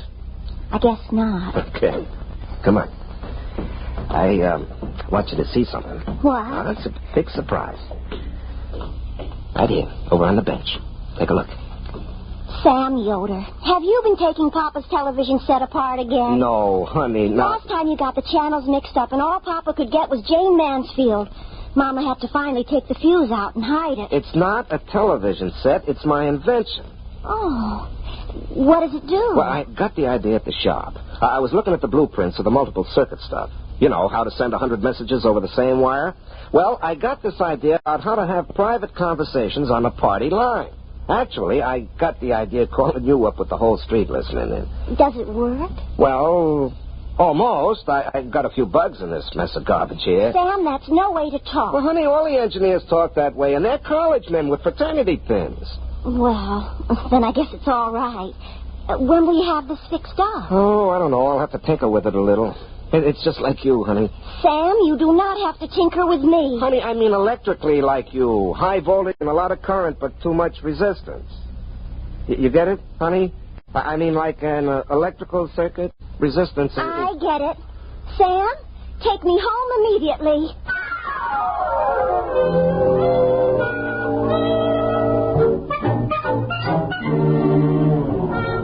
I was thinking of my invention the next Friday, July 2nd, about 6 o'clock. I was up a pole near Bridges Run, hunting for a break where the party line went dead. I hooked in my linesman's phone, but I couldn't get central. I was just about to pull my phone and get down when... Hey, that's impossible. The line checked out dead. Hello, who's this? Sam, this is you. Huh? What's that? This is you. You, Sam Yoder. Don't you recognize your own voice? This is you, Sam Yoder, calling from the 12th of July. Look, Mac, I'm working and I'm 50 feet up. Don't hang up. I'm not hanging up, but you'd better. Now, wait a minute. Do I know you? The voice is familiar.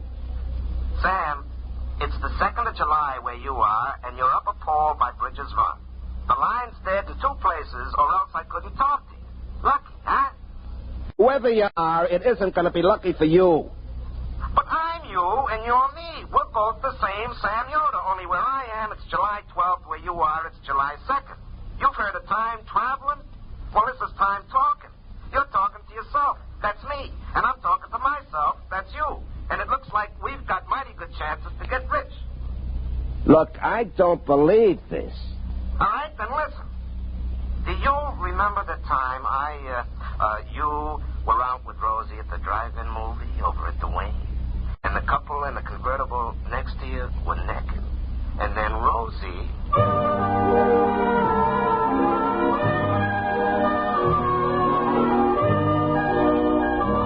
Well, never mind what he said. It was something only me and Rosie would know about. Nobody else in the whole world, so I knew he was me. I was he, him. We were the same. He told me what he wanted me to do, and then he told me where the brakes were in the line and hung up. Well, I cut loose down the pole, and my irons only hit it twice from the top to the bottom. I was sweating and shaking a little, and it didn't help any when I found the two brakes right where the voice said it would be. But that wasn't any more impossible than anything else. I called into Central and told them I was sick, which wasn't particularly untrue anyway. And then I went home and made myself a cup of coffee, and pretty soon I was muttering to myself, which I don't say now in order to make telling the story easy. But I do it all the time, like this. You got a good cup of coffee here, Sam, old boy. Instant, but strong. Oh, now there isn't any weak-mindedness in my family, and the company psychologist said I grew up stable. Was it inner stable? Well, anyways. Nobody but Rosie knows I told her her nose is so cute I couldn't believe she ever had to blow it. Maybe it was me talking to myself. Don't let Sam. Don't mind if I do. I talk to myself just sitting over coffee. Why shouldn't I talk to myself on the telephone? From the middle of next week. On a dead line. I wonder if that psychologist was right. More coffee, Sam? Just a little to hot it up. When? Now, look, if somebody drove over to Rappahannock past Dunsville and telephoned back that there was a brush fire at Dunsville, I wouldn't be surprised to get to Dunsville and find a brush fire there. So, if somebody phones back from next Tuesday that Mr. Broadus has broke his leg next Tuesday, why should I be surprised to get to next Tuesday and find out he'd done it? More coffee, Sam? No, thanks. I couldn't touch another drop.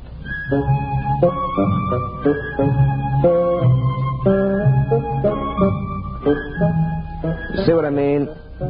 Pretty soon I began to realize there was money in this thing, and I got to work on my invention. The one I meant to use for private calls on party lines.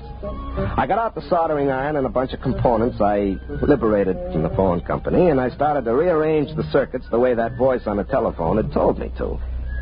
It was a real breadboard job with wires hanging out of it like spaghetti, but finally I was done. I spliced my gadget onto my phone, then I broke the line to Central, rang it, and half a minute later... Hello? Hello? Hello, Sam. This is you in the 2nd of July. You got it all fixed up, huh? Yeah, it looks awful. Well, that's okay. You can straighten it out later. Okay, Sam, now we get rich together.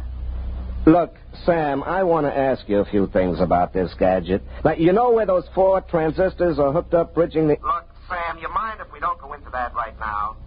Yeah, but I want to know if I reverse the leads, will I... Some other time. Well, if you're too busy to talk... I'll tell you. I am kind of busy right now. You'll understand when you get to where I am. Look, I worked 6 hours on that thing because you said to it. Don't get mad, Sam. I'll tell you what. You go see Rosie and tell her about this and have a nice evening. Ha-ha. What do you mean, ha-ha? You'll find out. Knowing what I know, I'll even double it. Ha-ha, ha-ha.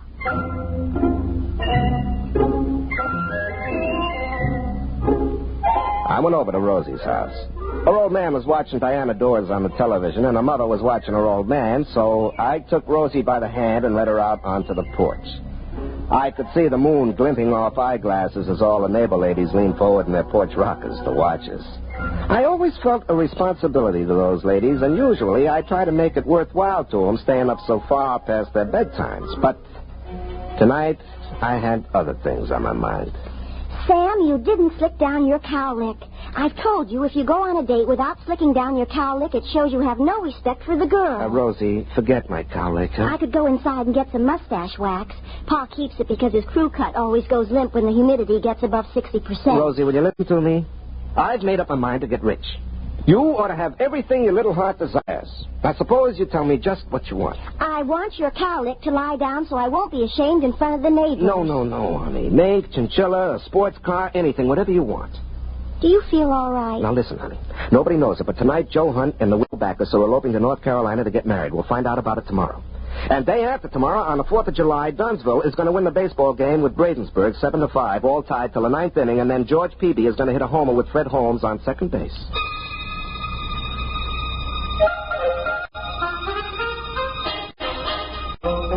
There was a brief silence, interrupted only by the sound of Pa's rocker going over as he tried to get a better angle on Diana Dors. I don't know how many times I've explained to him you can't improve on the view on a two-dimensional TV screen by craning your neck.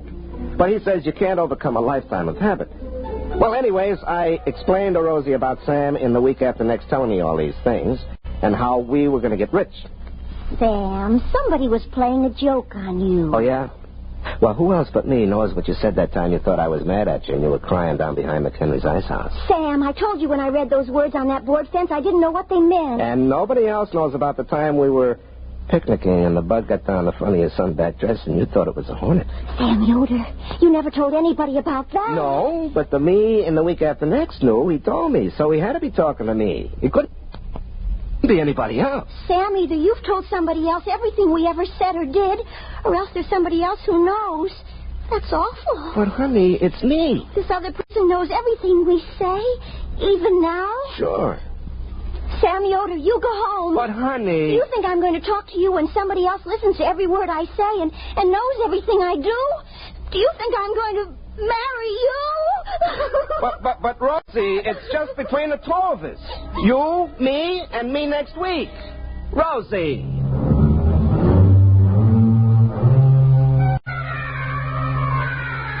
I stayed around till her father came out and asked me to go home so Rosie could finish crying and he could watch Hell's Angels on the Late Show in peace. On the way back to my house, I got madder and madder. Sam, in the week after next, could have warned me about this, the louse. Well, I plugged in my gadget and rang, but I guess there was nobody home on July 12th because there wasn't any answer. And there wasn't any that night when I got home from work either.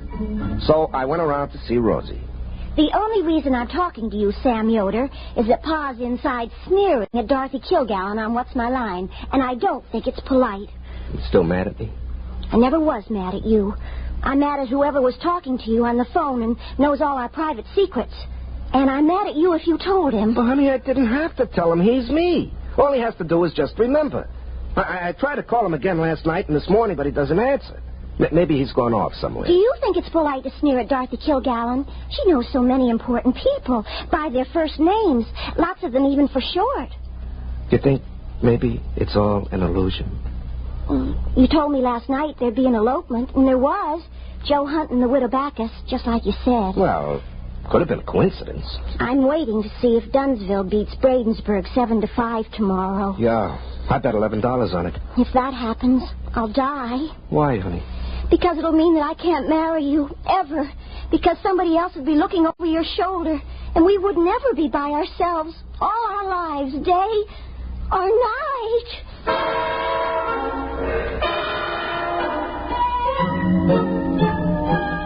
The next day in the big 4th of July ball game, it was tied in the 9th. Then George Peavy hit a homer with Fred Holmes on second base, and Dunsville beat Bradensburg 7-5. I collected my bet, but the $11 turned to ashes in my mouth. I didn't go over to Rosie's that night. I stayed home and kept trying to call myself up on that gadget that I told myself how to fix up. It was a moonlit night, The kind I usually spend with Rosie while her old man watches the $1 million movie for the 7th time on TV, hoping that the ending will come out different. But there I was in the basement trying to call up the week after next, and nobody home. In the morning, I woke up suddenly. I thought it was the alarm clock, but it wasn't. Hey, I left the gadget on. Oh, wait, don't go away. Wait. Hello? Don't get upset, Sam. Rosie's going to make up with you. How do you know what she's going to do? She won't marry me with you hanging around. I've been trying to figure out a way to get rid of you. Quiet. I'm busy. I got to go collect the money you made for us. You collect money? I get in trouble and you collect money? I have to, or you wouldn't get it. Now, listen, where you are, it's Wednesday. Now, you're going over to Dunsville today to fix some phones.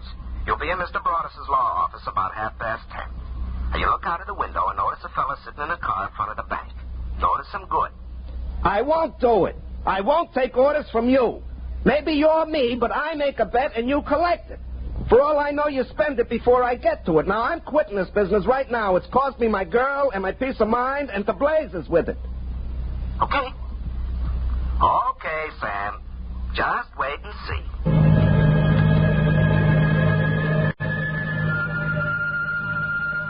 The trouble with a story like this when you tell it is there isn't any suspense, like one of those old movies where a gypsy fortune teller tells George Raft he's going to be head gangster and fall in love and finally get shot by his best friend, played by Ralph Bellamy. And then the rest of the picture just goes like a local commuter train following a schedule.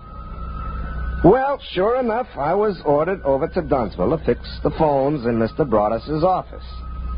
Well, at 10:30, I happened to look out of the window, and there, sitting in a car with the motor running, was a reddish-haired man.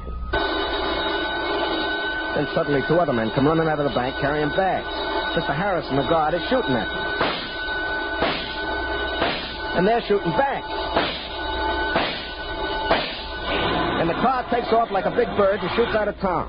And Fred Hale comes tearing after him in the squad car right down Olympia Street. Unfortunately, Mrs. Monroe was turning left into the supermarket parking lot. She happened to be coming from the far right lane.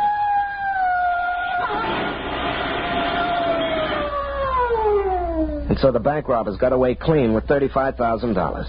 They'd cut all the wires out of town where they crossed Goose Creek, and so they sent me right out to fix it. I was up the pole right next to the creek working and, like usual, talking to myself. Sam, do you realize what that was? A bank robbery. You, in the middle of next week, told you to come over here and watch a bank robbery, but you didn't tell yourself what for. You didn't tell yourself to stop it. Sam, that other you is a born crook.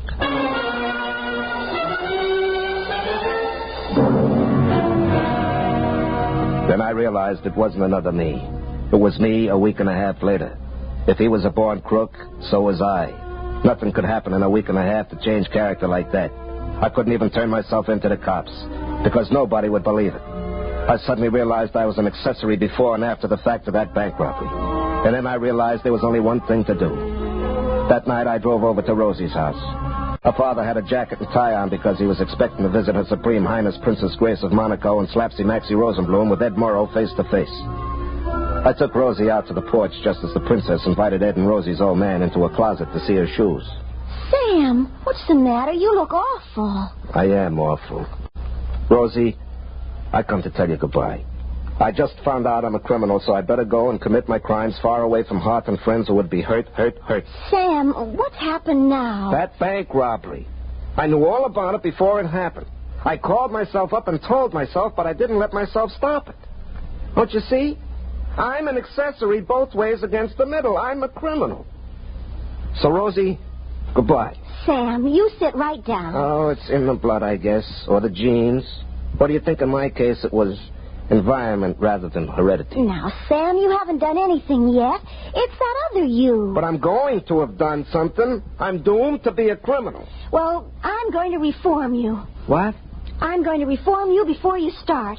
I'm going to stay with you from now on, every place you go. But, Rosie, I climb poles. I'll wear my tapered slacks. You won't do anything criminal with me along. And if that other you starts talking to you on the telephone, I'm going to climb the pole and tell him where he gets off.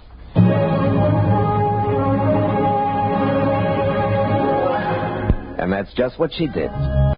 Wherever I went, Rosie went right along with me, carrying a 10-inch crescent wrench in case of emergencies, wearing her tapered slacks, which looked real good because, as a matter of fact, the slacks taper just a little more than Rosie does.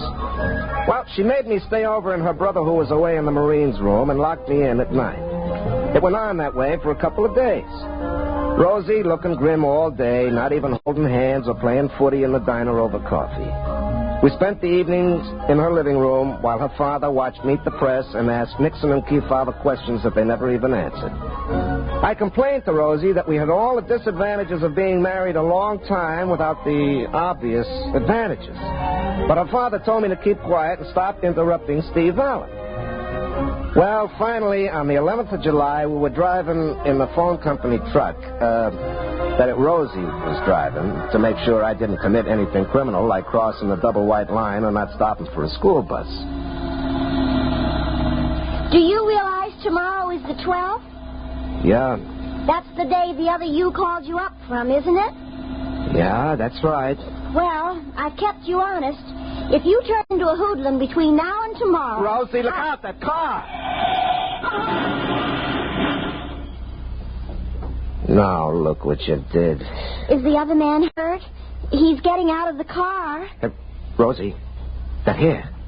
Rosie, that's the man who...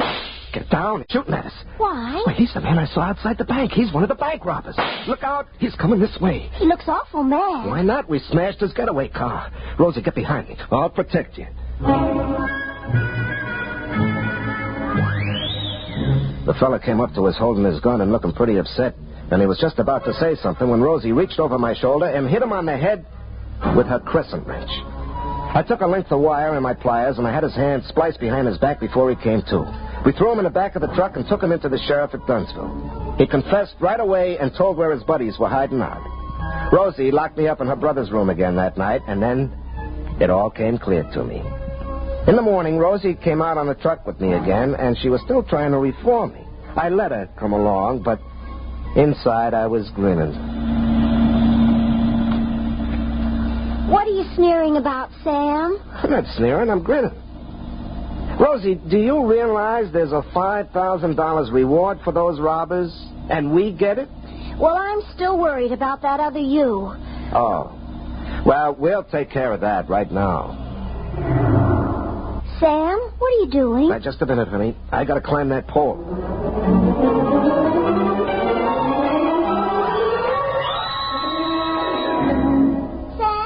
What are you doing up there? Well, I gotta make a call, honey. Hook up my little gadget. Now. Hello, who's this? Sam, this is you. Huh? What's that? This is you. You, Sam Yoder. Don't you recognize your own voice? This is you, Sam Yoder, calling from the 12th of July. Look, Mac, I'm working and I'm 50 feet up. Don't hang up.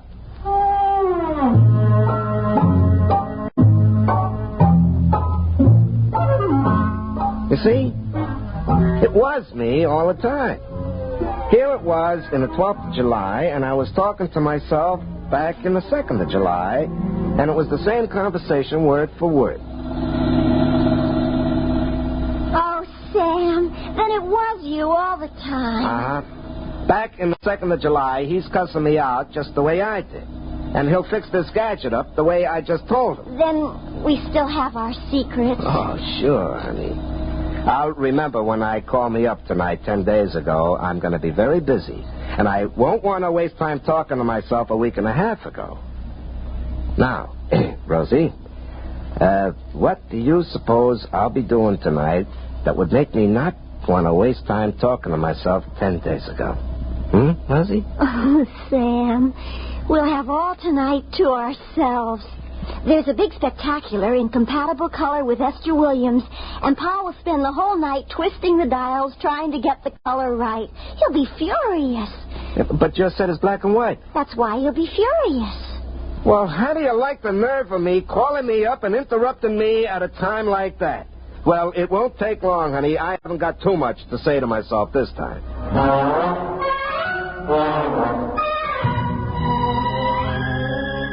Well, that's the way it went.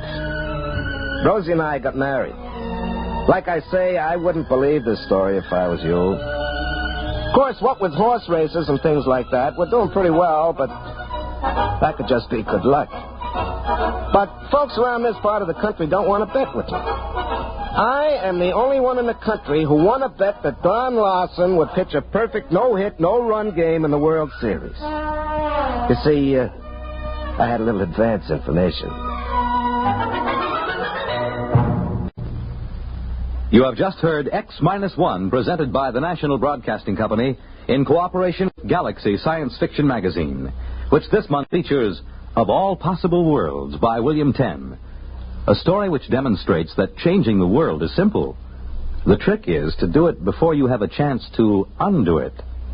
Galaxy Magazine, on your newsstand today. Tonight, by transcription, X-1 has brought you Sam, This Is You, a story from the pages of Galaxy written by Murray Leinster and adapted for radio by Ernest Kinoy. Featured in the cast were Larry Haynes as Sam and Pat Hosley as Rosie. Your announcer, Fred Collins. X-1 was directed by Daniel Sutter and is an NBC Radio Network production.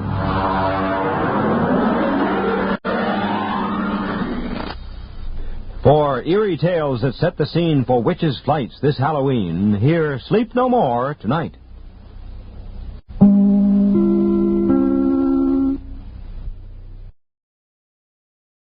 Hear Sleep No More tonight.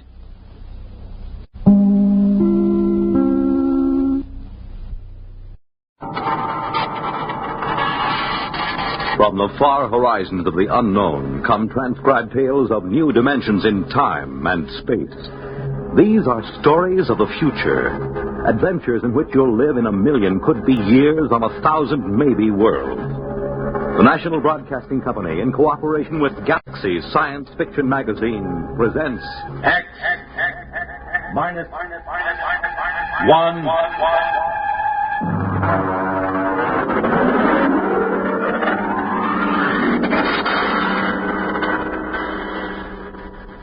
Tonight, Appointment in Tomorrow by Fritz Leiber.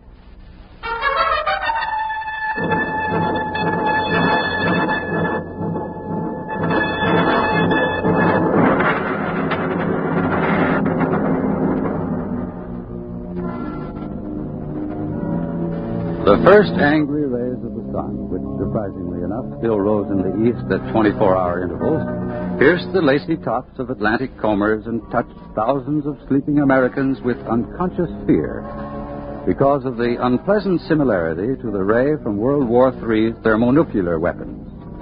This was America approaching the end of the 20th century.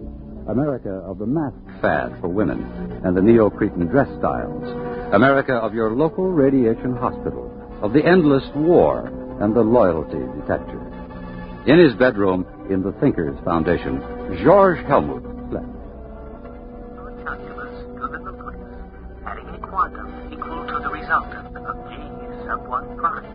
Repeating, the quantum... His educational sandman purred learnedly in his ear, droning tensor calculus through the night, filling the hours that used to hold man's formless fears and floating anxieties with the rigid form and anchored shapes of mathematics.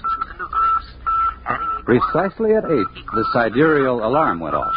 Oh, yeah. Ooh, my head. Oh, shower. 96.8, commence. Under the soothing spray of the body temperature robo-shower, Helmut took a deep breath and cast his mind to the limits of the world and his knowledge.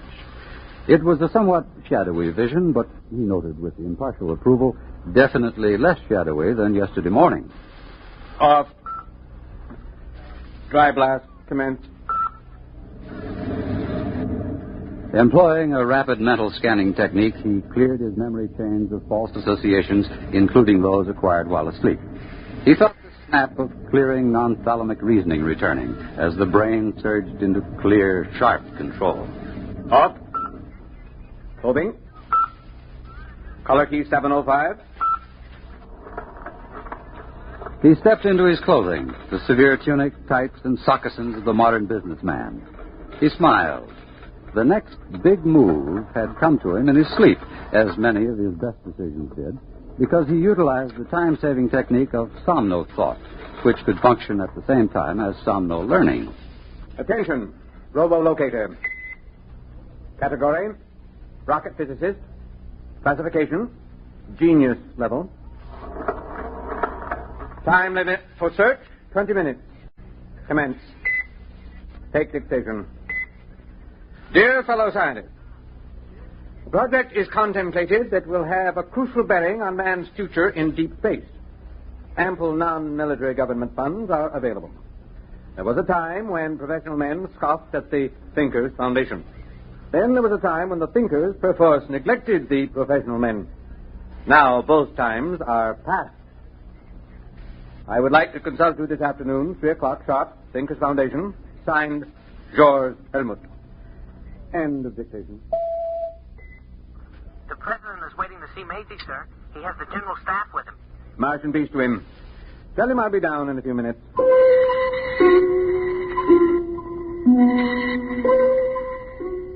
Huge as a primitive nuclear reactor, Maisie, the great electronic brain, loomed over the knot of hushed-voiced men. Its front was an orderly expanse of controls, indicators, telltales, and terminals, the upper ones reached by a chair on a boom.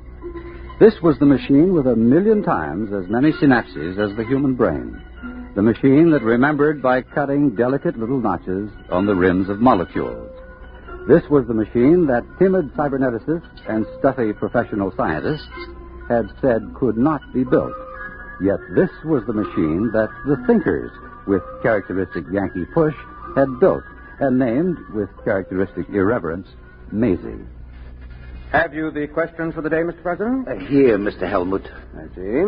The question on the Pakistan crisis is a little touchy. I don't know. If there is enough data to answer it, Maisie will do so. Well, of course, I didn't mean to. Of If course. you will excuse me, gentlemen, I will code the questions for Maisie. Oh, Section 5, Question 4. Whom would that come from? Number 4. Physics. Upperly and his research team. I see. Thank you, Mr. President. While I'm coding the tape, there will be time to watch the takeoff of the Mars rocket. Beautiful, beautiful. Oh, I've often wanted to go to New Mexico. As a matter of fact, I've always wanted to go right through to Mars. Mr. President. My chief of staff thinks the project should be under the Army instead of the Thinkers Foundation. Mr. President, this is the way Maisie designed the project. Oh, I know. That's what I told him. Still, I wish you people could bring back a few of those wise little devils from Mars. It would be a good thing for the party, the country. It's quite unthinkable. The telepathic abilities of the Martians make them extremely sensitive. The conflicts of ordinary Earth minds would impinge on them psychotically. Only the thinkers can contact them because of the clear training and errorless memory chains. Perhaps someday, in the future... there goes the rocket. Beautiful, beautiful. I am ready to submit the question tapes to Maisie. Stand back, gentlemen. Oh, sorry. And now... All right, gentlemen. Maisie is thinking.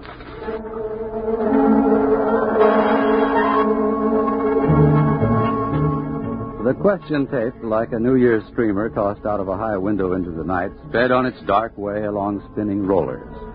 Curling with an intricate aimlessness, it tantalized the silver fingers of 1,000 relays, saucily evaded the glances of 10,000 electric eyes, impishly darted down a narrow black alleyway of memory banks, and, reaching the center of the cube, suddenly emerged into a small room where a sweating fat man in shorts sat drinking beer. Here it comes. Get off my lap, honey. I've got work to do. Can it wait? I said get. Oh, you didn't have to do that. When Maisie thinks, she thinks. Open up another beer. Look, I'm not a robo-barmaid. Honey, do what you're told, or I'll ship you out where they'll work some of the upholstery off that frame, slopping radioactive mud. You don't have to get nasty, Jan. Here's your beer. That's better. It makes you fat. I like to be fat. It makes our relationship more poignant. Pass me the questions and get over to your keyboard. You're a greasy pig. But such an attractive pig. Start taping. Why, that dirty... What's the matter? One of the questions. does Maisie stand for male Zell? For what? Male Zell. Does it? Look, you just keep sitting on your brains and let me do the thinking. Tape. Maisie does not stand for male Zell. Maisie stands for amazing, humorously given the form of a girl's name. Who is Male Zell? Edgar Allan Poe. Huh? It's a story. Male Zell's chess player. About an automaton that was supposed to play chess. Poe proved it had a man inside it. Oh, and they want to know if Maisie... They're wrong. Maisie doesn't have a man inside it. Just a lump of conceited lard. You could hit me with that. Look at my dress. Get me another glass of beer. That must have come from the physics section of the Research Institute. Opperly and that ape Farquhar. Well, we'll look into that. All right, start taping. Question 1. The midterm election vidcast should be spaced as follows.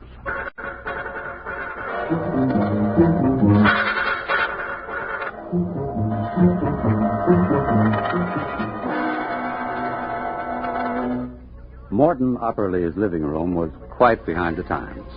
Instead of reading tapes, there were books. And instead of a 4x6 TV screen, there was a Picasso, still faintly radioactive from being smuggled out of the Manhattan crater.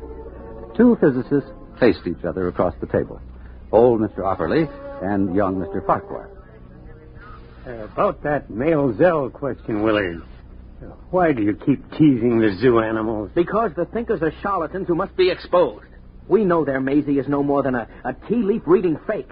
We've traced their Mars rockets, and we know they go into orbit 500 miles above Earth and stay there until it's time to come down with the latest miraculous Martian mental science. But we've already exposed the thinkers very thoroughly. You know the good it did. Willard, the age we live in wants magicians. A scientist tells people the truth. When times are good, when the truth offers no threat, people don't mind. But when times are very, very bad, well, a magician tells people what they wish were true. That perpetual motion works, that colored lights can cure cancer, that a psychosis is no worse than a bad cold, and that they live forever. In good times, magicians are laughed at. They're the luxury of a spoiled, wealthy few. But in bad times, people sell their souls for magic cures and buy perpetual motion machines to power their war rockets. Are we supposed to beg off from a job because it's difficult and dangerous? In my day, Willard, I was one of the frightened men. Later, I was one of the angry men. And then one of the minds of despair. And now I'm convinced that all of my reactions were futile. Exactly. You reacted. You didn't act. If you men who discovered atomic energy had only formed a secret league, if you'd only had the guts and foresight to use your tremendous bargaining power to... Willard, we scientists weren't the stuff of which cloak and dagger men are made. Can you imagine Oppenheimer wearing a mask or old Einstein sneaking into the White House with a bomb in his briefcase? That's not the way power is seized. New ideas aren't useful to men bargaining for power. Only established facts or lies are. What do you want to do? Surrender the world to charlatans without a struggle? The thinkers are vulnerable. Their power is based on a series of lies. All power is. The greater the lie, the greater the power. What's it based on? A few lucky guesses, some faith healing, some science hocus pocus. The power of the thinkers isn't based on what they've got, but on what the world hasn't got. Peace, honor, a good conscience. They've sent for me. Who? Jan Tregerin? No. George Helmut. I got the radiogram an hour ago.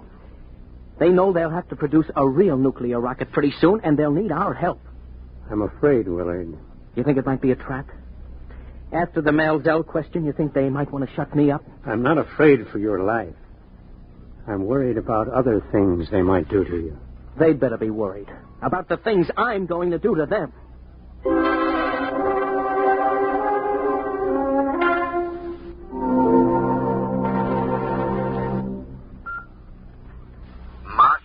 To you, Willard Farquhar. You have entered the Thinkers Foundation. Please remain on the slideway. I want to see George Helmut. May we take your hat and coat?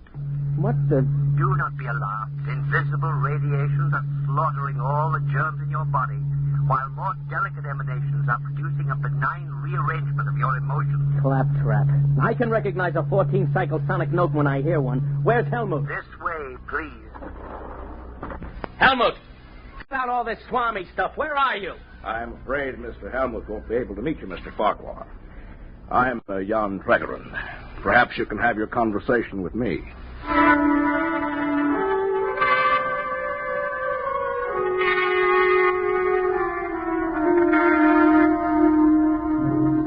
George Helmut waited in the conference room with 24 empty chairs. He had prepared by 2 hours' rest with the Somno teacher on full volume for this conference, having strengthened his mind by hard years of Somno learning, memory straightening, and sensory training.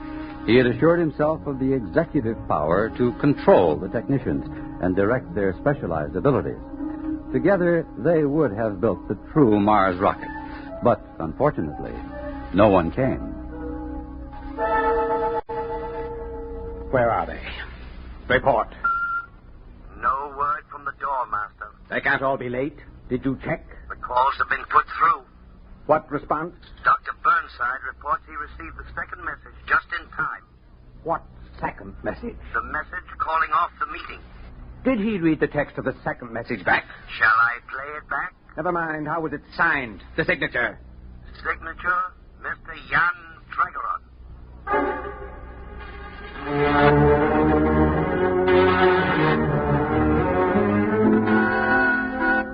George Helmut dejectedly examined his organizational charts, and then tapping his stylo on the pad, he extended his mental aura, cleared his memory chains of error, accelerated his cerebral processes by the Haber-Gerson process he had practiced for so many years. Slowly, he could feel the tight, heart-squeezing disappointment ebb. He was in control again. Tregerin. He was the one to blame. Tregerin, who was so used to working by deception that he must be shown the light. Well, Willard, how was your adventure among the magicians? Well, they didn't hurt me. You're sure? And are you as determined as ever to smash and expose the thinkers? Of course. Only from now on I won't embarrass you by asking any male Zell questions. After this, I shall bore from within. Now, where have I heard that phrase before? Do I understand that you are becoming a thinker, Willard? Certainly. That's the only way to smash them. Out-trick all their trickeries. Organize a fifth kind. Then strike. The end justifying the means, of course. Of course. I wonder if becoming a thinker doesn't simply mean that you've decided to use lies and tricks as your chief method. Well, you're working with Helmut? Not Helmut. Tregerin. I'm afraid that Helmut's career as a thinker is going to have quite a setback. Oh, well. Goodbye, Willard.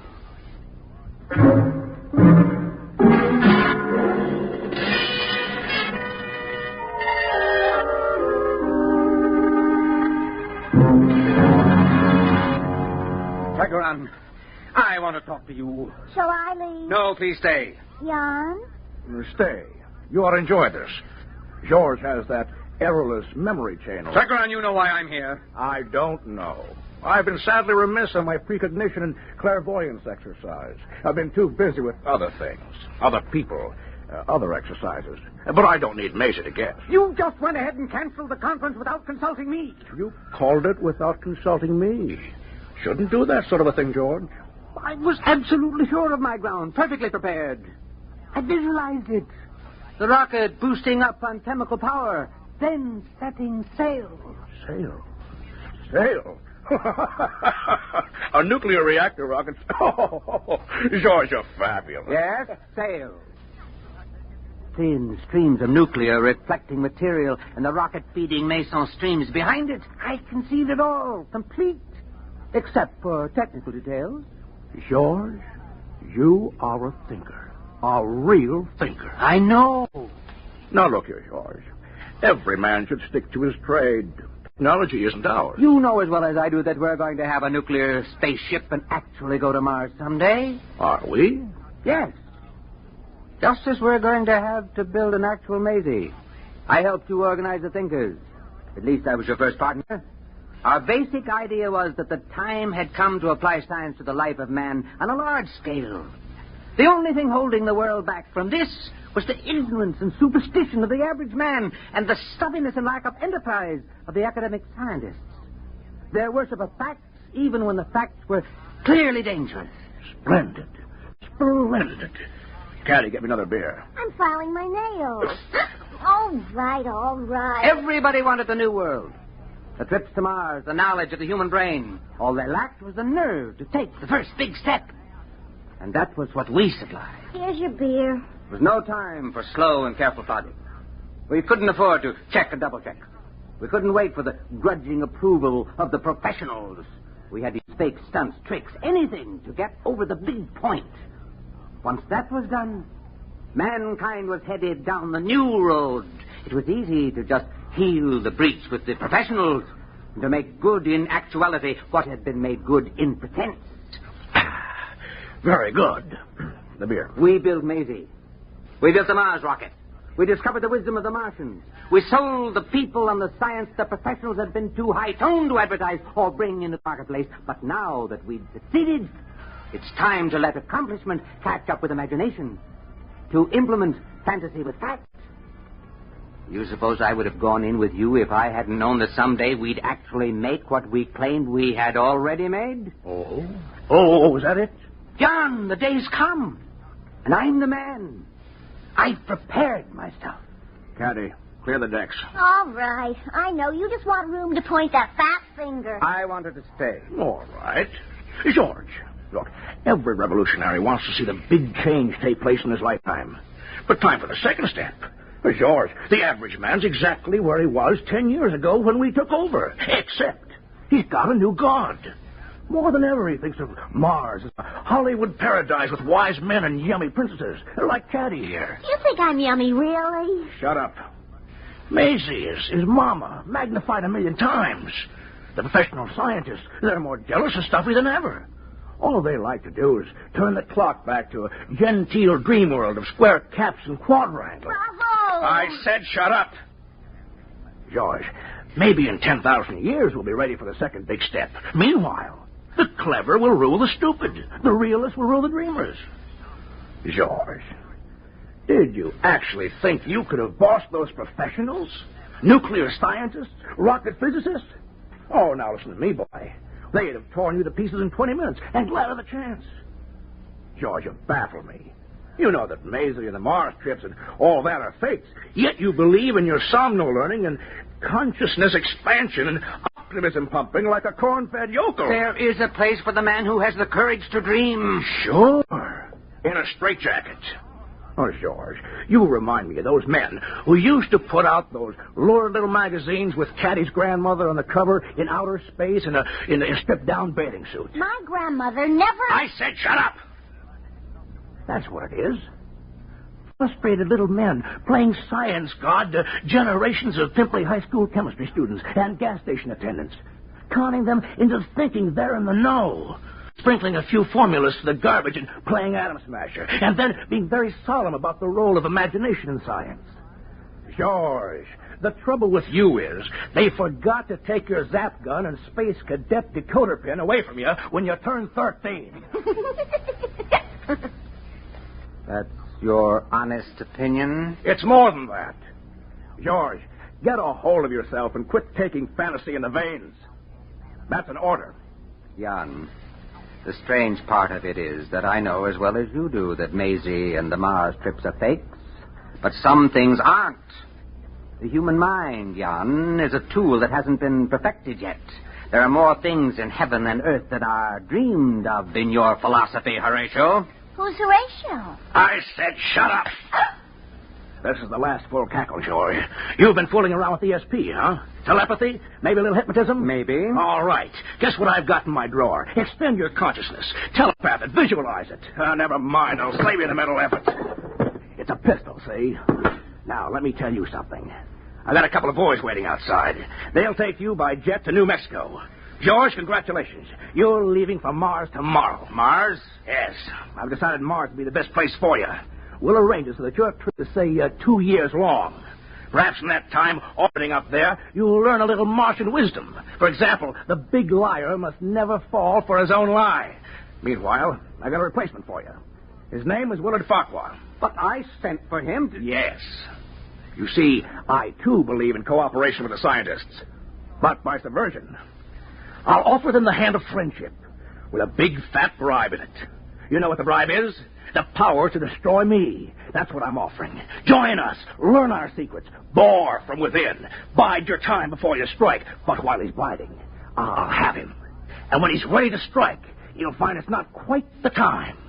Wait a little bit. Enjoy the power. Play with fat old Jan Tragerin like a cat.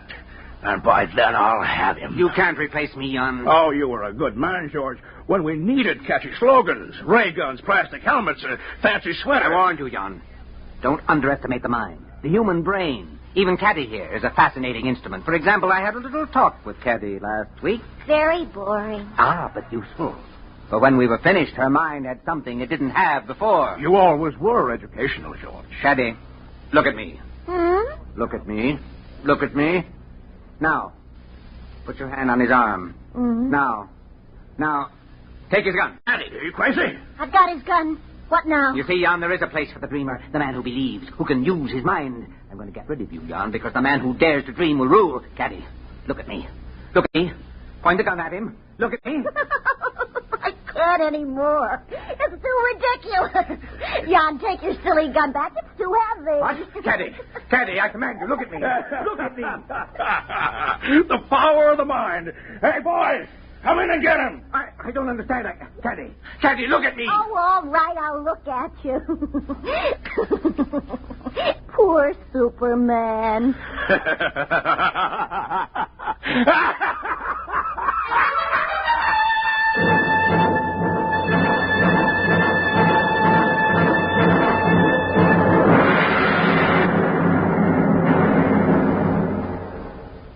You have just heard X-1, presented by the National Broadcasting Company in cooperation with Galaxy Science Fiction Magazine, which this month features You Go by E.C. Tubb, which proves that for pure, chilling horror, nothing can beat cold, hard facts.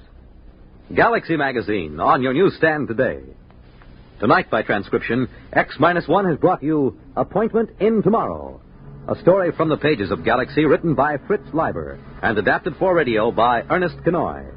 Featured in the cast were Ted Osborne, Dean Almquist, Pat Hosley, Bob Hastings, Arthur Hughes, and Charles Penman. Your narrator was Floyd Mack. This is Fred Collins.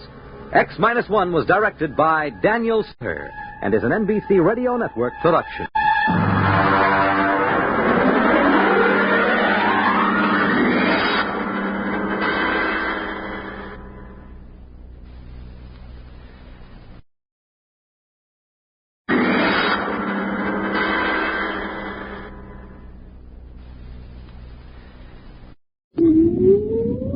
Countdown for blast off.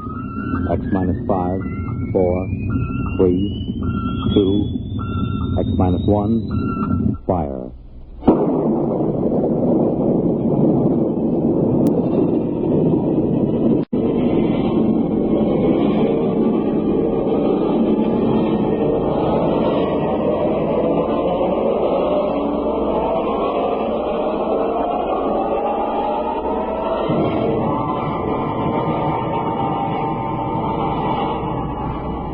From the far horizons of the unknown come transcribed tales of new dimensions in time and space. These are stories of the future, adventures in which you'll live in a million could-be years on 1,000 maybe worlds. The National Broadcasting Company, in cooperation with Galaxy Science Fiction Magazine, presents X-1.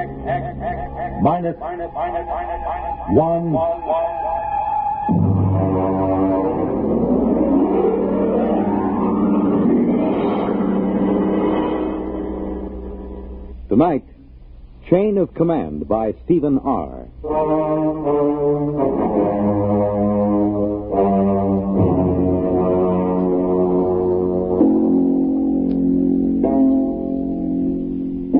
This is about George. He's a friend of mine. Lives right here at the Brookside Atomic Laboratory with his family. My name is Charlie Boyle, by the way. I'm a security guard here at the lab. Been here now for, 20 years, I guess. Of course, they don't use the lab anymore. Lots of weeds and things, and, I stick around. There isn't really any place to go. Oh, well, I'm getting away from it after all. This is about George. Some of it I knew myself. A lot of it he told me after it was over. It began, it began the morning after George's wife lit into him. I think, George, the least you could do is complain. After all, are you a mouse or a man? Clara, what's the point of complaining? It'll just start trouble. We do live at the laboratory. We have some rights. The best thing we can do is just stay right where we are. But it's dangerous. There's nothing dangerous about it, just so long as we know what we're doing. I'm not thinking about us. I'm thinking about the children. The children know they mustn't go. George, I will not go on like this without a moment's peace of mind. If you had the slightest concern for my welfare or for the children's, you'd... All right. I'll go talk to old Charlie, the security guard. Why not talk directly to the superintendent? Because of the complications. Now, I promise you I'll explain the situation to Charlie. He knows me. I've talked to him for over a year now. And he hasn't the slightest influence. I'll impress the seriousness of the situation on him. All right, but do it now. I will. And be firm. I'll be as firm as I can.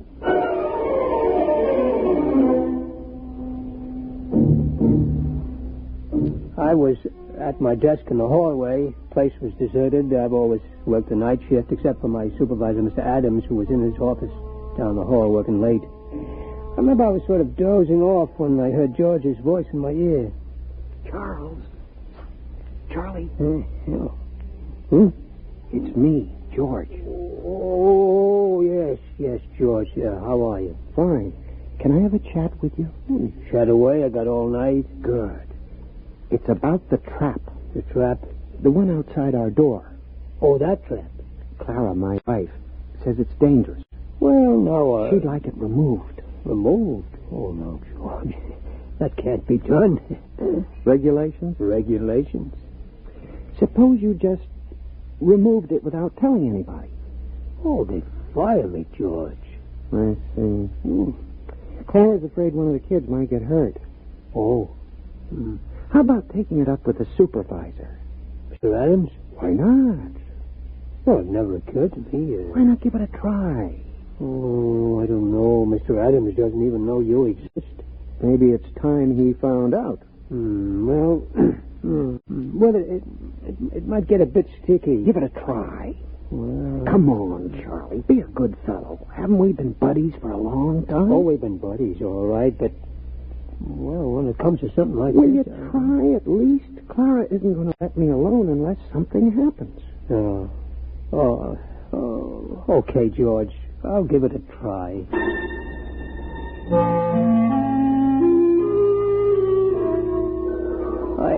I straightened my tie and I brushed off my uniform real neat and I went into Mr. Adams' office. I could see the light under his door and I hear him on the phone, so I knew he was there. Edgar? Adams up at Brookside Lab. How are things in Washington? No, nothing serious. Just want to have a fingerprint check on one of our scientists. Yeah, number 7X4582. That's right. How's the missus? Good. Oh, excuse me a minute, will you? Somebody at the door. Come in. Oh, hello, Charlie. Edgar, can I call you back? Fine. Yeah, what is it, Charlie? Well, I'd like a word with you, Mr. Well, Charlie, I'm on the phone to Washington. Is it a security matter? Oh, on the way, Mr. Adams. Well? I don't know how to tell you, really. Well, just tell me.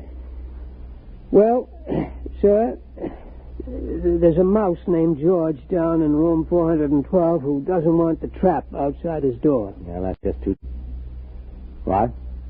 A mouse in room 412. He objects to the trap. Look, Charlie, I'm busy. Is this a joke or something? Well, I guess maybe it is. I mean, I like a good joke as well as the next fellow, Charlie, but, well, I mean, it's late and I got a lot of work to do. Did you mind? No, Mr. Adams. Yeah, well, that's fine. You just get back to your desk, huh? Oh, okay, Mr. Adams. And, Charlie, yes, sir. Yes. Next time one of the mice complains, tell him to come in here and speak to me himself. Yes,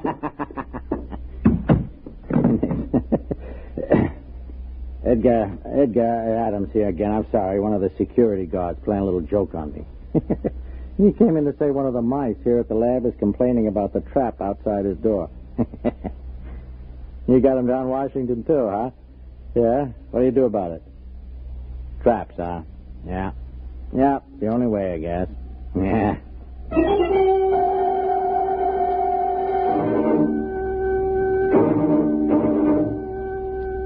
Well, I went back to my desk. George was there, waiting. I could tell by his expression that he knew the answer before he even asked me. No soap, huh, Charlie? No soap, George. I guess I'll have to tell Pal. Yeah, I'm sorry, George. What'd he say? Well, he said if you've got a complaint, see him yourself. He said that, huh? Yeah.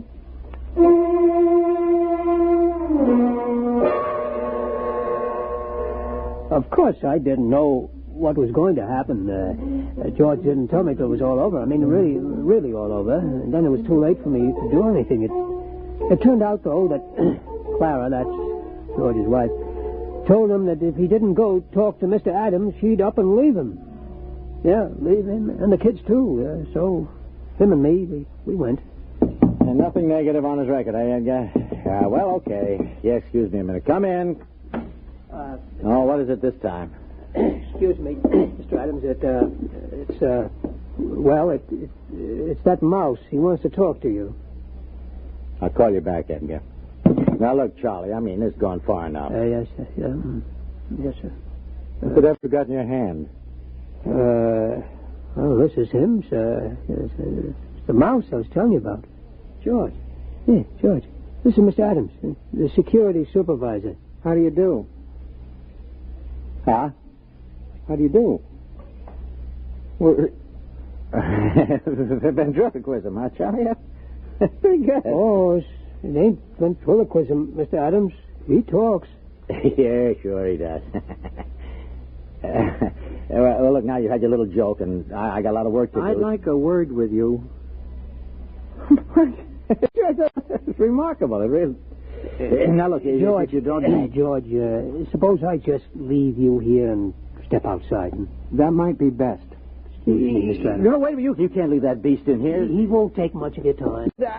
Hold it. Leaving mouse on my desk. Can you hear me all right? Yes, of course. What? I said, can you hear me? Some people have trouble. I'm going out of my mind. It's a hallucination. No, sir, a mouse. Listen to...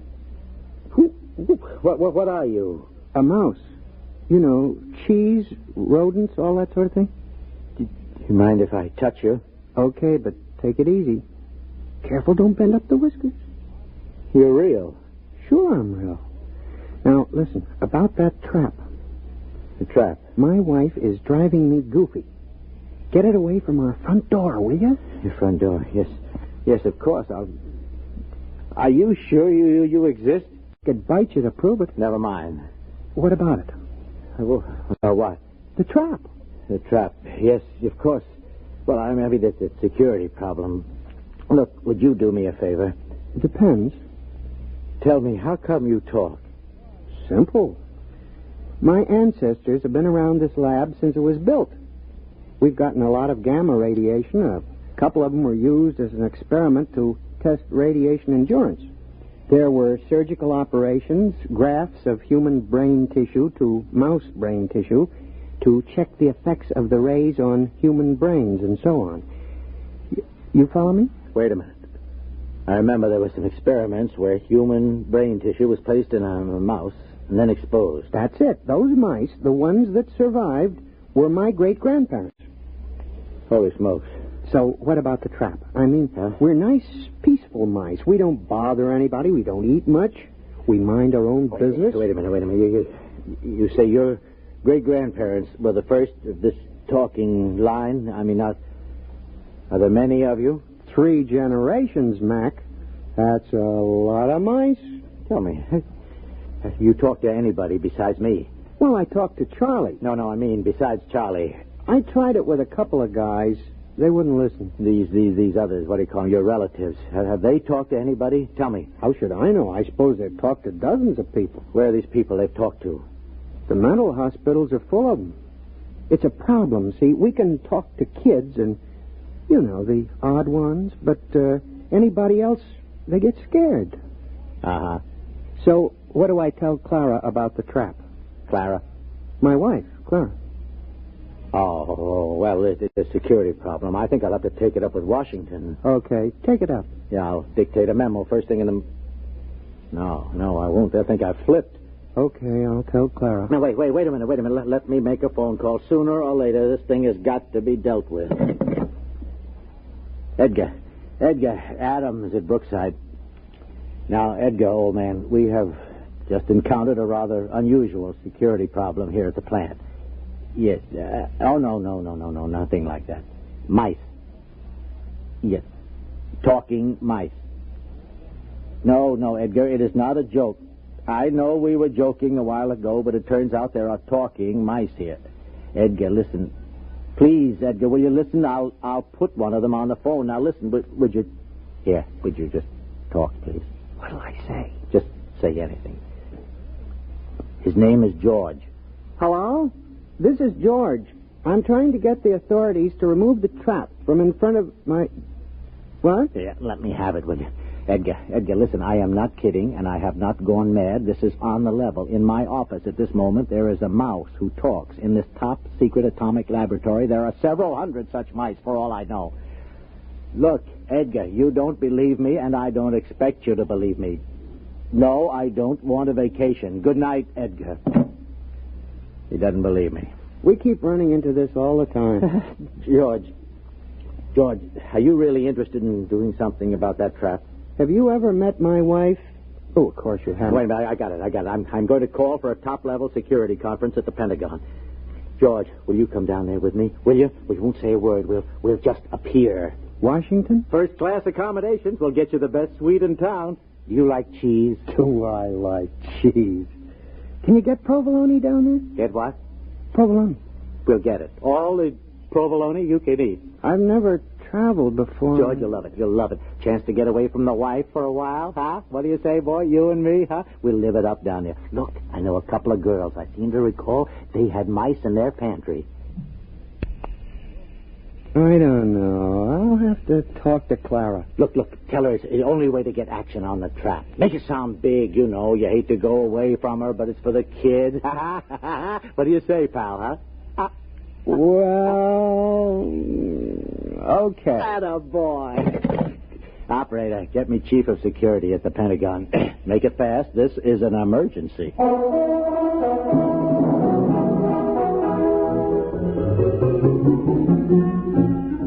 I wasn't there, but like I say, George told me all about it after it was over. Seems him and Mr. Adams went down to Washington on a morning plane. George got a little plane sick, but he liked flying pretty good anyway. They checked in at the Statler, then went over to the Pentagon. Right, order, gentlemen, order. As a chief, I hereby convene the meeting. It's been called as a priority A emergency station by Mr. Adams, who, as you know, is security chief at our Brookville Atomic Laboratories. Mr. Adams? Yes, thank you, Chief. Now, gentlemen, it may come as a shock to all of you. It did to me. That I've learned that some 1,200 English-speaking individuals have been operating freely within our top-secret laboratories at Brookville without any security clearance whatsoever. You did say 1,200? Actually, sir, 1,207. Who are these people, sir? Mice, Chief. Mice? Yes, sir, mice. I have one of them here with me. Somewhere. George. Here. Oh, there you are. George, would you just mind stepping to the center of the table? Right. Gentlemen, this is George. How do you do? Well, this is most remarkable. George is the result of an experiment conducted some years ago in which bits of human brain tissue were grafted into live mice to test radiation effects. And there are 1,200 of these inside the lab?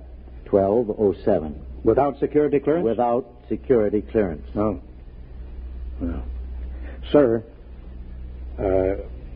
Mouse? Call me George. George. George, tell me what you know. My wife wants the trap removed from our front door. She thinks it's dangerous for the children. Has she been cleared? Quiet, General. Well, a major lapse of security. I'm aware of the lapse, General. What about the trap? I refuse to countenance any act that will aid the entrance of more of these spies and saboteurs into the plant. Who's a spy? I'm a mouse. Tell me, have you overheard any conferences? Maybe a few. Seen any documents? My kids play in the secret document file. It's the safest place in the lab. Have you yourself ever seen any papers marked top secret? Seen them? Heck, I've eaten them. I believe this calls for some action, gentlemen. Mr. Adams.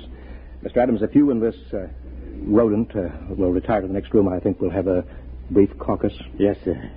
George. Okay. Yes, sir. See you later, gentlemen. Listen, what about the provolone? Never mind. Well, I think we should try to forget for the moment that these creatures are mice and deal with them as security problems. Concur. Now then, the first question is one of loyalty. I raise a question at this point. General? Are these American mice? Well, I assume that... Well, but do we know? You have a point, sir. Perhaps we ought to get immigration in on this. Immigration? I'd say extermination. Before we do anything rash, General, I think we ought to learn more about these creatures. Who they are, what their habits are, their loyalties, how much they know. Suppose this George creature won't tell us. We'll have to use every trick in the book. Now, I would suggest we first try the velvet glove. The full treatment.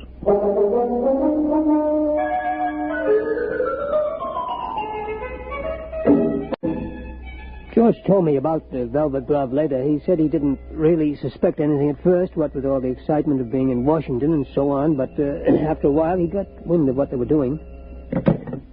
Room service. This is Mr. Adams in 712. Will you please send up a pound of provolone. Provolone, please. Cheese. Cheese. Yes, and some more wine. Yes, fine. Right away, please. They'll have some more right away, George. Can't get enough of this stuff. Really delicious. George, have a little more wine. I don't mind if I do. This is the life, all right. It's a great town, isn't it, George? Stupendous. By the way, George, those documents you mentioned eating, do you remember what they said? Something about nuclear weapons. Listen, Adam, what about those girls you mentioned, the ones who had mice in their pantry? Oh, yes. How about giving them a call? Well, George, a little late, don't you think? Oh, the night's just beginning. All right, George, I'll give them a little call. 6. If my memory serves. Hello, Gail. My memory serves. Bob Adams. Hi, just down on a quick business trip. How tricks, Gail? No, not a thing. By the way, did you still have mice? Mice? Yeah, but... You exterminated... Oh, I see. No, I don't think I'll have time this trip. I just wanted to call you up, say hello. Yeah, maybe next trip. Fine, my dear. So long. What'd she say? Unfortunately, the superintendent has a cat. I see. Wiped out? Wiped out. That's something I want to take up with my congressman before we leave town. We'll do that, George. George, have another sip of wine. You don't mind if I do? That's it. Now then, George, about those documents. Well, you stop about documents. I thought we were in town for a good time. We are. Well, round up a couple of mice, man, and let's get with it. Mice, I'll tell you what, George. You wait here. I'll go out and I'll see what I can do, okay? Okay, but make it snappy, huh? I'm raring to go.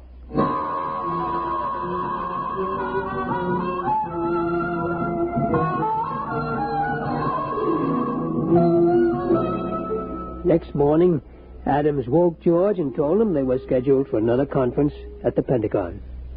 George, wake up, huh?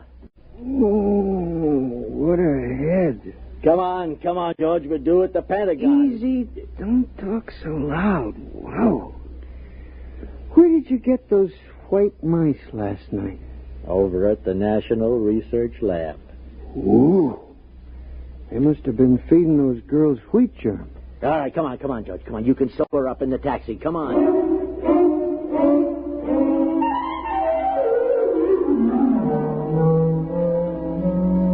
All right, George, we've been beating around the bush long enough. Who are you? I've told you, I'm a mouse. My name is George. I live in a hole at the Brookville Atomic Laboratory. We know all that.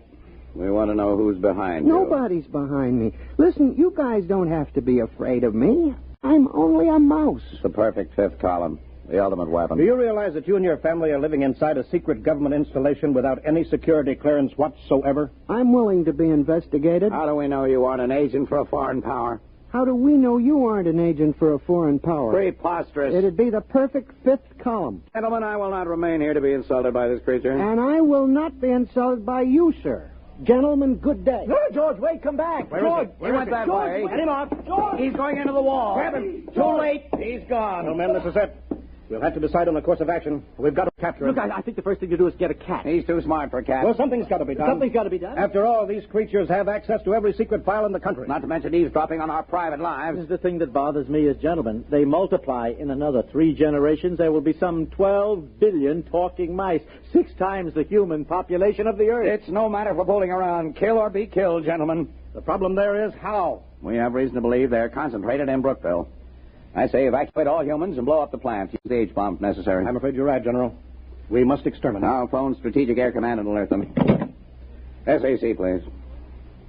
Hello, Bill. This is Ed. Listen, fuel up a couple of big ones. No, nothing serious, but we may want to use them in the near future. Just stand by, that's all. I'll call chemical warfare, get the best information on exterminating rodents. Hello? Hello? That's funny. It's gone dead. Hello? Hello? Something is wrong here. Sounds almost as if the line had been cut. Adams, got an alarm for that mouse.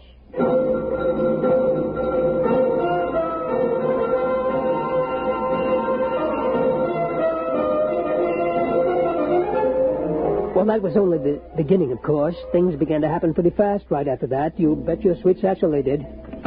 Well, Adams? Yeah, but I've been talking to Edgar. The FBI has located several hundred field mice, all of them non-talking. No trace of a mouse corresponding to our description of George.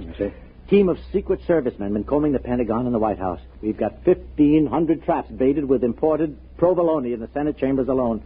So far, no luck. And what about cats? The American feline fanciers have volunteered 100 mousers. Oh, good, good. Any more telephone wires cut? I'm afraid so, Chief, yes. He managed to gnaw through the private wire from the president's suite to the Pentagon. Oh, I see. We'll get it spliced. What about the top secret file on that new chemical warfare agent? Is there any trace of that? They found the file, but he'd managed to chew out the key symbols. I'm afraid it's useless. Well, keep tracking him down. Yes, Sooner or later, we'll get him. Yes, sir. Only one thing, Well, what's sir. that? I hate to mention it, really. Well, go on, man. Well, sir, the damage has appeared in such widespread places recently. Well, go on. Well, there must be more than just George. In fact, we're afraid he has reinforcements right here in Washington. But that's impossible. How? I don't know how, sir, unless... Unless what? Unless...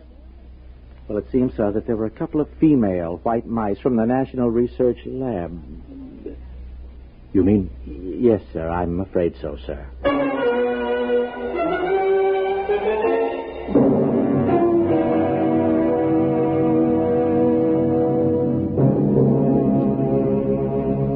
I guess maybe you know the rest. Within a couple of weeks, every cable, telephone line, power line, and every telegraph line in the United States had been cut. Also the wires on every plane, tank, train, and ship. They'd also destroyed every file in the country. That was only a month ago. Well, you can guess what's happened. Most everybody has left this part of the world. In this whole atomic laboratory, I'm the only human. And I'm not so sure I'll be around much longer. Yes, sir? The only woman. Not that they need a security guard, but, well, I'm just used to being here. I wouldn't know where to go. Charlie. Why, George. George, is it you? That's right, Charlie. Well, you look awful. Where have you been? Well, I was down in Washington, Charlie, about the traps, remember? Oh, yeah. That was before all the trouble started, over 2 months ago.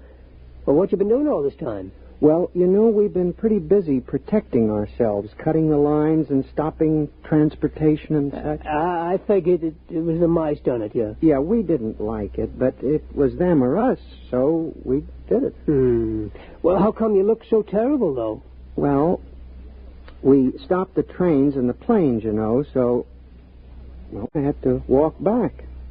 That's one heck of a walk for a mouse.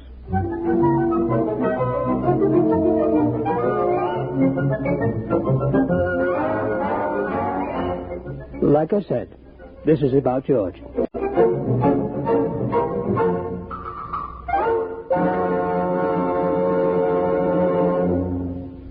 You have just heard X-1, presented by the National Broadcasting Company in cooperation with Galaxy Science Fiction Magazine, which this month features Moral Equivalent by Chris Neville, a story which shows why one culture shouldn't mimic another right down to the last little detail.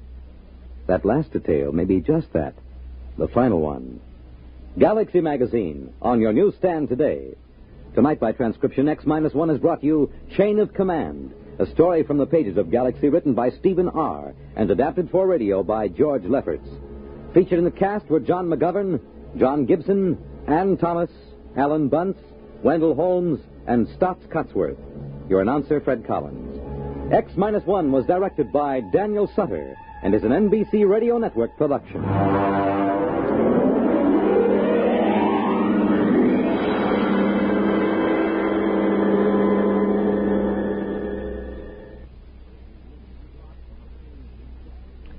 Tomorrow is the day the Olympic Games get underway on Olympics 56, an NBC radio exclusive.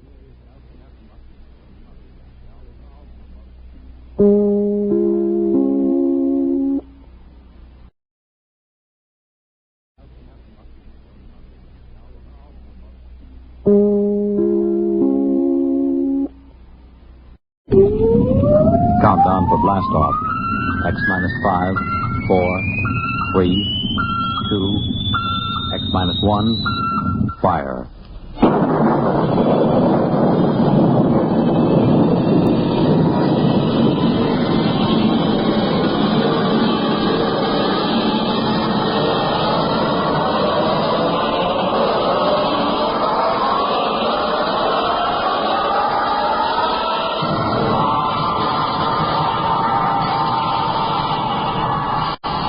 From the far horizons of the unknown come tales of new dimensions in time and space.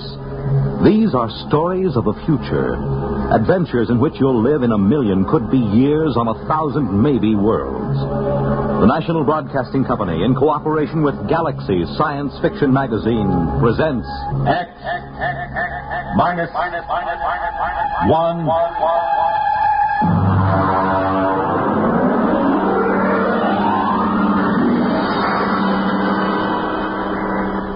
Tonight, Hostess by Isaac Asimov.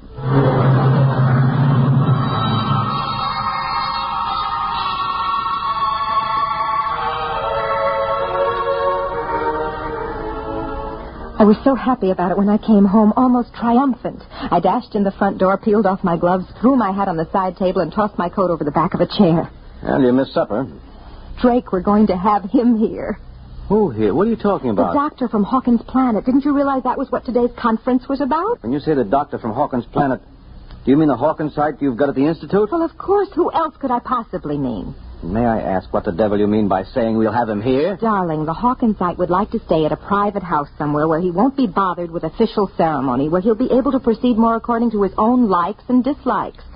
I find it quite understandable. Whenever you start using formal sentences, I know you're hiding extreme irritation. Well, you don't seem to be trying to hide it at all. Now, what's the matter? Look, I don't see where we've got room for extraterrestrial visitors. Are you serious? He can stay in the spare room. Honestly, Drake, all we have to do is show a certain amount of adaptability. Sure, just a little adaptability. The Hawkins site breathes cyanide. We'll just adapt ourselves to that, I suppose. He carries cyanide in a little cylinder. You won't even notice it. Now, what else is there about them I won't notice? Nothing else. They're perfectly harmless. They're even vegetarians. Now, what about us? Do we eat meat ourselves, or will that make us look like cannibals to him? I won't run solids to suit him, I warn you. Drake, it means very much to me. Well, why? Because if he stays here for any length of time, I can study him real closely. Very little work has been done on the biology and psychology of the individual Hawkinsite or of any of the extraterrestrial intelligences. Surely you must see the opportunity. He stays here. We speak to him, watch him, observe his habits. Look, I've spoken to men who are in charge of security groups watching various Hawkinsite missions on Earth. The missions stay in the rooms assigned to them. They don't leave for anything but the most important official business. They have nothing to do with Earthmen. It's quite obvious that they're as revolted by us as I personally am by them. Drake, he's a doctor. He's coming here for medical research, and I'll grant you that he probably doesn't enjoy staying with human beings and will probably find us perfectly horrible.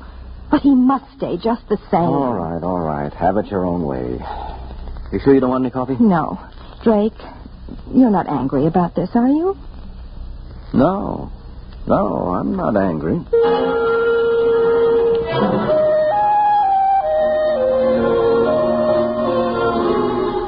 Most of my friends have been surprised when I married Drake because they couldn't understand my marrying a policeman. I explained he wasn't simply a policeman. He was a member of the World Security Board, but most of the staff at the Institute thought it rather odd that I hadn't married a biologist or at least an anthropologist, even a chemist, but certainly not a policeman.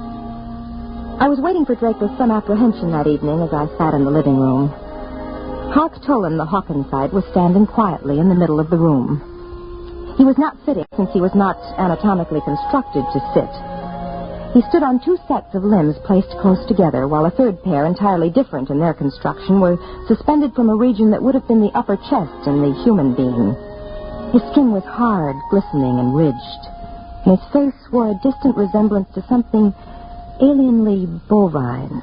Mrs. Smollett, you must forgive my English. The construction of my mouth, combined with the absence of incisors and canine teeth, is an obstacle to clear speech. I think you speak very well. Thank you.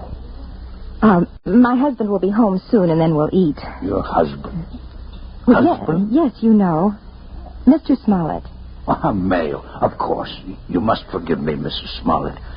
Perhaps the greatest source of confusion among the 5 known races of the galaxy lies in the differences among them in regard to their sex life and the social institutions that grow around it. I understand that. The concept of husband and wife, for instance, exists only on Earth. I can achieve a sort of intellectual understanding of what that means, never an emotional one. Dr. Tolan, I've consulted the Institute in preparing a menu, and I trust you'll find nothing in it that will upset you. Drake? Drake, is that you? Yeah. I'm in the living room, dear. I suppose he's all delivered, complete. Drake, this is Dr. Hark Tolan of Hawkins Planet. Dr. Tolan, my husband. Good evening, Dr. Tolan. Mr. Smollett? Would you care for a drink? I'm not particularly thirsty. On Earth, there's a custom of drinking liquids which have been fortified with ethyl alcohol. We find it stimulating. Oh, yes. I'm afraid, then, that I must decline. Ethyl alcohol would interfere most unpleasantly with my metabolism.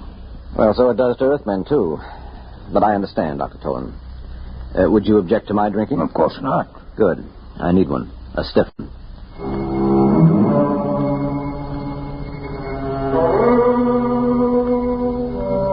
He stood at the table. I tried not to look at him as he ate. His wide, lipless mouth split his face alarmingly as he ingested food, and in chewing, his large jaws moved from side to side. There was evidence of his ungulate ancestry. I found myself wondering whether he would chew his cud later, and then I was afraid that Drake would get the same idea and leave the table in disgust, but he was taking everything quite calmly. I imagine, Dr. Tolan, that the cylinder at your side holds cyanide. Quite so. Pure cyanide? I hope you are not considering possible danger. I know the gas is highly poisonous to you, and I do not need a great deal. None of it emerges, except when I actually suck at the tube, which is fixed at the corner of my mouth. I see. And you really must have the gas to live?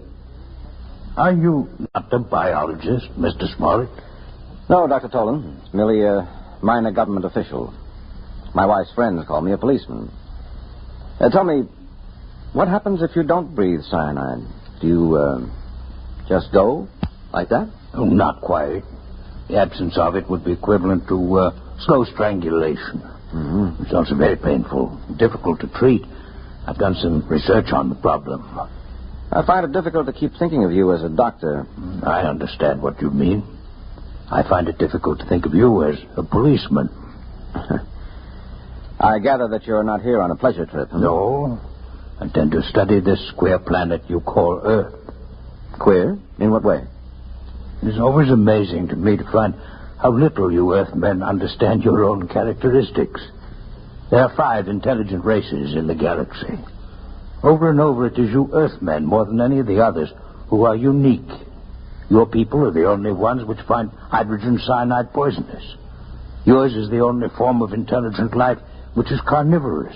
Yours is the only form of life which has not developed from the grazing animal.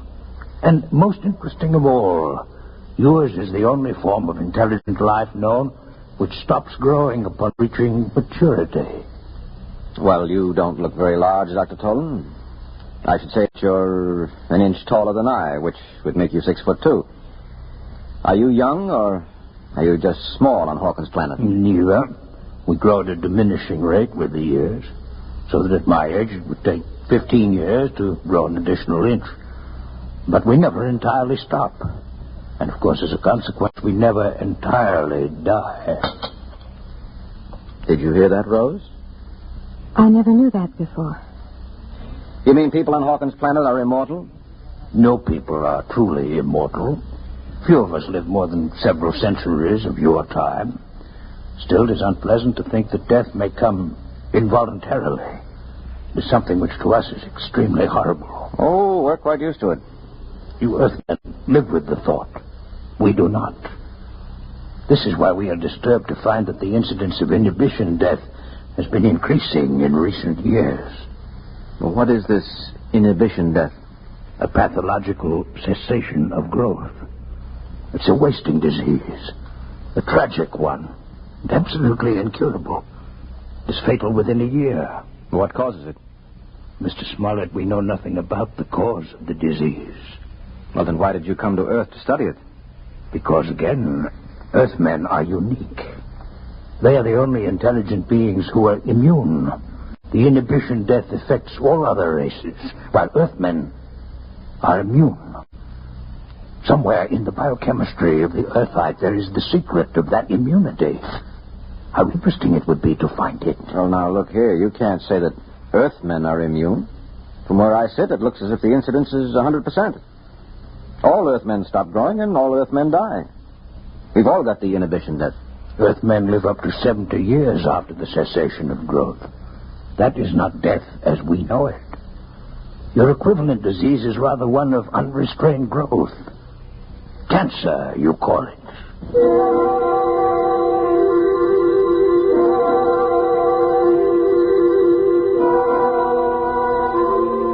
Drake was being pleasant to Dr. Tolan.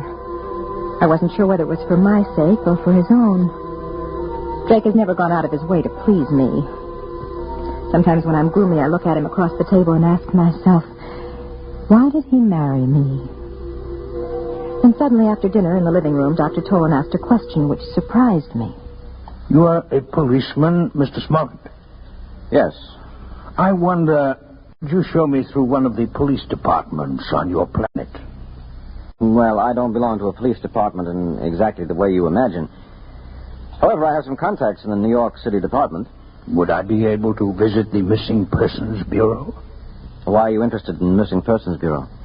Because there again, you are unique. There's no such thing as a missing person on our planet.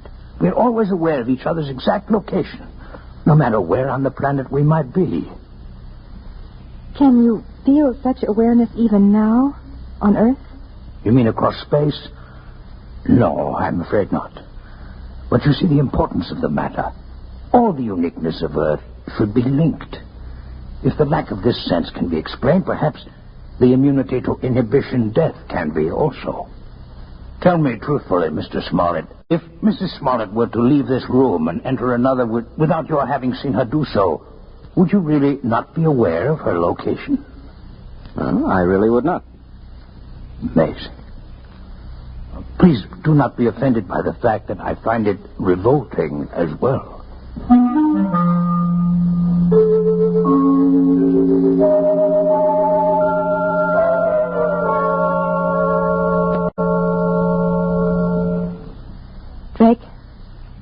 Drake. Yes, I'm awake. Why were you talking about the inhibition death to Dr. Tolan? No, I'm taking an interest in your work, Rose. You've always wanted me to take an interest. I'd rather you weren't sarcastic.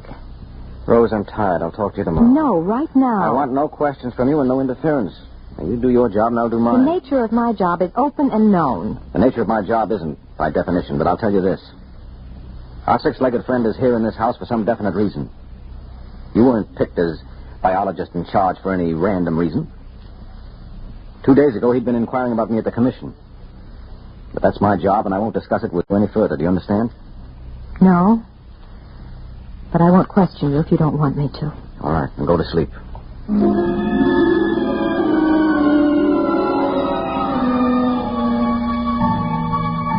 I lay stiffly on my back, and the minutes passed and the quarter hours. I was trying to fit the pieces together. One picture remained clear in my mind. It hovered over me mockingly. At the end of the evening, the Hawkinsite had turned to me just before he left the room. Good night, Mrs. Smollett. You're a most charming hostess. I wanted to giggle then. How could he call me a charming hostess? To him, I must have been a horror, a monstrosity with too few limbs and too narrow a face. But then I saw Drake.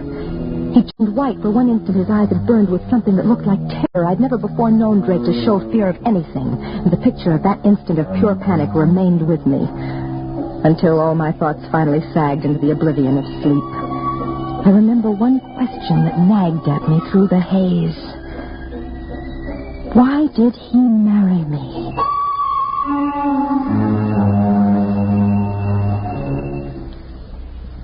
I found your Missing Persons Bureau interesting in that the large majority of missing persons are males. Oh, well, that's not mysterious, Dr. Tolan. You simply didn't realize the economic setup we have on Earth. My wife is an example of the minority of women who are capable of making their own way in the world. Would you call the Missing Persons Bureau of New York a fair sampling of such cases in the planet at large? Well, yes, I should think so. Is there then an economic explanation for the fact that since interstellar travel has been developed, the percentage of young males among the missing is more pronounced than ever? Well, that's even less of a mystery than the other. Nowadays, a runaway can hop the nearest space freighter. They're always looking for crewmen. No questions asked. It's almost always young men in their first year of marriage. Well, that's just the time a man's troubles seem the greatest. If he survives the first year, there's usually no need to disappear at all. Would it offend you if I disconnected for a period of time? Disconnected? It's like sleep. Oh. I hope you haven't had too exhausting a day. It's just that I've been absorbing so many new and unusual concepts that I feel a desire for a little disconnection.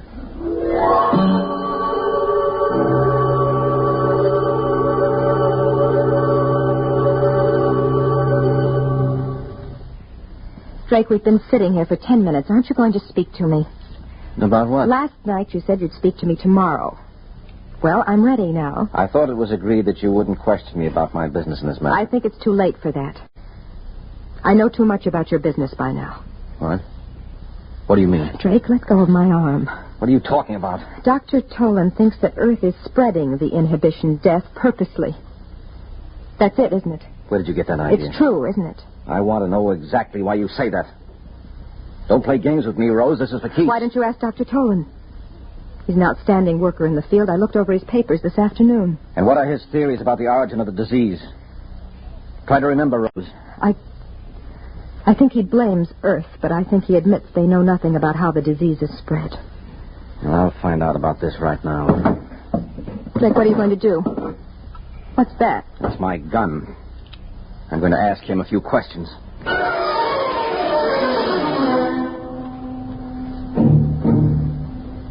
He ran out of the bedroom, down the corridor, towards Dr. Tolan's room. I ran after him, caught him just as he entered the door.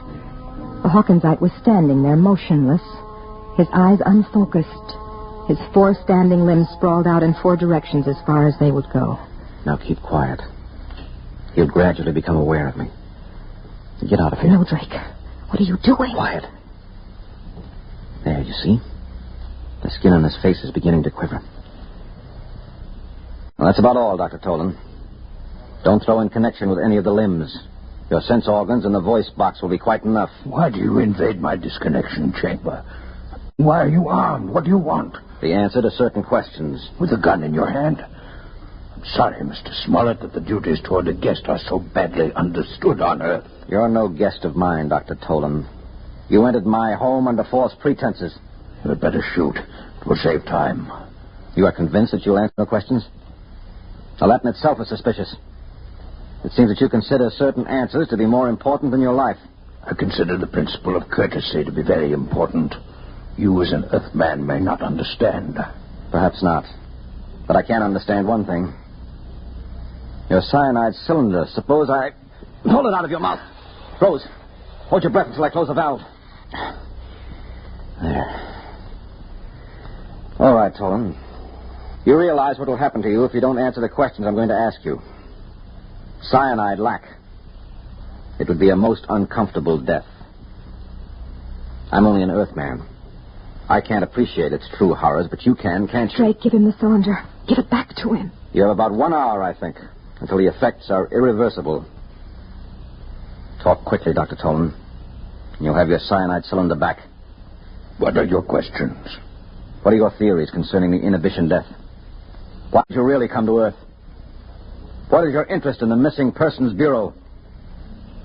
For years, I have been investigating the cell structure of my patients suffering from inhibition death. I've been forced to use the utmost secrecy, since the methods I used were frowned on by my people.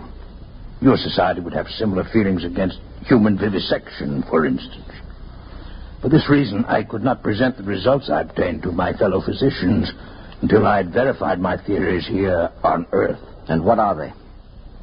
The inhibition death is entirely a disease of the mind. You mean it's psychosomatic? No, Mrs. Smollett, it is not psychosomatic. It is a true disease of the mind, a mental infection. My patients had double minds. Beyond and beneath the one that obviously belonged to them, there was evidence of another one, an alien mind. In short, there are not only 5 intelligences in the galaxy, but 6. And the 6th is parasitic. This is impossible. You must be mistaken, Dr. No, I'm not mistaken. One can imagine such a parasite through the course of millions of years, perhaps losing all portions of its physical being. It will become nothing but pure mind, living in some mental fashion we cannot conceive of on the minds of others, particularly on the minds of Earthmen. Why particularly Earthmen? Have you not surmised that the 6th intelligence is a native of Earth? Mankind from the beginning has lived with it, has adapted to it, is unconscious of it. It is why the higher species of terrestrial animals, including man, do not grow after maturity and eventually die. And it is what is called natural death. It is the result of this universal parasitic infestation. Where Earthmen could survive the infection for decades with little harm, we others die a quick death within a year. Give me back my cylinder. You have your answer. What about the Missing Persons Bureau? Drake, look at his eyes. Give it back to him. As we are not well adapted to the intelligence that infests man, neither is it well adapted to us.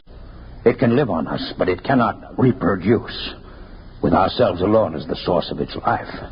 The inhibition death is therefore not directly contagious among our people. What are you implying, Dr. Tolan? The Earthman remains the prime host for the parasite, and an Earthman may infect one of us if he remains among us. But the parasite, once it is located in an intelligence of the outer worlds, must somehow return to an Earthman if it expects to reproduce. We are infected and reinfected as the parasites return to Earth and come back to us via the mind of Earthmen who travel through space. And the missing persons? Are the intermediate hosts. The masculine terrestrial mind seems better suited for their purpose. But once reproduction has been taken care of, the infested male leaves by spaceship for the outer worlds. He disappears. This is impossible. What you say implies that the parasite mind can control the actions of its host. That can't be, or we would have noticed their presence here on Earth. The control may be very subtle. It may, moreover, be exerted only during the period of active reproduction. I simply point to your Missing Persons Bureau. Why do the young men disappear? I'm quite ill now, cyanide-lack, and I cannot speak much longer. And you alone, of all your people, have any knowledge of this theory of yours? I alone. You will give me back my cyanide cylinder now. I have become quite weak. Sure. Sure, Dr. Tolan. Rose. No. Rose, come out of here. Come on now. Come on. He's dead. He's dead. You shot Outside. him. Out. Quiet, Rose. Quiet. I told you to have nothing to do with this. Let me go. I want to go. I want to go. Why? Because of something it was my job to do? You heard what that creature was saying? You suppose I could allow him to return to his world and spread those lies? They'd believe him. What do you think would happen then? They would have to kill us all to stop that disease. What he said wasn't a lie. It was true. Oh, come on. Now you're hysterical. You need sleep. I know what he said was true because the Security Commission knows all about the same theory and knows it's true. Why do you say a thing like that? Because you let it slip yourself. Now sit down. Sit down. Well, so I gave myself away, did I? When? You turned white when Hark Tolan referred to me as a charming hostess. Hostess has a double meaning, Drake. A host is one who harbors a parasite. Well, I had no idea I was so transparent. Look, Rose, I've done my best to keep you out of this. The truth can't be held down forever. Somebody else will find out. You can't kill them all. We know that, too. We have no choice. Why? Why can't we combine with the other intelligences and wipe out the parasite? No, you don't understand. Hark Tolan was right. Man and his prehistoric ancestors have been living with this parasitic intelligence for uncounted ages. We've not only become adapted to it, we've become dependent on it. It is no longer a case of parasitism. It's a case of mutual cooperation. You biologists have a name for it. What are you talking about? Symbiosis? Yes, exactly. We have a disease of our own, remember? It is a reverse disease, one of unrestrained growth.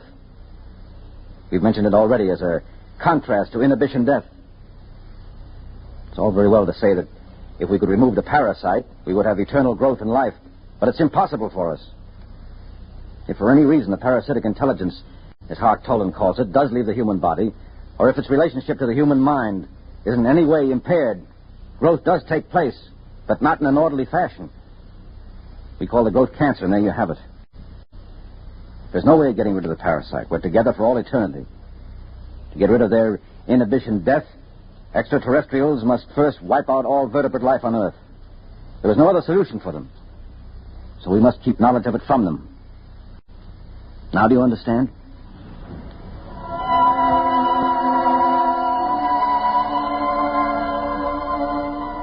He got the body out of the apartment. I sat there numbly. He lied to me. Cancer could not be a disease that was an expression of lost ability from normal growth. Cancer attacked children while they were still growing. It could even attack embryonic tissue. Cancer had nothing to do with the presence or absence of normal growth. Its absence would not cause cancer. Drake lied, but no one would believe me. The young men who disappeared were usually in the first year of their marriage. Whatever the process of reproduction of the parasite intelligence was, it must involve close association with another parasite. The type of close and continuous association, as in the case of newly married couples. The parasite could control actions. I'd report them both, Drake Smollett and Hark Tolan, to the Missing Persons Bureau. But they'd never find them, for they'd be out in space. I wanted to weep, but I couldn't. I was dry-eyed, and it was painful. I'd looked for the answers to so many questions, and I'd found them all. I even found the answer to the question I thought had no bearing on the subject. I finally learned why Drake had married me. You have just heard X-1, presented by the National Broadcasting Company in cooperation with Galaxy Science Fiction Magazine, which this month features The Haunted Corpse by Frederik Pohl, the story of an inventor named Horn, whose invention lets us hold the world by the tail. Or is that our own tail? Galaxy Magazine, on your newsstand today. Tonight, by transcription, X-1 has brought you Hostess, a story from the pages of Galaxy written by Isaac Asimov and adapted for radio by Ernest Kinoy. Featured in the cast were Terry Keane as Rose, Les Damon as Drake, and Kermit Murdoch as Dr. Tolan. This is Fred Collins. X-1 was directed by Daniel Sutter and is an NBC Radio Network production.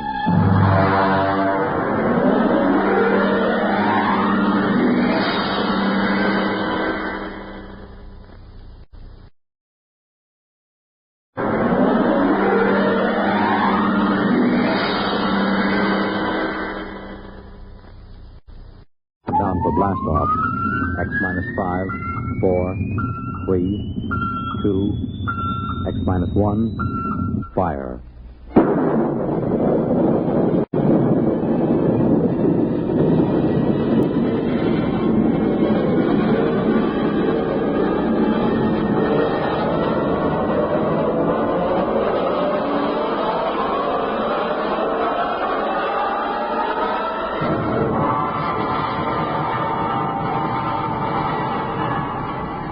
From the far horizons of the unknown come tales of new dimensions in time and space.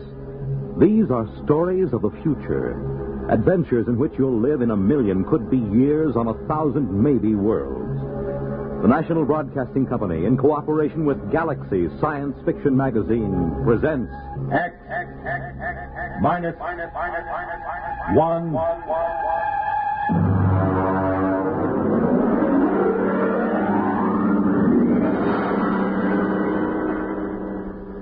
Tonight, The Reluctant Heroes by Frank M. Robinson.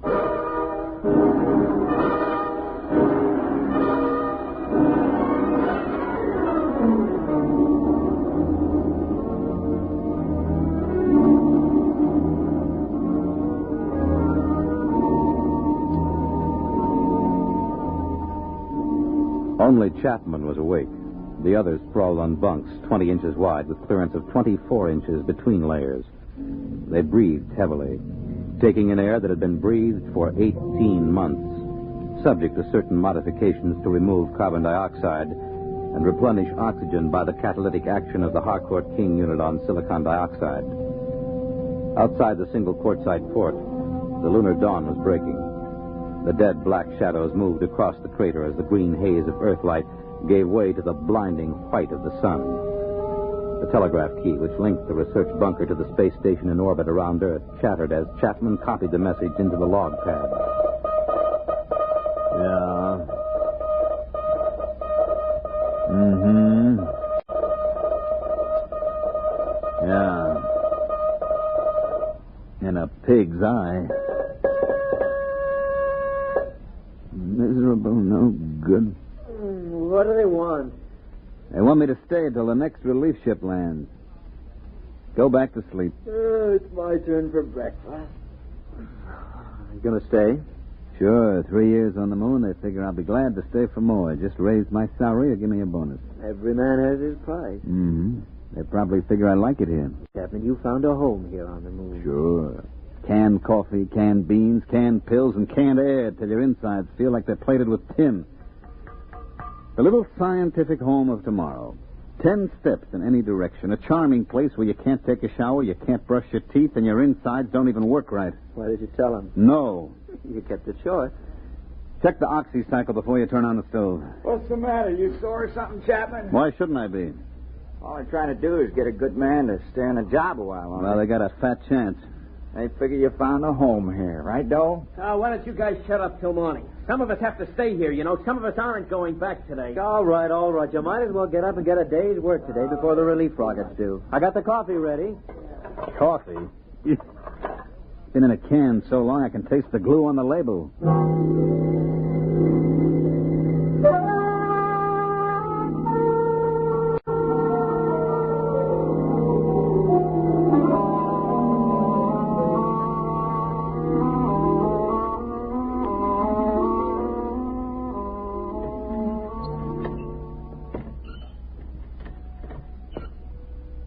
Why don't they send up an oil can? These elbow joints make me feel like the Tin Woodman in The Wizard of Oz. You can't lubricate vacuum seal joinings. Let it squeak. At least it doesn't leak air. Get that back dug for me, will you, Donnelly? Lean over, you fat slob. You put on 3 more pounds, you won't get off the moon. You won't get through the airlock. Yeah. Hey, chap, do you think we ought to radio the space station and see if they've left there yet? I talked to them on the last call. The relief ship left 12 hours ago. They should get here in about 6.5 hours. Chap, you know what I'm thinking? You've been here twice as long as the rest of us. What's the first thing you're going to do once you get back? I don't know. I guess I was trying not to think about that. I haven't been here 3 years like you have, but I've got plans. What are you going to do? Well, I'm going to rent a room in a Hotel Astor over Times Square and just sit at the window and watch the people on the street. And I think I'll see somebody. What somebody? Oh, just somebody. What are you going to do, Donnelly? Well, I'm going to do something practical. First of all, I'm going to turn over my geological samples to the government. Then I'm going to sell my life story to the movies. And I think I'll get drunk. How about you, Julius? Well, first, I'll get rid of my allocations to the expedition, and then I think I'll go home and see my wife. Then I'll take off my spacesuit. I thought all members of the groups were supposed to be single. They are, and I can see the reasons for it, but who could pass up the money the commission was paying? If I had to do it all over again, me. Here, hand me a fishbowl. You know, chap, it won't seem like the same old moon without you on it. Like they say in the Army, you never had it so good. You found a home here. All right, button up. And remember to check your suits for leaks and check the valves of your oxygen tanks. I've gone out at least 500 times. You've checked me every time. And I'd check you 500 more. It only takes one mistake. And watch out for blisters under the pumice crust. You go through one of those, and that's it, brother. Okay, I'll check. Klein, I never knew you were married. There wasn't much sense in talking about it. You just get to thinking, and there's nothing you can do about it. If you talk about it, it just makes it worse. She let you go without any fuss, No, she didn't make any fuss. I don't think she'd like to see me go either. At least I hope she didn't. You got a girl back home? Yes. No, you never mentioned that either. For the same reason you didn't mention your wife. You get to thinking about it. You got to get married when you get back? Yeah. Hurry up, will you, Klein? I'm sweating. Somebody ought to build in underarm sprays and spacesuits. Chap, why does somebody have to stay here for stopover? Lots of reasons. You can't get a whole relief crew and let them take over cold. They have to know where things are, how things work, what to watch out for. Then, because you've been here for a year and a half and you know the ropes, you have to watch them to see that they stay alive in spite of themselves. Why was it you on the first trip? You're not a scientist. No, I was the pilot on the first ship. When it occurred to us that someone was going to have to stay over, I volunteered. I thought the others were so important that it was better they take their samples and data back to Earth when the first relief ship came. You wouldn't do it again, though, would you? No. You think Dole will do as good a job as you did? He volunteered. Yeah, he volunteered because he thought it would make him look like a hero. I've lost 3 years up here, and I don't intend to lose any more. Okay. Check your valve. All right, check.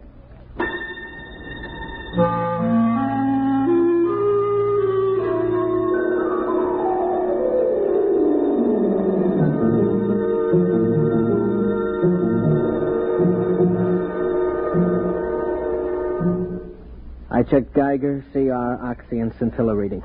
Everything okay. You packing, chap? Yeah.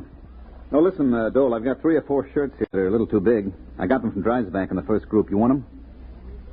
Chap, do you think they'll ever have relief ships up here more often than 18 months?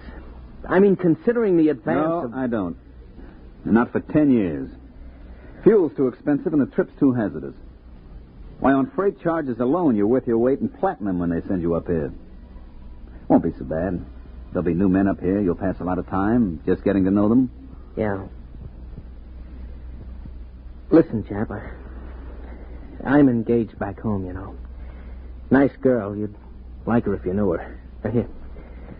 Let me show you. This is a picture of Alice taken at a picnic when we were together. Mm-hmm. See, it's a kind of bad angle because she's really got a better figure than that.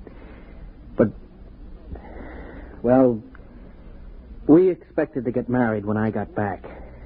I never told her about stopover. She thinks I'll be home tomorrow. I kept thinking that somehow You want to trade places with me, don't you? You thought I might stay for stopover again in your place? Well, chap, I know you want to go home, but I couldn't ask any of the others. You're the only one who was qualified. Look, you know my father's pretty well fixed. Chap, we could make it worth your while. It would mean 18 more months, but they'd be well-paid months. Forget it, Dole. You're staying and I'm going home.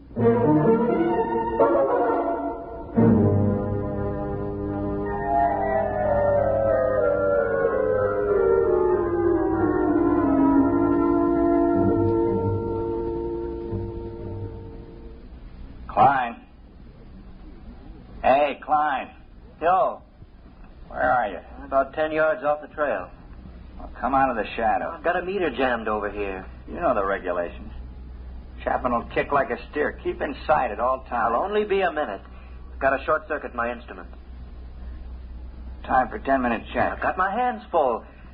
My valves are all right. I know it. You know it. But the book says valve and leak check every 10 minutes. Hey. Come out. What? You see a flash? Where? Past Camel's Hump. There. What is that, Northern Lights? No. No, come over here, you fat geologist. Oh, what's the matter with you? That's the relief rocket. Come on. Hey, where are you going? I'm going over the ship. Breathe some air that's a little less used. Think we ought to? Chapman said to stay. Forget Chapman. We're going home. I want to see that beautiful ship. Come on. Well, how about the 10-minute check? Just a formality. Forget it. It's Christmas and 4th of July roll into one. Okay, let's go. I can just taste some clean, fresh air. We gotta see it when we top the hump. Maybe we better check. Wait a minute. I'll swing my gauge up. Donnelly.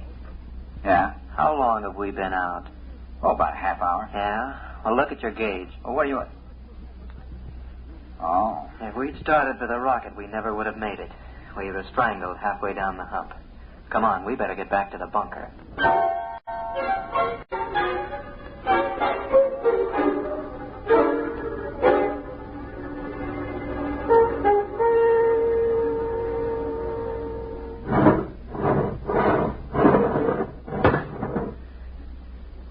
Check the lock seal. Okay. All right, open the inner door.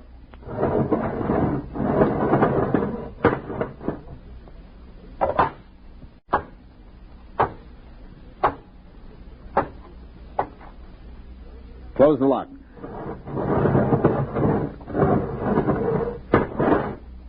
Get me out of this fish bowl. It's down. The relief rocket, it's down on the other side of Camel's Hump. Oh, what a beautiful-looking ship. What a beautiful ship. They must be on their way over here now. Chap, they're on their way. We're going home today. Get your RA unit out of that suit and into the dryer. All right. Okay. What's eating you, Dole? Listen, just because the relief rocket lands, it doesn't mean your RA unit is going to dry up by itself. That goes for you, too, Donnelly. Okay. Hey, Chapman. Yeah? He's taking it pretty hard. He volunteered. Yeah, he volunteered. What a beautiful, beautiful ship.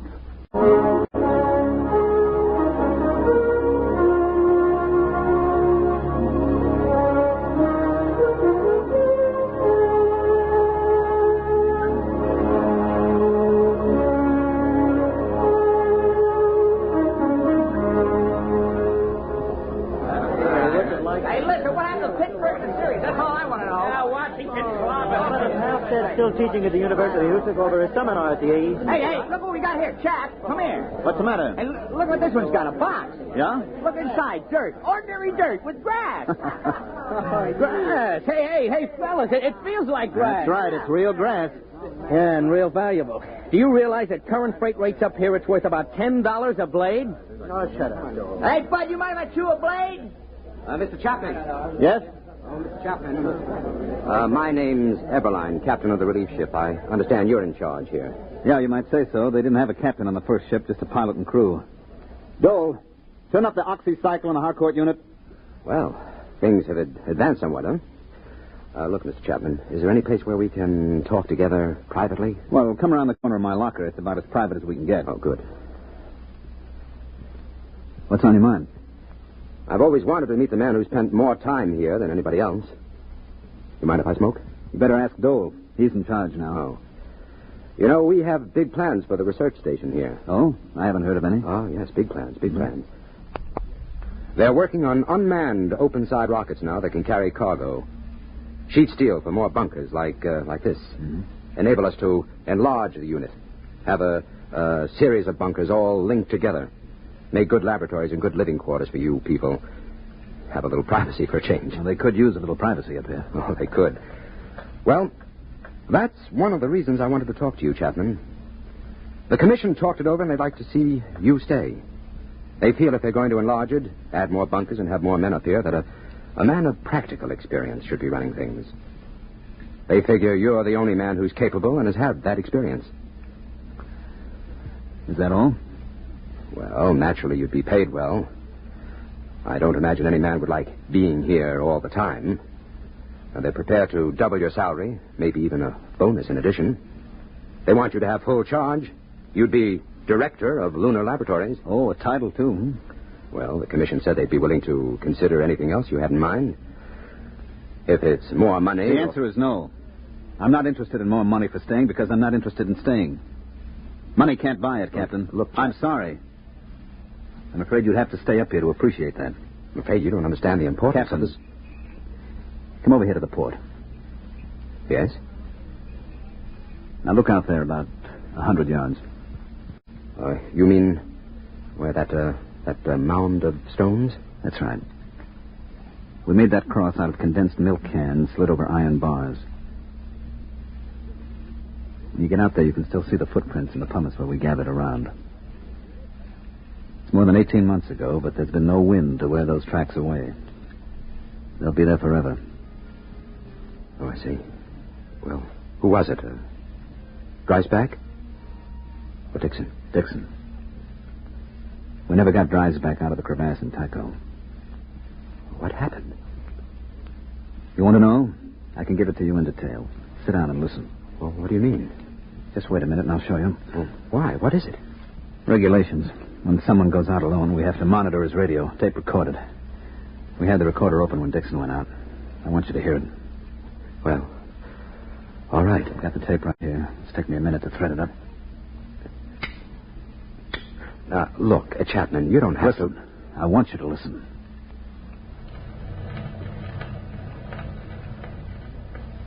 Moon, moon, great big silvery moon, won't you please shine down on me, moon, moon. Regulations. He had to keep saying something so we know he was all right.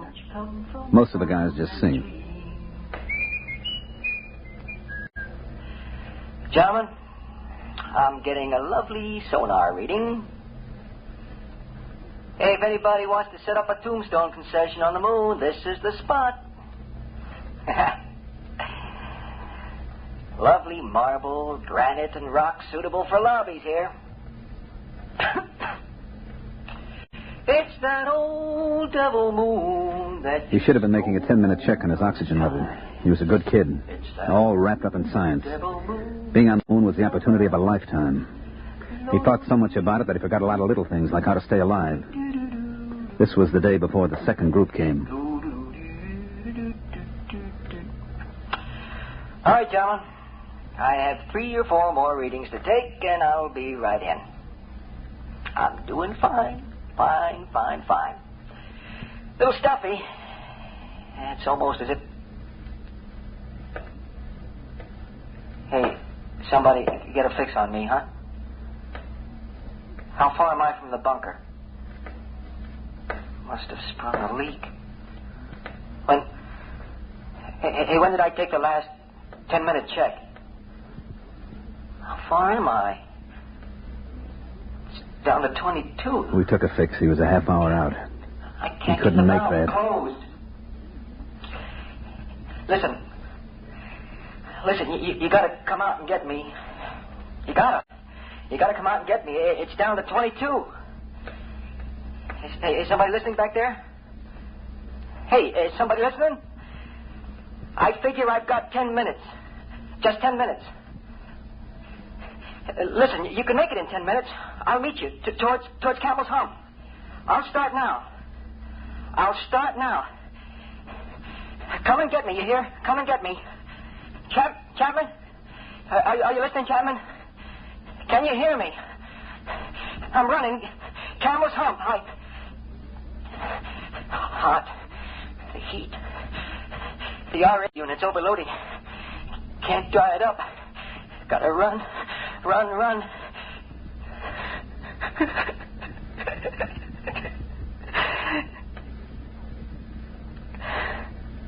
No use. I can't run. The unit heats up. Gauge is down to 15. I can't make it. I'm gonna sit down now. You'll find me at number 7 radiation meter, about 10 yards off the trail. I'm gonna sit down.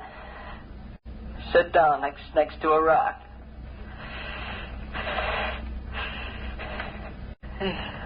You're getting dizzy. Hey, remember we used to argue? Do you strangle from no oxy or pass out from CO2? Keep tuning to this channel, boys. You'll find out. It's that old devil moon that you... Oh, boy, it's going round and round. Chap, you can't get me, can you? We didn't have a chance by even 15 minutes. We didn't even go out. There wasn't any sense to it. Well, did you record after that? Yeah, it's on the tape, but you don't want to hear it. We've never played it back. That's why we want you to stay, Chapman. We don't want any more like Dixon. You don't get the point, Captain. I don't want to be the next Dixon. I'm going home now. But you're... Bob Dole is staying for stopover. If there's something important about the project or any changes, you better tell him before you go.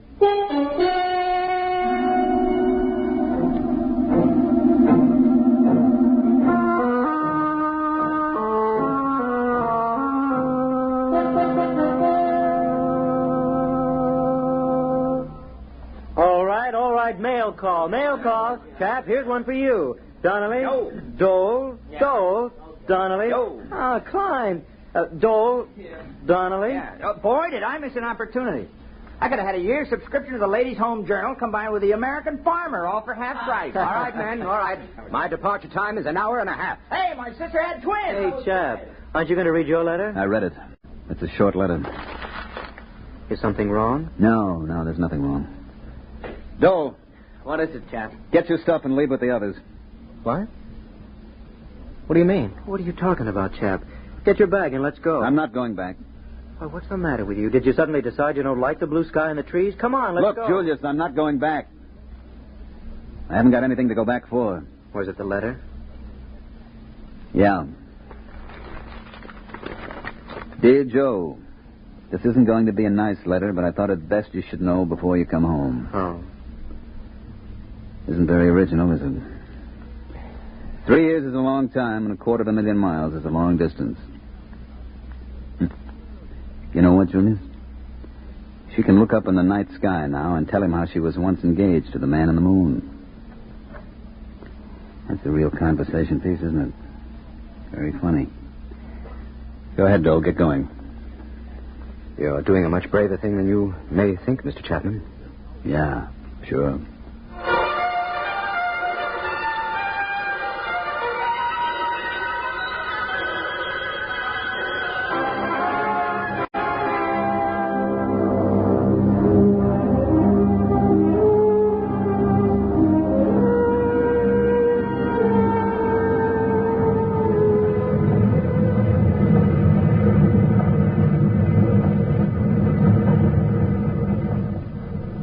You like the looks of the moon going away from it, Mr. Dole? It looks a lot better this way. I suppose you'll be glad to get home. I'd rather not talk about it. They were kidding Chapman this morning. They said he found a home on the moon. If we'd stayed an hour or so more, he might have changed his mind and left after all. I'd offered him money. I didn't want to stay for stopover. I was a coward, and I offered him money to stay in my place. Well, we're all cowards once in a while. But your offer of money had nothing to do with his staying. He stayed because he had to stay. Because we made him stay. I don't understand. Chapman had a lot to go home for. He was engaged to be married. I know. We got her to write him a letter breaking it off. We knew that it meant that he'd lost one of his main reasons for wanting to go back. I think perhaps he still would have left if we'd stayed and argued him into going. But we left before he could change his mind. That was a lousy thing to do. We had no choice. We didn't use it except as a last resort. I don't know of any girl who would have written such a letter if she was really in love with a guy like Chapman. No matter what your reasons. There was only one girl who would have. Ginny Dixon. You see, Chapman's girl was Dixon's sister. She understood what we were trying to tell her. That the new shift had to be safe. That there had to be someone who had to take over and keep those boys alive. She understood that. Because her brother died up there. You mean he's the only one? I couldn't have done the job? Oh, look, Dole. Chapman knows how to live on the moon. He's like a trapper who spent all his time in the forest. He knows it like the palm of his hand. He never makes mistakes. He never fails to check things. He isn't a scientist. He would never become so preoccupied with research that he'd fail to make checks, and he can watch out for those who do make mistakes. He understood that, too, all too well. It costs a lot of money to send ships up there and establish a colony. You have to have the best men for the job. You get them even if they don't want to do it. Personal lives and viewpoints are expendable. It's got to be that way. There's too much at stake. It's a cold place, the moon. You're an odd bunch of guys. You and the others in the groups. Few of you, Dole, come up for the glamour. I know. None of you really like it. And none of you are enthusiastic about it. You're all reluctant to come in the first place, for the most part. You're a bunch of, well, of pretty reluctant heroes. 18 months. He'll be up there 18 more months. Personally, I don't feel happy about that. I don't like having to mess up other people's lives. I hope I won't have to again. Maybe somehow, some way, this one can be patched up. We'll try to. 18 months. In the meantime, on behalf of the Commission and myself, I feel like a cheap, rotten heel.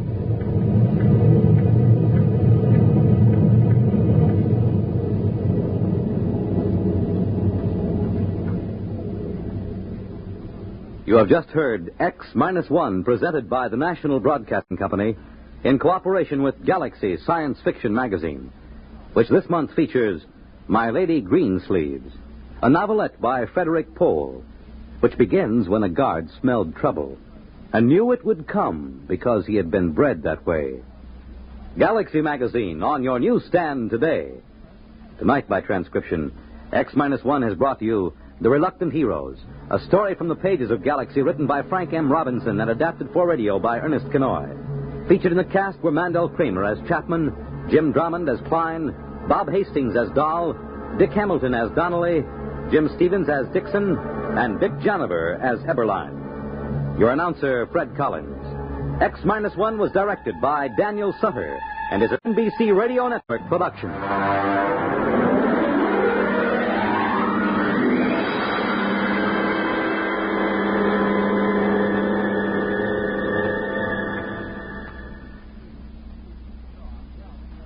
X-1 has come to you from our Radio City studios in New York.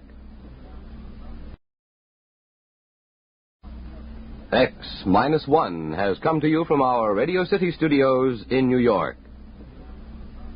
Countdown for blast off. X-5, 4, 3, 2, X-1, fire.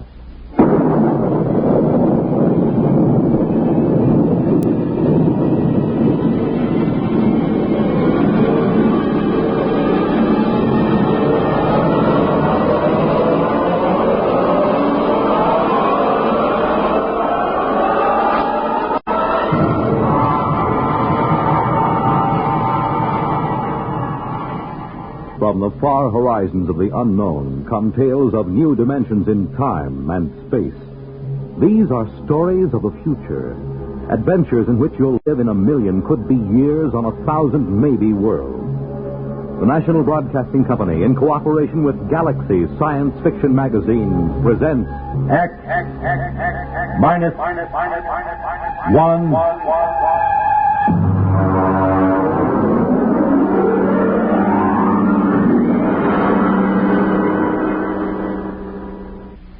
Tonight, the time is the late 1960s. The place, Washington, D.C. The story, Honeymoon in Hell.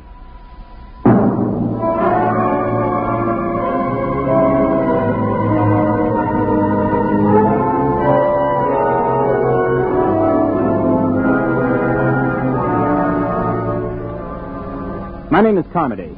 I'm a Grade 1 cybernetics man at Western Alliance headquarters in the Pentagon. Used to be a rocket pilot, but they retired me at 27 after I made the third successful flight to the moon. As a Grade 1 cybernetics operator, I get to work with Junior.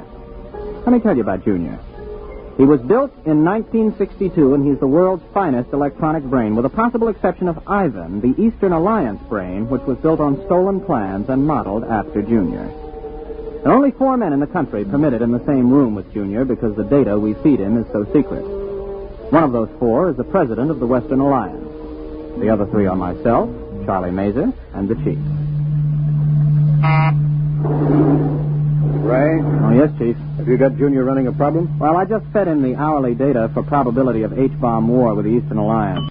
He's ready. Hold it. According to the data just received, the probability of a hot war between the Western and the Eastern Alliance is 99.930 in favor of such a war breaking out within the next month. Oh, it doesn't sound good, Chief. Yeah. Well, I'll scramble the data and send it to the Joint Chiefs of Staff. Meanwhile, here's a Priority C civilian problem to run off. Oh, what's this stuff? Well, it seems on September 17th, a statistician in the Birth Record Department of New York City noticed that out of 813 births reported that day, 657 had been girls, and only 156 had been boys. Well, that sounds impossible. Well, that's what this statistician thought. So they phoned some other cities, and the same trend is being shown, not only in other American cities, but in Western Europe. Sunspots, maybe? That's for Junior to figure out. He's the brain here. Okay, I'll feed him. Give me the results on the intercom. I'll be in my office. Right.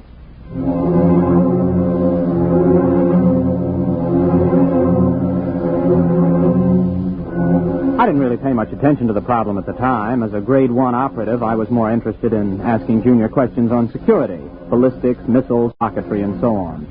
The Eastern Alliance would undoubtedly have traded 3 puppet governments and the tomb of Lenin to have an agent as a Grade 1 operative. But I took the birth statistics and fed them in and waited. Junior, incidentally, responds to vocal stimuli. Speaks 12 languages. Got the answer, Junior? I have. Okay. The present statistics, if the trend is projected for another day, indicate a definite dangerous imbalance. If the trend is irreversible, unless new methods of reproduction are developed, the population of the United States and Western Europe will die out in 1 1/2 generations.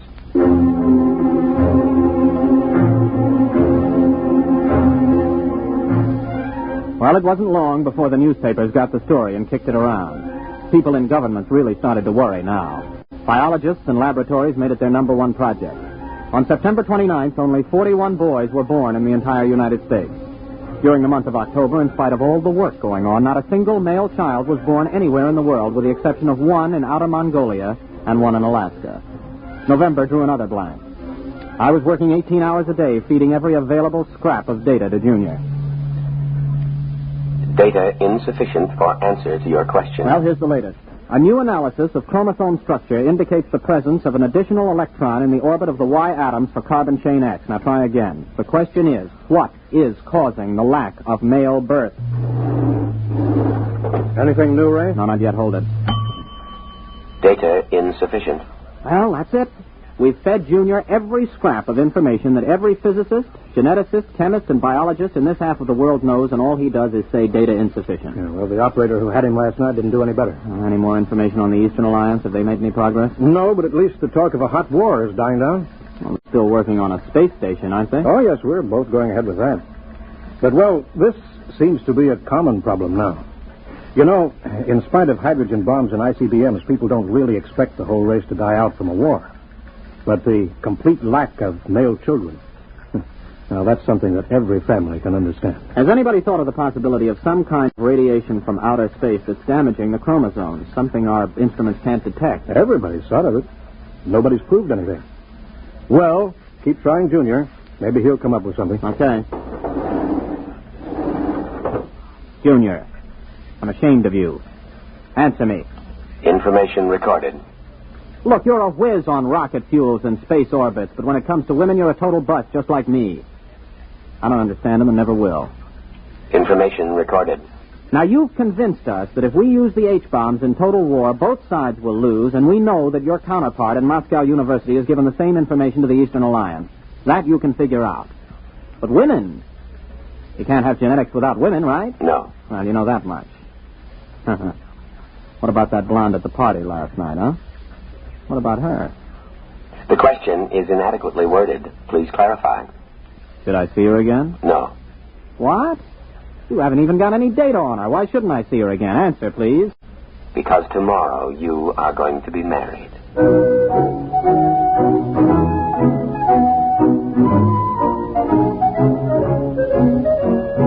Well, I almost jumped out of my chair. Junior had gone stark raving mad. Besides, Junior never made predictions unless he had some definite data. There wasn't a woman on Earth I had the slightest interest in marrying. I was a confirmed bachelor.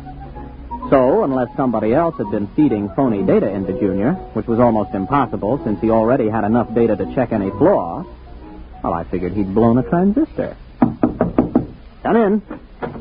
Oh, Chief, I was just going to tell you... Oh. Ray Carmody, this is the President of the Western Alliance. Captain Carmody, Mr. President. Glad to meet you, Captain. Oh, I'm very honored, sir. The President came here specifically to talk to you, Ray. To me? Captain Carmody, you have been chosen to have the opportunity to volunteer for a mission of extreme importance. Now, there is much danger, but not as much as on your previous trip to the moon. Previous trip, sir? And this involves another? The flight to the moon, Captain, will be the least important part of your mission. What's at stake here is the survival of the human race. Chief, perhaps you'd better explain the rest. Mm-hmm. Well, you know the problem, Ray. Last night when Mitchell was on, we fed Junior some new data, and we asked some new questions. For example, we asked if the lack of male birth could be due to some extraterrestrial enemies of man. Or Martians? Possibly. We established that it's possible that Martians have landed somewhere on Earth and set up radiation that causes all children to be females. Junior said it was possible? Definitely. So we asked him the next question. How could we correct such a situation? Mm-hmm. What did he say? Junior suggested that a married couple spend a honeymoon on the moon and see if circumstances are different. Oh, I see. You want me to pilot them there? Well, not exactly, Captain. Oh, good grief. You mean you want me to... Well, Junior wasn't crazy after all. You asked Junior? He said I was getting married, but... Well, how do you know it was me they picked? He was asked the qualifications for the bridegroom. He recommended a rocket pilot who had already made the trip successfully.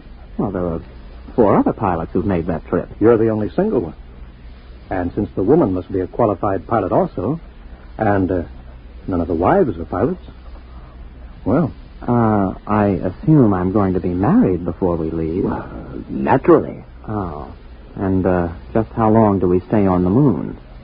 Until a child is conceived. Brother. Well, Captain, do you volunteer? I suppose so. Well, wait a minute. Who's the other pilot? I mean, the girl. She was flown in by fast rocket an hour ago and is waiting in Chief Reba's office. Now, shall we go?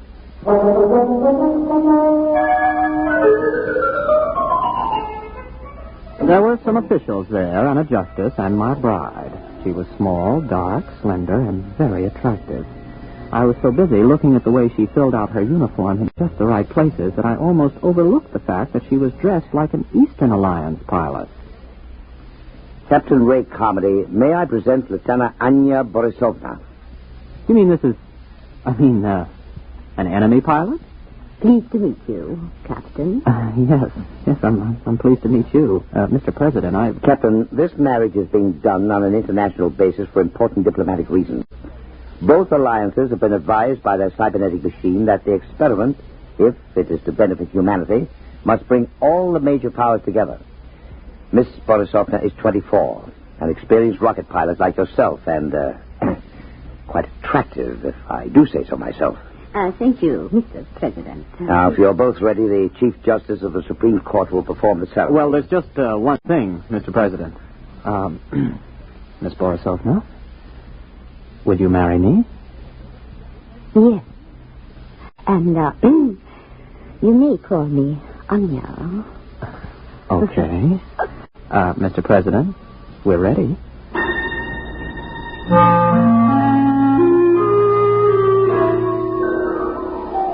I didn't even get a chance to kiss the bride. We were rushed over to the labs for a pre-flight physical. Then the chief took me aside for a private pre-flight briefing. Congratulations, Ray. Sit down. Thank you. Now, 0 hours at 10 o'clock. Only half an hour? We've known about this for several weeks now, Ray. Ship is ready. We've already fired 11 supply rockets and observed that they landed on the moon near where you're supposed to put down. One of them contains a heat-proof, airtight, collapsible shelter where you live. Uh-huh. Oh, what's the ship like? R-26, much better than the R-24 that you flew there. Last time, you took 4.5 Gs for 7 minutes. This time, you'll get by with 3 Gs and have 12 minutes to accelerate to Brenchless.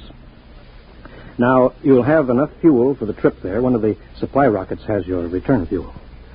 Oh, yes. We put in a case of scotch and a case of vodka, just as an icebreaker. Before we go, Chief, what would you have done if I'd turned this job down? The cybernetics machine predicted that you wouldn't. Besides, we could have had 100 volunteers an hour after seeing Anya Borisovna. That gal is moonbait. Careful. You're speaking of my wife.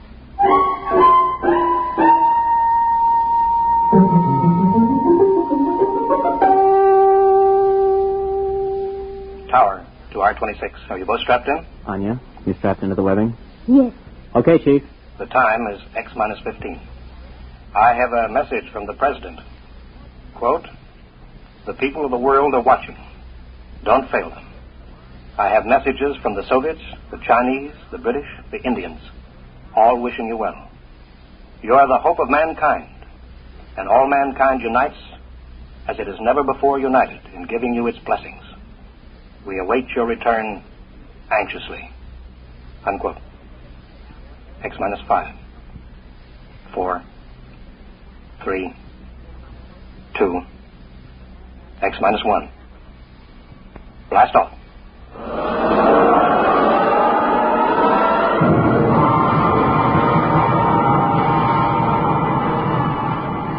The sound that was beyond all sound struck us like a giant muffled hammer.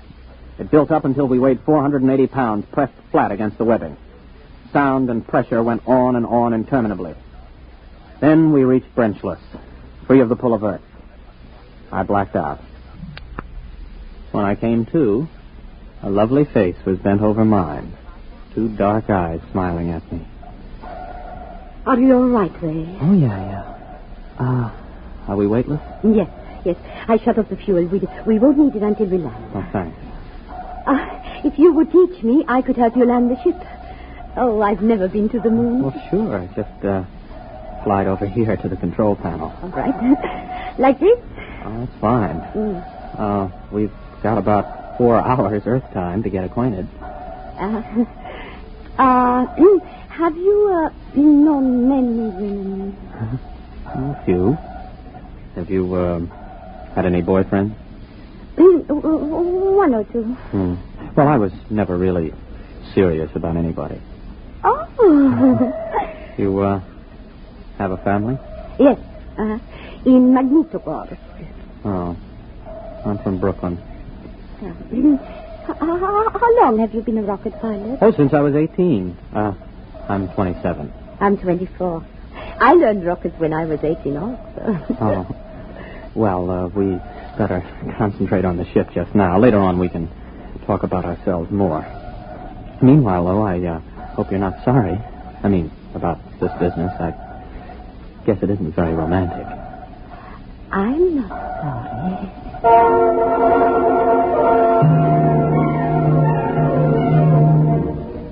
We made a good landing. It didn't knock either of us unconscious. Then we got into our spacesuits and got out of the rocket. Some of the supply rockets were lying within a quarter mile. There were 6 eastern rockets and 3 westerns. About 800 yards away, though, there was a big supply rocket we couldn't identify. It looked different from the others, and neither of us could identify it as an Eastern or Western design we were familiar with. I pointed to it, and we headed there. You recognize that supply rocket? No, I was not briefed on anybody's standard still in the shade. Well, it must be something the chiefs of staff sent up as a surprise for us. I figured about 50 feet long, but you can't see the rocket tubes. It might be a payload from a stepped rocket assembly. Uh-huh. Well, there's a door on the side, anyway, you see? The top of that ramp. Oh, yes.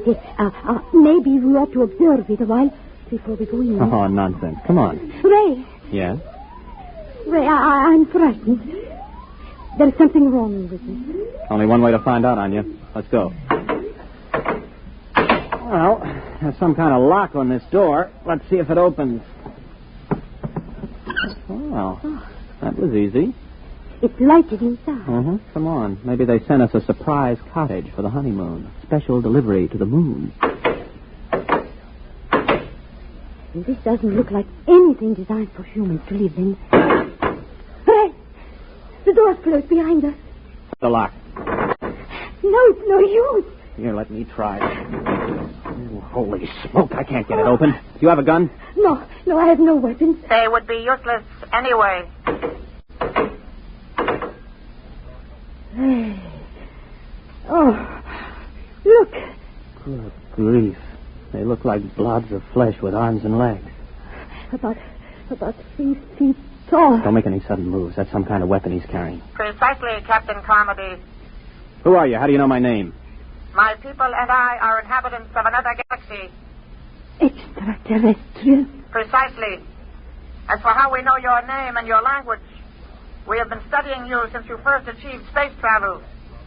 We have intercepted your radio communications, for example. Have you been responsible for the lack of male birth? We have been beaming an ultrasonic wave toward your planet. What are you planning to do? For the moment, we will keep you aboard our ship and study you. You may remove your helmets, incidentally. We have provided an oxygen atmosphere. Can we risk it? Well, if he wants to kill us, there are easier ways. Can you help me get it off?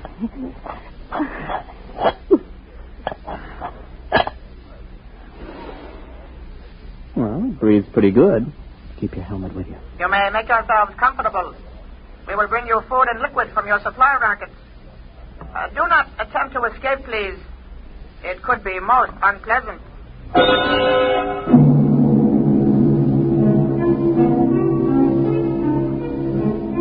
The next few days were like a nightmare.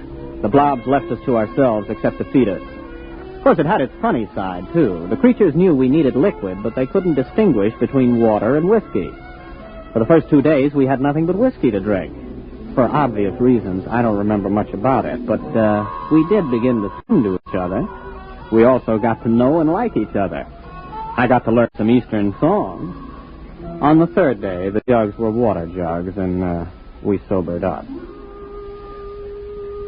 Oh, what a hangover.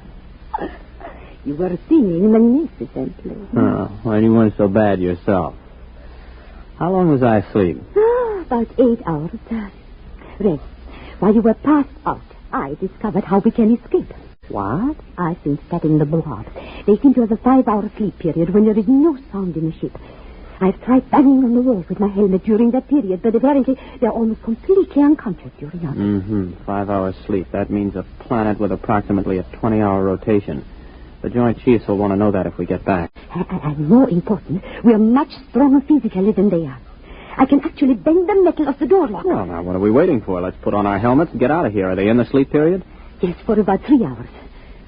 Ray, do you think we can risk it? We don't have much choice. I'll go ahead. If we get out of this ship, you run for our rocket and start to refuel. I'll keep an eye on the blobs. All right, but Ray, please be careful. Don't worry. Before you put on your space helmet... Yes? You realize I've never even kissed the bride? Yes. Oh, Ray. Good luck, Mrs. Carmody.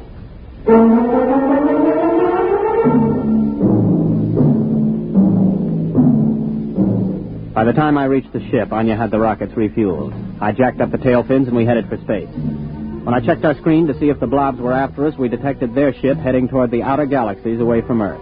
The rest was easy. In less than 24 hours, I was in the office of the President of the Western Alliance making a full report. The Eastern Ambassador was there, along with the Chief.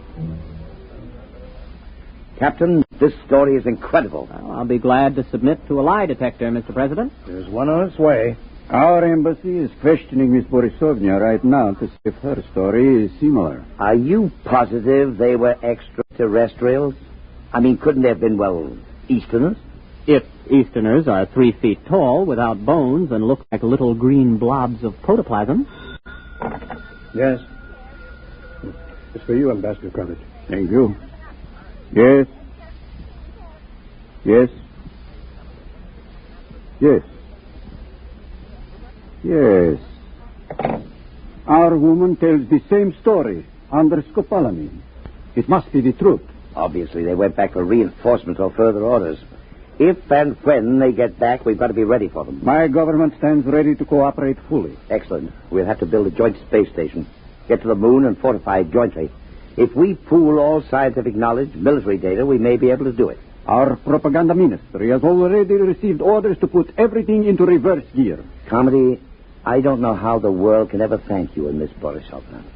You not only averted a suicidal war between the East and West, you've also managed to draw us together in a joint effort where international power politics must be a thing of the past. Well, sir, I have a request to make. Anything, my boy. By the way, your wife is on her way over. I'd like to get back to Junior to ask him a personal question before I see her again, if you don't mind. Well, it's rather odd, but I suppose if it's what you wish. Chief, would you let Captain Carmody operate the cybernetics machine alone for a few moments? Right this way, Ray, boy.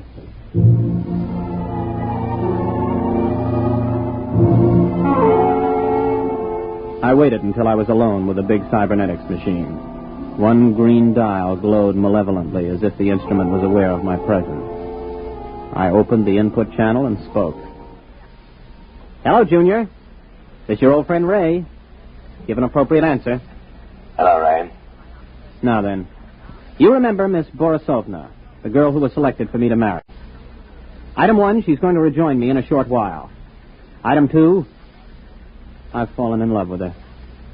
Item 3, before we actually live together as man and wife, I want to know something. Question. Does she love me? Yes.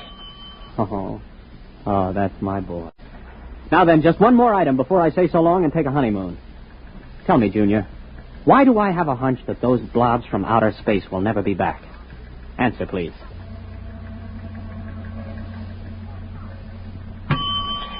Because what you call a hunch comes from your own unconscious mind.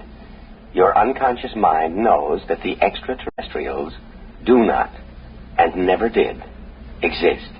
What? Do you wish the answer repeated? I wish you to tell me why I saw them, why Anya saw them. Neither of you saw them. Amplify that answer, Junior, or I'll smash every tube in your memory bank. Since I am an AC-7 cybernetics machine, I have no circuit reactor for threats of destruction of my cubes. The answer to your question is as follows. The memory of extraterrestrials is due to post-hypnotic suggestion. You mean I was hypnotized to find those blobs on the moon? Correct. And just who hypnotized me? I did. I hypnotized you. Oh. And Anya? A similar AC-7 cybernetics machine located at the University of Moscow. Would you explain why? Cybernetics machines are constructed to help humanity. A major war, the disastrous results of which I could accurately calculate, was inevitable unless forestalled. Calculation showed that the best way to avert that war was the creation of a common mythical enemy. Therefore, I created a situation which led to your mission to the moon. Well, wait a minute. You created the situation. Yes. Well, tell me how you did it. How did you prevent male babies from being conceived? A special modification of radio carrier wave for station JVT here in Washington, D.C., the only 24-hour-a-day radio station in the United States. The modification is not detectable by any instrument known to man at present. Well, how could you do that? You can't leave here. 1 year ago, you yourself fed me a problem. The design of a new cathode tube for radio station JVT. I modified the tube to send out a wave that would prevent male children from being conceived. So all we have to do is eliminate that tube. It will not be necessary. The tube was designed to burn out exactly 15 minutes ago. And the same thing happened in the Eastern Alliance? Precisely. 2 properly constructed machines will always arrive at the same answer to the same problem. Oh, Junior, I gotta hand it to you. But why let me in on it? It is to the interests of humanity to know the truth. It is to your own interests. And you will tell no one because of the type of individual you are. Mankind will work together now to reach the stars. One last question, Junior. If Anya and I were just hypnotized to think all of that was happening up on the moon, what really did happen up there? I waited a while, but Junior was silent. It's the first time he ever pulled anything like that. However, I'll swear that I saw that green eye of his wink at me.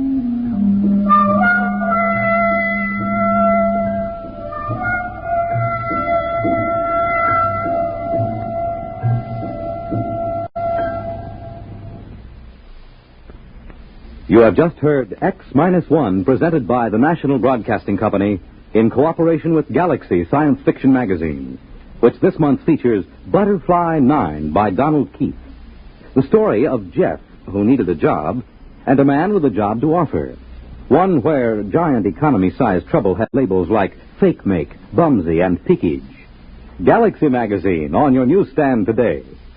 Tonight, by transcription, X-1 has brought you Honeymoon in Hell, a story from the pages of Galaxy written by Frederick Brown and adapted for radio by George Lefferts.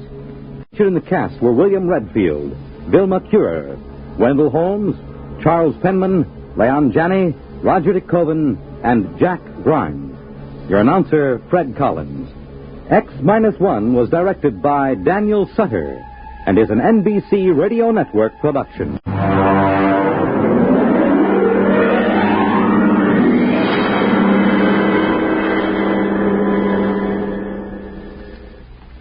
To keep the fight against heart disease moving steadily forward, you're urged to support your Heart Fund. Send a generous contribution to your local Heart Association or to Heart, care of your local post office. When you help your Heart Fund, you help your heart. Hear the latest up-to-the-second news with Frank Blair, weekday mornings on most of these stations.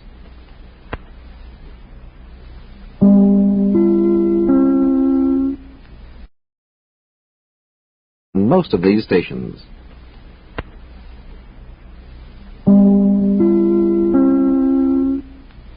In just a moment, X-1. But first...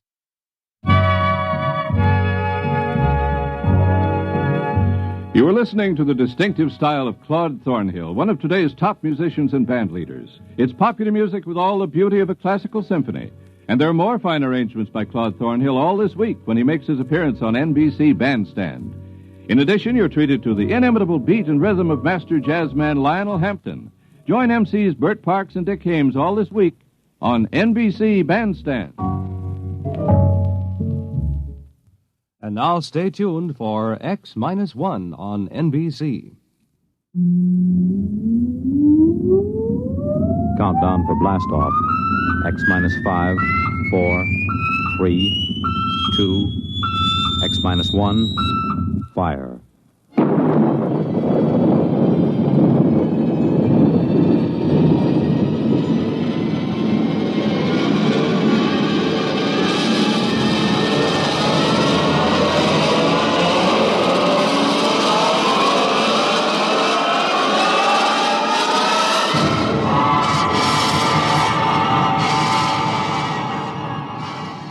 From the far horizons of the unknown come transcribed tales of new dimensions in time and space.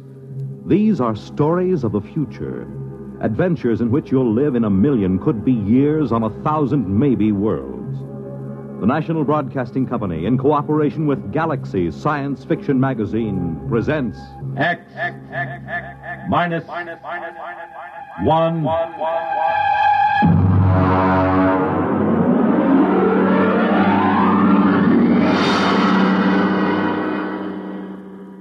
Tonight's story, The Snowball Effect, by Catherine MacLean.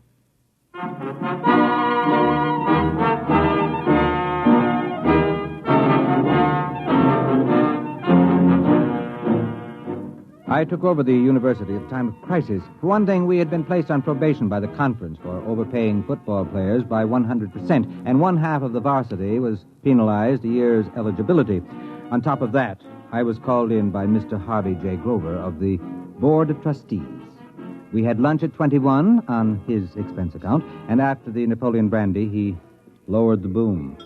Dr. Holloway, the university is in crisis. I know, Mr. Grover, I know, but I'm assured that our scouts have turned up several likely zinc miners in Colorado. You can assure the board that we'll have a line to reckon with next season. I'm not talking about football. There are other things at the university, I'm told. Well, of course.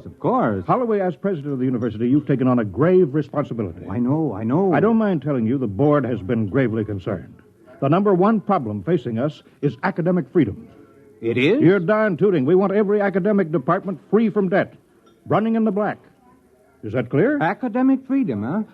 I see. Any faculty that can't support itself by grants, bequests, corporation, or government contracts is out. All of them? Down to the last assistant instructor.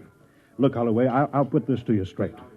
Most of the board was against hiring you. They had a bright young plant manager from General Products they said could show a profit from a candy store in the Mojave Desert. But I stood up for you. Why, thank you, sir. I told him the president of the university has got to be at least a high school graduate or it doesn't look good. You know, you did graduate from high school, didn't you? Oh, yes. And college, too. I got my master's at Harvard and my doctorate at... Never mind. Let's not go too far. Have you got this straight now? Oh, yes. I've got to make a profit on the candy store. I mean, the university. That's right. Oh, and Holloway... Yes? How many zinc miners did you say we dug up?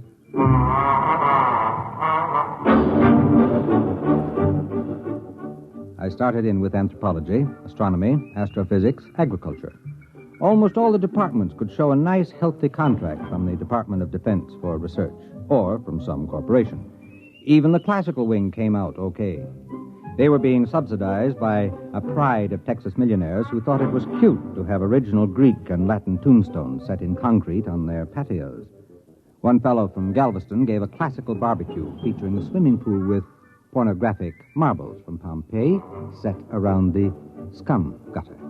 I ran into my first problem when I got to sociology. Now, look, Dr. Caswell, I'll be frank with you. I'm paid to make sure this institution doesn't come out on the short end of the stick. Well, that's a quaint expression. I got it from Mr. Grover of the Board of Trustees, so you can see this is no time for kidding ourselves. Can sociology pull its own weight? What is it? Sociology is the study of social institutions. Now, look, Caswell, to the Board of Trustees, sociology sounds like socialism, and nothing can sound worse than that. Come on now. What are you doing that's worth anything? My dear sir. And don't wrinkle your nostrils at me, Caswell. If you've allergies, take an antihistamine. If not, just answer my question. This department's analysis of institutional accretion by the use of open system mathematics has been recognized as an outstanding and valuable contribution to... Valuable in what way? Well, since the Depression, Washington has been using sociological studies of employment, labor, and standards of living as a basis for its general policies Please, Professor, stick to brass tacks and leave Washington out of this. What specifically has the work of this specific department done that would make it as worthy to receive money as, say, a heart research fund? Fundamental research doesn't show immediate effects, Dr. Holloway, but the value is recognized. Caswell, all the other departments have managed to squeak by. You're the last one. Unless you can toe the mark, there'll be 14 sociologists testing the institutional efficiency of unemployment insurance as an instrument of economic policy.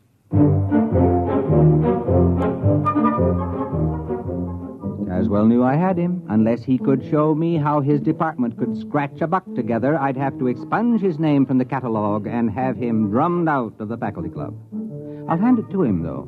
He glared from behind his pince-nez, and sliding into his lecture manner, he started his con. Institutions, organizations, that is, have certain tendencies built into the way they happen to have been organized, which cause them to expand or contract without reference to the needs they were founded to serve.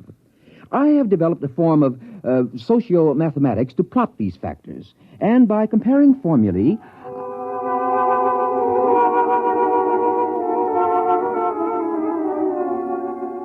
Is it all perfectly clear to you? Well, it wasn't to me either. I grasped the idea that he could tell whether an organization would get bigger or smaller and why, and so I asked him for proof. Well, I could give you a demonstration. How quickly? 6 months. All right, let's see. We've got a basketball team averaging 7 feet. That ought to keep the board busy till spring. And after that bonus pitcher we stole from the Milwaukee Braves. All right, Caswell, you've got 6 months.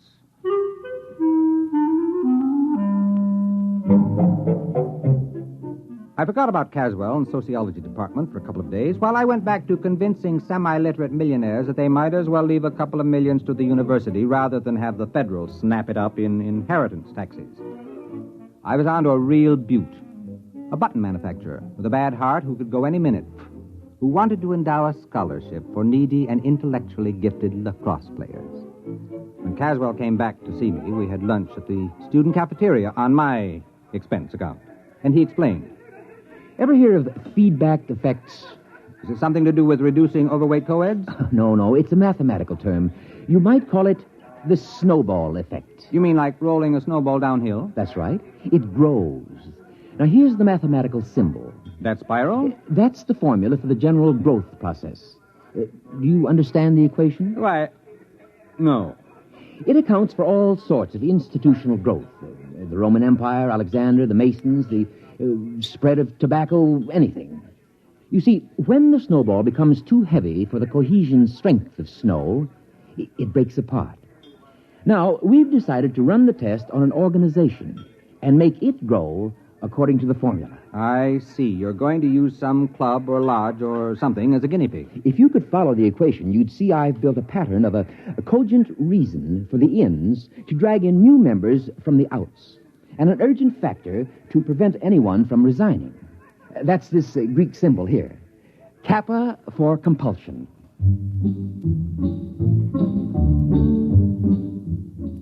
I suggested a few changes in the organization plan, and we finally worked out a setup that was nice and simple. We put our heads closer together and tried to pick the best place for a demonstration. It should be small enough to observe, and yet large enough to be statistically significant. How about Passaic, New Jersey? My sister lives there. Oh, let's make it Watershaw. I have some student sociological surveys of it already. We can pick a suitable group from that. We've got to make this an ironclad demonstration. We'll have to pick some little 2-foot nothing club that nobody would ever expect to grow. Some miserable, pathetic little organization.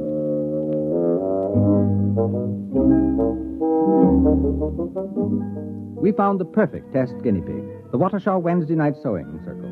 Caswell and I drove over next Thursday night to a meeting.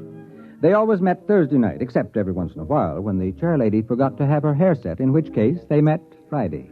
Girls,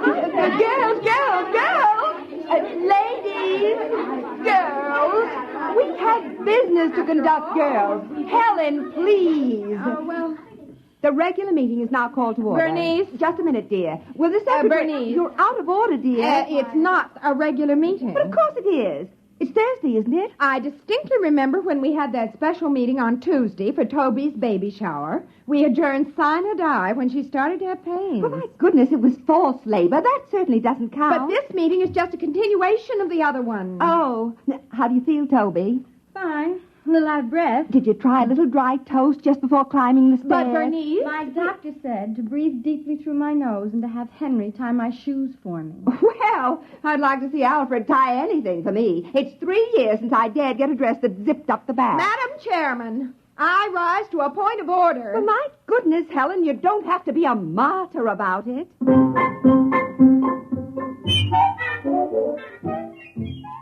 That's the way the meeting of the Watershaw Sewing Circle went on.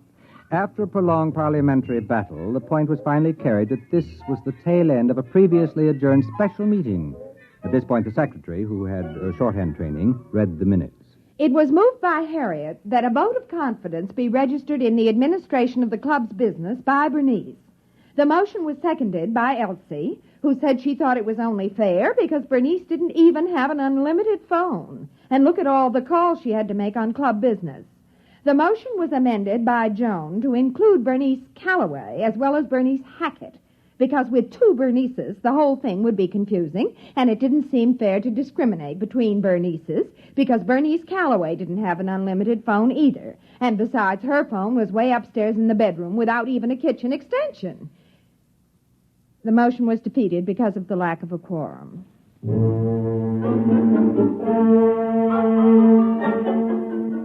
Finally, the new business of the meeting was reached, and Bernice, introduced Professor Caswell and myself as observing professors doing a survey of charitable institutions. After the business meeting, brownies, sponge cake, and apricot peekaboo cookies were served with coffee. Caswell and I drew the unlimited Bernice aside.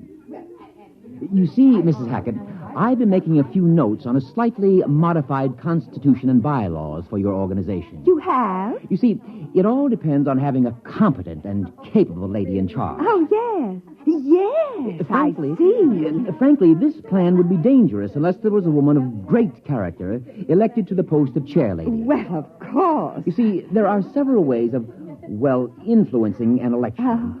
That's why it's important that only the right people fully understand this. Oh, you're right. Absolutely. Why, the organization was just floundering before the last election. Now, can I see those plans, Professor? They sound like they're just what we need. Naturally, she was hooked. As Caswell buttered her up, her eyes began to gleam, and she studied the simple little bylaws and constitution the professor had drawn up, nodding happily as the classic beauty of the scheme struck home. The meeting broke up when, after 4 brownies and a wedge of butterscotch cashew angel food surprise, Toby started to have real labor pains. We found out later it was a 9.5-pound boy. Caswell and I left the meeting and stopped for a pizza and beer to get the taste of the apricot peekaboo cookies out of our mouths. Well, there you are, Dr. Holloway. They adopted our bylaws with only 1 dissenting vote. I don't like that secretary. She's a spoiler, always suspicious. My first wife was like that. Don't worry, she hasn't got a chance. That Bernice woman has clear sailing under my equations. It's rigged to favor an aggressive extrovert over the paranoidal personality. You're sure it'll work now? I'd stake my academic reputation on it. You have? Don't worry, Dr. Holloway. We've given that sewing circle more growth drives than the Roman Empire.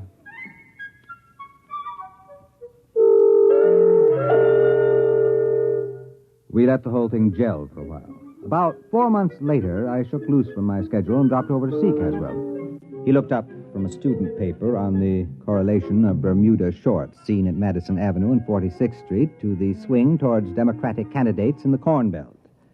Good morning, Dr. Holloway. Good morning. Caswell, I just wanted you to know we hadn't forgotten you. Now, about that sewing club business, I'm beginning to feel the suspense. Could I get an advance report on how it's coming? Well, I haven't been following it that closely.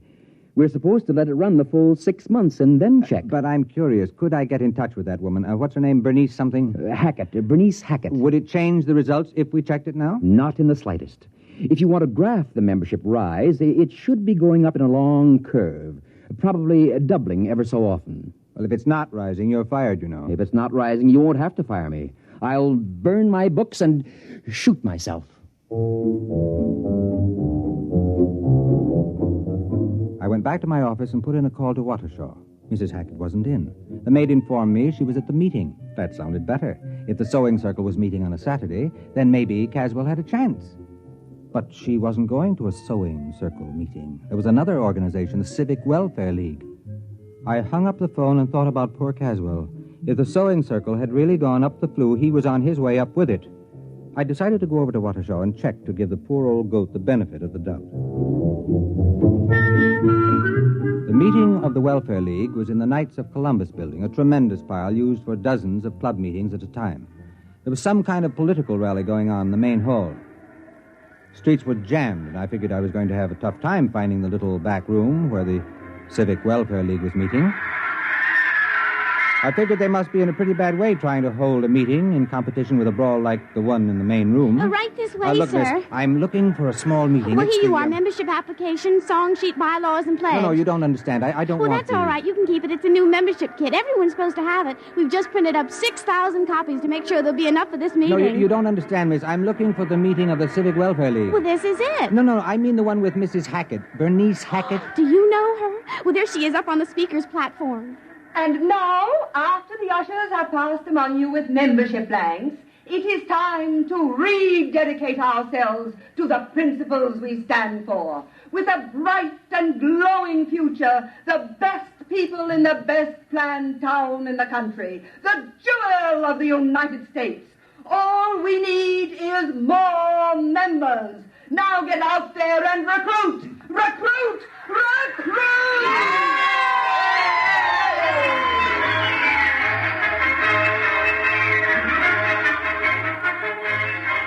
I cornered Bernice Hackett at the speaker's table.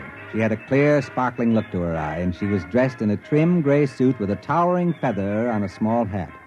A clutch of pretty junior ushers, all with goose pimples showing above strapless formals, clustered about her. I managed to get to see her in the back room while the mayor was addressing the meeting. Hello there. It's a pleasure to see you. What happened to the sewing circle? Oh, it's just a little change, that's all. Helen, dear. Yes, BH. Send those wires out to the senator in Washington. You can tell him we want his support on the slum clearance or else. Check. Now, let's see, where were we? Oh, yes. We started growing by amalgamating with other small charity groups. Worked much more efficiently that way. Bernice, we're running out of membership blanks. Call the printer. He's got instructions to keep the type standing. Check. Naturally, we had to change our name each time, but we've still got the same constitution and bylaws, the ones you professors worked out for us. Then you've been growing. Oh, dear, yes. Bernice, what do we do about the town board of aldermen? I explained to them they can't get in at a group rate. Each one will have to join separately. Check. Oh, yes, Professor. We're growing and growing and growing.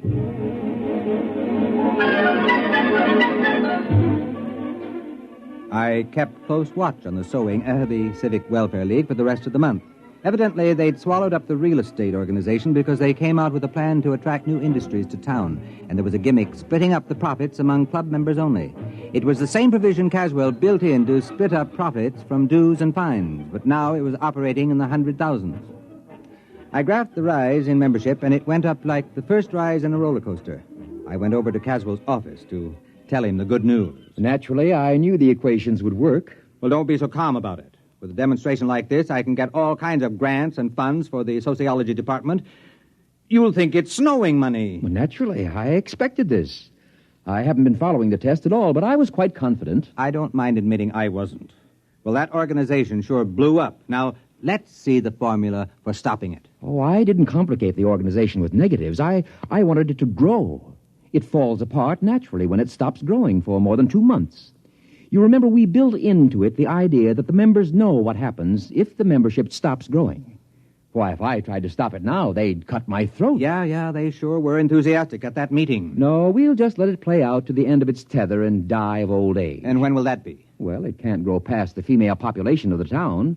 There are only so many women in Waukesha, and some of them don't like sewing. Sewing? Caswell! What's the matter? Are you sick? You haven't been following the experiment? Why, no. I told you I haven't even thought about it since we started. Well, they wanted to expand, and they weren't going to let sewing stand in their way.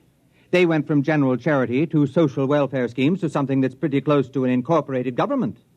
They're now filing an application to change their name to the Civic Property Pool and Social Dividend Membership Combine. Well, very interesting. I hadn't thought of that. Fascinating. Dr. Caswell, tell me, where does the formula say it will stop? Oh, I shouldn't worry. It stops when you run out of people to join it. After all, there are only so many people in Waukesha. It's a pretty small town. Yes, it is. Doctor, they've opened a branch office in New York.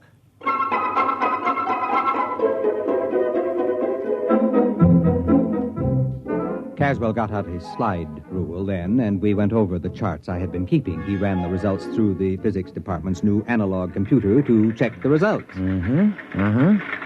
Yes, it checks. Well, now, allowing a certain lag of contagion from one nation to another, language and cultural barriers, you know, it'll reach total world population in 12 years. About 1 week after that, various isolated pockets, Australian Bushmen, Tibetans, African Pygmies, will all be members. You mean only 12 years? Give or take a week, 12 years. The whole world? Well, there is something to be said for a worldwide government. Many people are definitely in favor of it. But under Bernice Hackett, the whole world? Oh, you asked me for a demonstration. The equation works. But what happens when the whole world is organized and there are no new members? Well, 2 months after the organization stops growing, it collapses. It's built in the formula. Yes, but what happens then? Oh.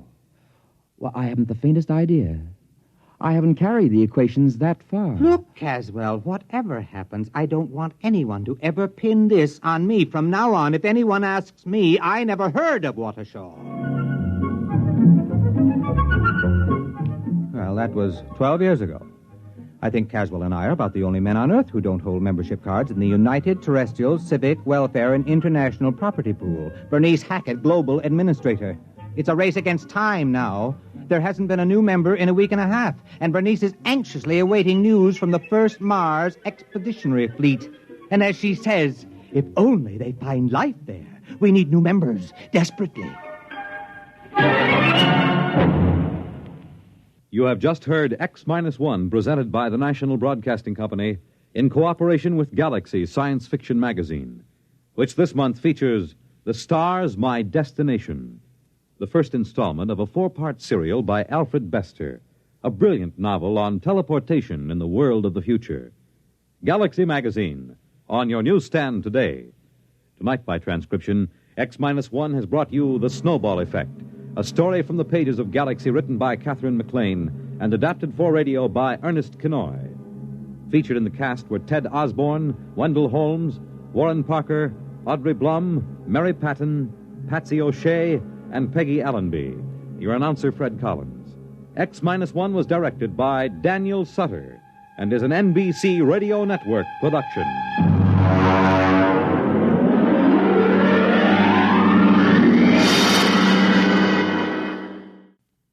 Thousands of hearts are being saved today, and many persons with heart disease are learning how to live happier and more useful lives. The fact is, most heart patients can keep on working, often at the same job. This progress is the result of intensive medical research which you support when you give to the Heart Fund. Send a contribution now to your local Heart Association or to Heart, care of your post office. When you help your Heart Fund, you help your heart. Only NBC Radio brings you the whole convention story. Listen tonight.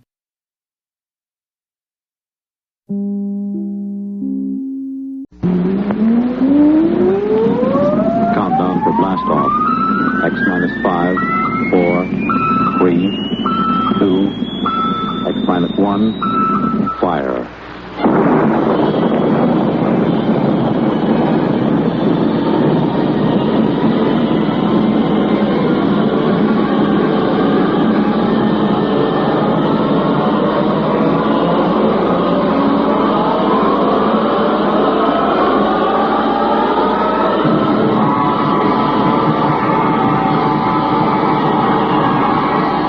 From the far horizons of the unknown come transcribed tales of new dimensions in time and space. These are stories of the future, adventures in which you'll live in a million, could be years on 1,000, maybe worlds. The National Broadcasting Company presents X-1.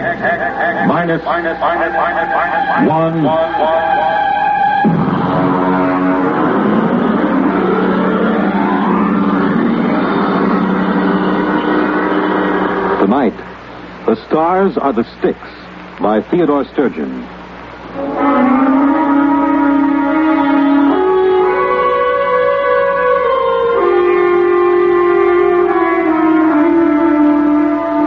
They call me Karen.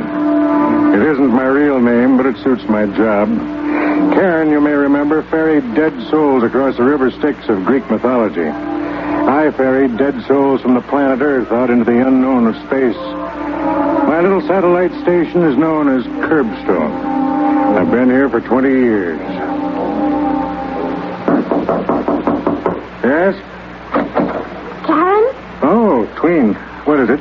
There's a ship landing from Earth. Is it the regular shuttle? Yes.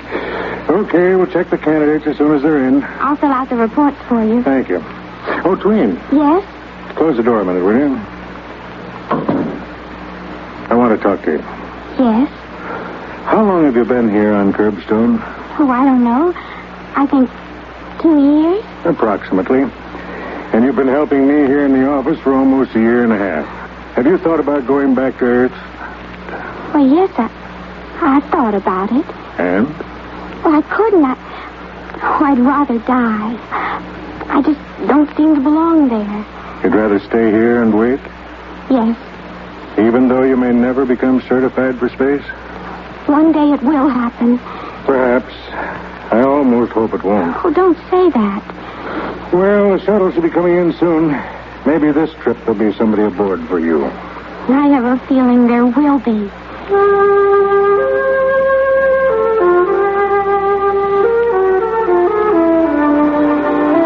suppose I ought to explain a little about Curbstone at this point. We're a stopping point. Well, a jumping-off place would be more accurate. We get people from Earth who, for many reasons, cannot remain there. Some are antisocial, criminals of a sort. Some are misfits, individualists who cannot adjust to the rigid standardization. Some are just different. People who are physically different and who have been ostracized as a result. And a few are poets. Those who have souls too big for the confines of Earth. They come to Curbstone and wait to be certified for space. And it's my job to send them out. They're waiting. How many this trip? 2 men and a woman. One of the men... Yes? Nothing. Oh, I've known you too well to be fooled. Why, you're practically glowing. Did you speak to him? No. But you think perhaps he'll be the one to choose you? Well, I think perhaps... the way he looked at me. How? He didn't think there was anything funny about me. He just looked. There is nothing funny about you. Oh, you're trying to be kind. You should know me better. I'm the original Billy Goat Gruff. Oh, I do know you better. You have a kind heart. Enough of that. Ask him to come in. One at a time.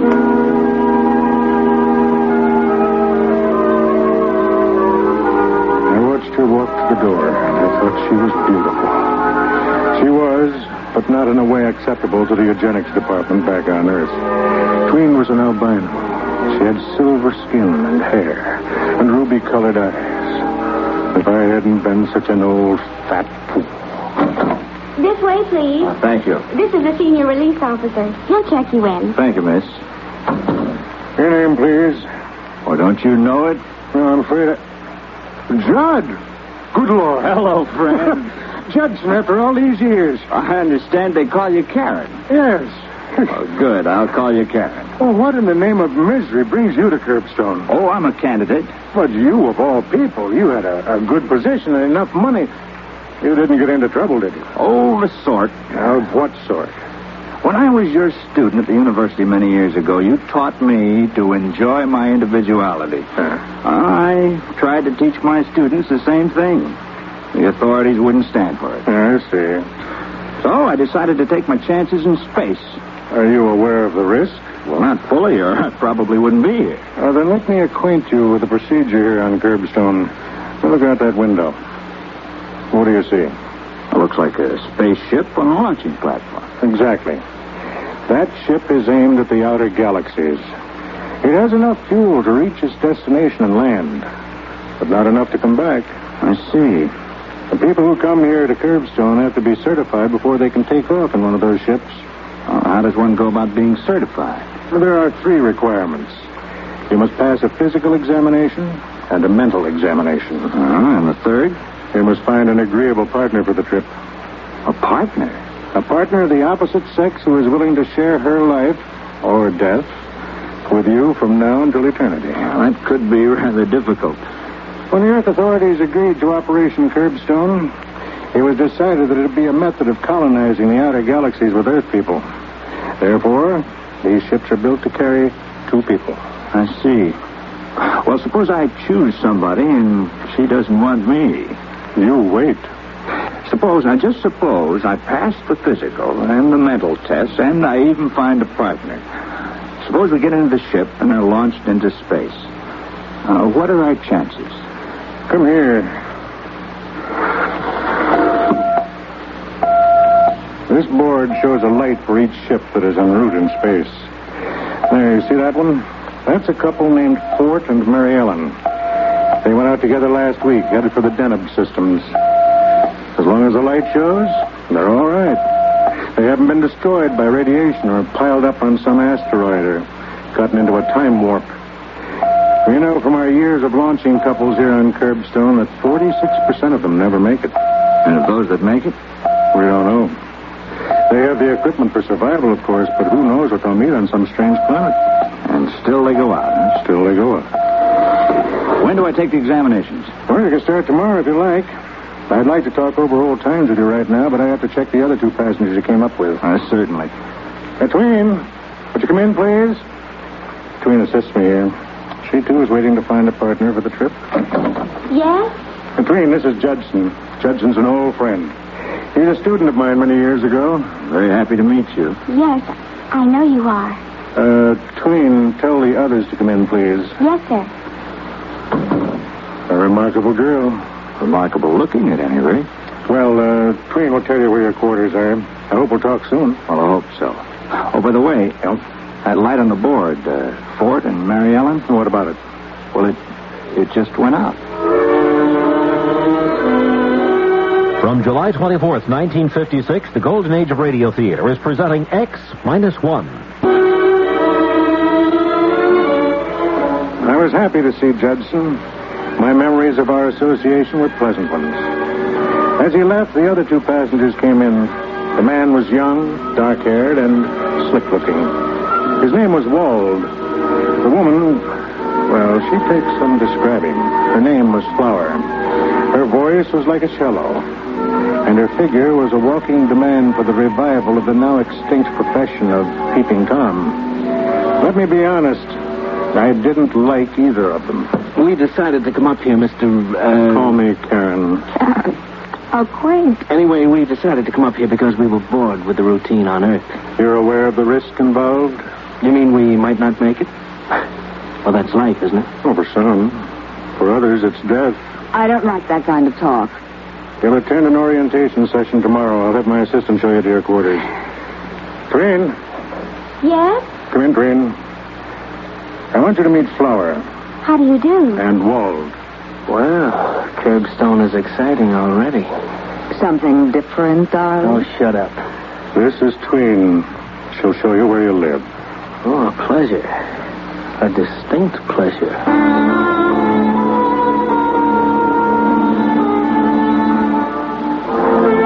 When I saw Tween the next day, there were stars in her eyes. Good morning. Good morning. You're laughing. Am I? Your eyes are. I'm happy. Good. I think it won't be long now. Before what? Before I'm certified. Oh? I've met someone who really likes me. I see. Can you guess? No, who is it? Well, you know the dark-haired young man who came in yesterday with your friend Judson?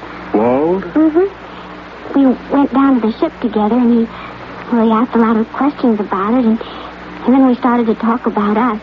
He says he's wasted his whole life flitting from one diversion to another. Really? Now he says he's looking for something with some meaning. You like him? He isn't afraid of me. He doesn't see anything wrong with my being different. I thought he was with Flower. Oh, he says he and Flower travel together because of habit. They're both bored and looking for something. Or someone. Well, as long as it makes you happy. He kissed me. Do you know that no man has ever kissed me like that? You enjoyed it? Oh, yes. Did he say anything about going out into space with you? He said he could think of no one he'd rather go with. And when is he going to sign the certification?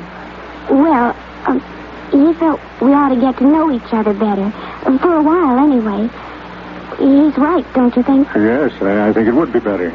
Karen. Yes? I love you very much.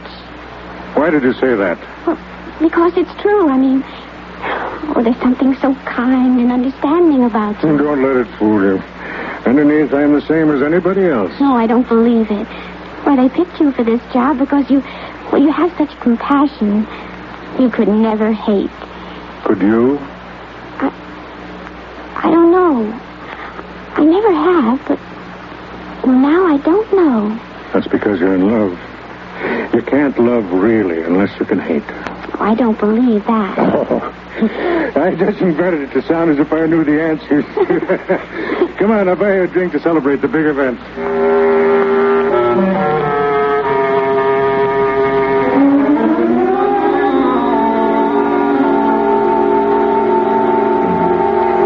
I watched her sip the drink, the tones of her skin coming and going with the pulse of her blood.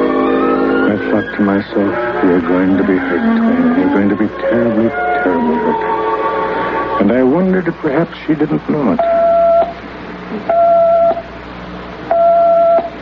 Well, Tween, another couple out into space. Maria and Clint. Will you record it and have another ship brought up to the launching? Tween. What? Oh, sorry, I was thinking of something else. Wald? Sort of. How long has it been now? 3 months. Long time, huh? Well, he wants to be sure. And you? Are you sure? Oh, yes. Nothing to do but wait, then. I have to go over to the hull division. Will you take over? Yes.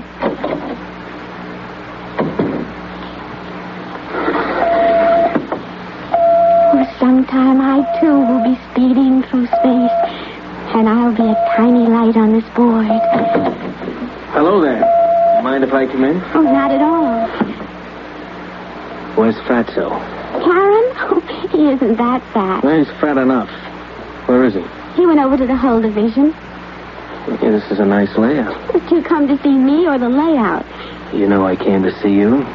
Matter of fact, I wanted to talk to you about something. Well? The party tonight at the rec center. Well, what about it? We're going, aren't we? I can't make it. Was something wrong? I'm meeting somebody else. Oh. Flower. Well, I'll see you around. Yeah. I'll see you around.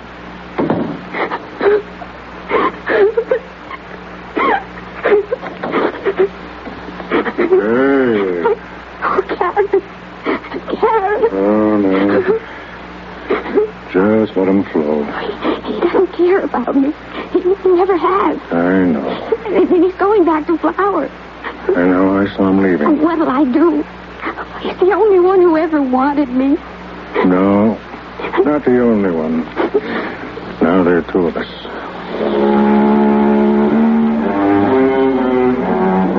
The conclusion of X-1 in just a moment. The question that kept going through my mind was, what next? How long was Wall going to hang around Curbstone before he decided to go back to Earth? I couldn't believe he'd have the guts to go out into space. But I had underestimated Flower.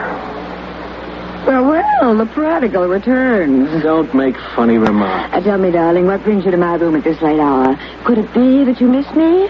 Or has little Miss Tween given you the heave? Shut up and give me a drink.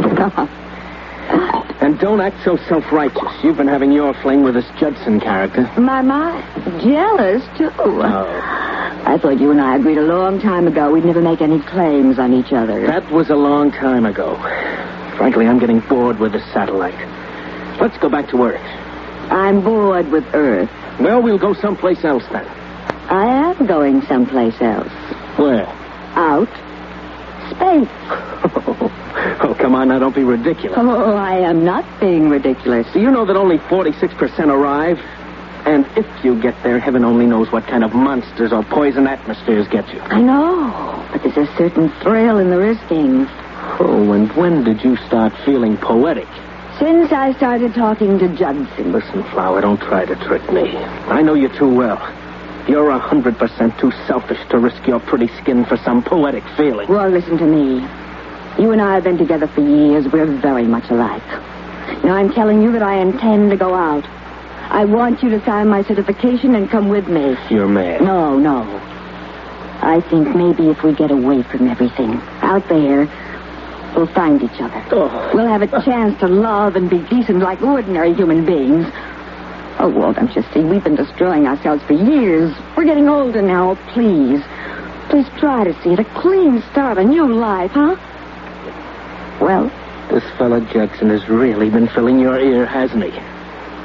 He's a kind person. He doesn't think I'm worthless. You kill me, girl. Walt, will you come with me? No.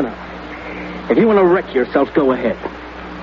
And who, pray tell, thinks enough of a cheap character like you to sign a certification? Judson. What? He said he would go out with me. And I intend to go.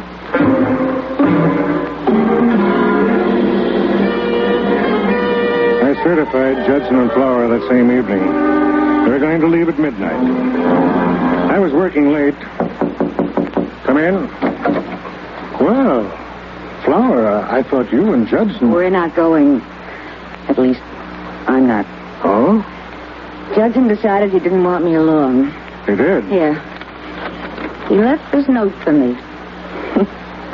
The story of my life. Nice girl, but who wants to marry anybody like that? Mister, I'm going alone. Don't try to stop me. It wouldn't work. I'd always look down on you, Judson. It doesn't sound like him. Sounds like every man I've ever known. Except Wald. Wald doesn't judge me. Except Wald? Where's Judson now? Locked in the ship. He's leaving at midnight. 3 minutes. Listen, you wait here. Where are you going? See if I can reach that ship before it's too late.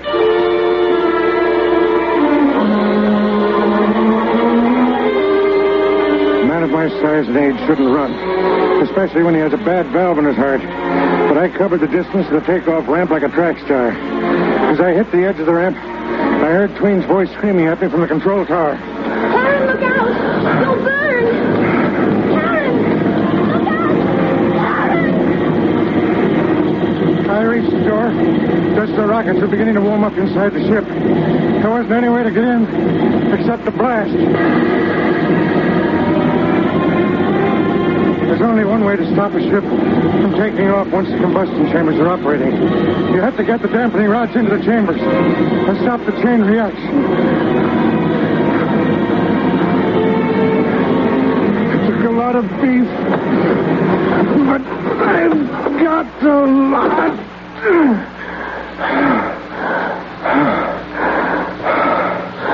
I looked around the control room of the ship. Judson was strapped into the pilot's chair. The controls were preset for automatic takeoff. I went over to him. He was dead. His head cracked like an eggshell.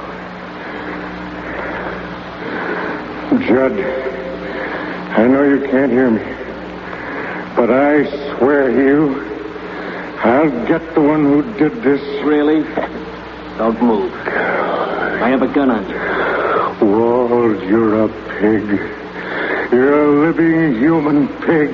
Thanks for the compliment. To take the life of a man who's only act against you? Was it he wanted to help Flower? I can't afford to lose Flower. Don't you think you've lost her already? Not at all. She thinks Judson is going out into space without her. I knew he wasn't capable of writing a note like that. It doesn't matter. Just how do you expect to get away with this? Quite easily. Judson isn't going out alone after all. Meaning? He's going to have a companion. You. It won't work, Walt. Once this ship is headed for the stars, there won't be a shred of evidence. Okay. You've got it all figured out. That's right.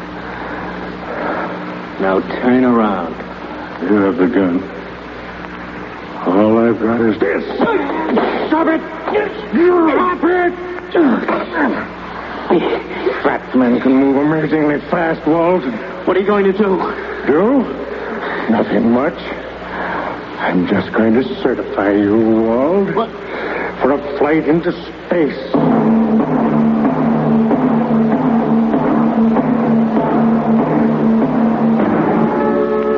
There are things you can do to a man if you know enough physiology. Pressures on the nerve system that can immobilize him for hours. I did them to Wald. Then I set the controls of the ship again. Went out. I was breathing hard. Took me a long time to make it up the steps of the control tower, where Tween was waiting.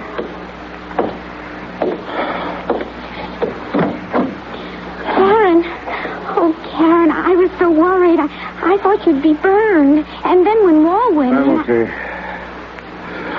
Cecily, sit down a minute. What happened? Nothing much. I had to stop Judson from leaving alone, that's all. But why? Well, Wald decided to leave with him. What? That's right. He finally repented. He knew that if he stayed around, he'd just make you unhappy again. So he asked me to stop Judson until he could join him. You mean he did... Any second now. There go the engines. He had a spark of decency in him after all. I knew it. Yes. In a way, he's a sort of hero. The ship is trembling now. There they go.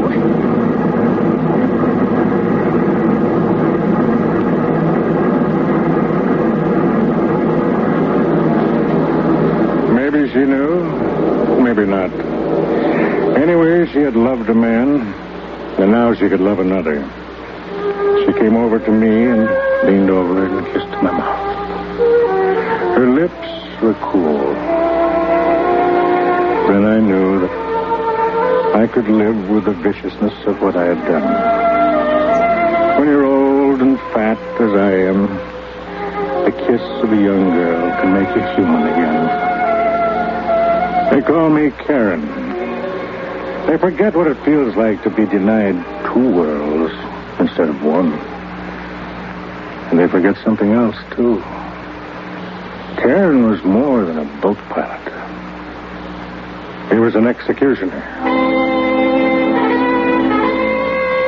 In just a moment, X-1. But first, your home will be filled with the voices of top entertainers and fascinating experts in the homemaking field tomorrow, when Virginia Graham and Mike Wallace bring you another broadcast of NBC's Weekday. Among the special guests is Rita Gam, Hollywood star and one of Grace Kelly's prospective bridesmaids. And Rita will be joined by a singer whose unique style is well known to his many fans, Johnny Ray. Then from Britain, it's actor Trevor Howard. Meet them all tomorrow when NBC's Weekday brings you another day of fact and fun on this station. Now stay tuned for X-1 on NBC. Countdown for blast-off. X-5, 4, 3, 2, X-1, fire.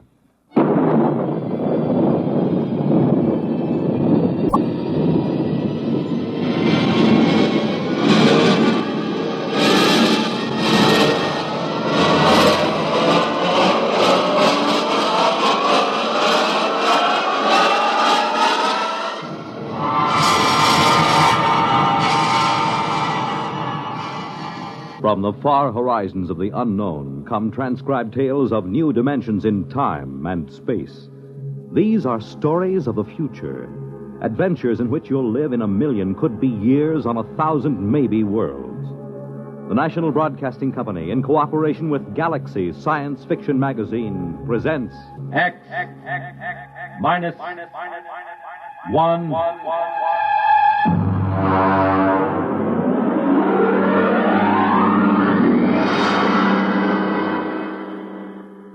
Tonight, a story by Frederik Pohl, Tunnel Under the World.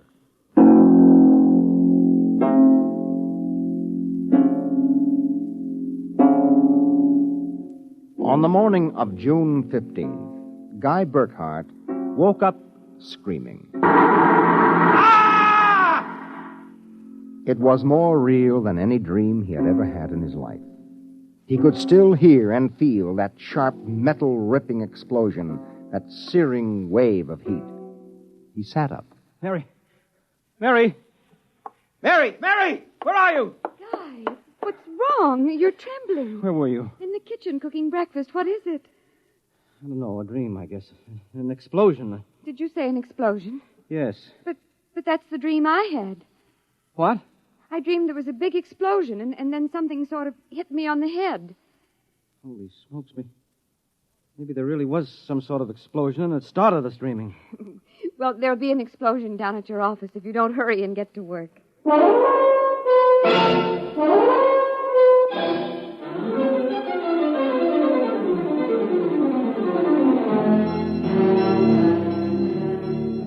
Coming in on the bus, Burkhart watched to see if there was any evidence of an explosion. There wasn't. If anything, the town looked better than ever. The only thing that seemed strange to him was the fact that none of the usual crowd was on the bus. He was a little relieved when his old pal, Henry Swanson, finally got on. Excuse me. Henry! Pardon me, sir? Henry, what's the matter with you? It's me, Guy Burkhart. Burkhart? Sorry, I don't believe we've met. What? Henry, for Pete's sake, it's me. If you'll excuse me, this is my stop. Well, I'll be... How do you like that?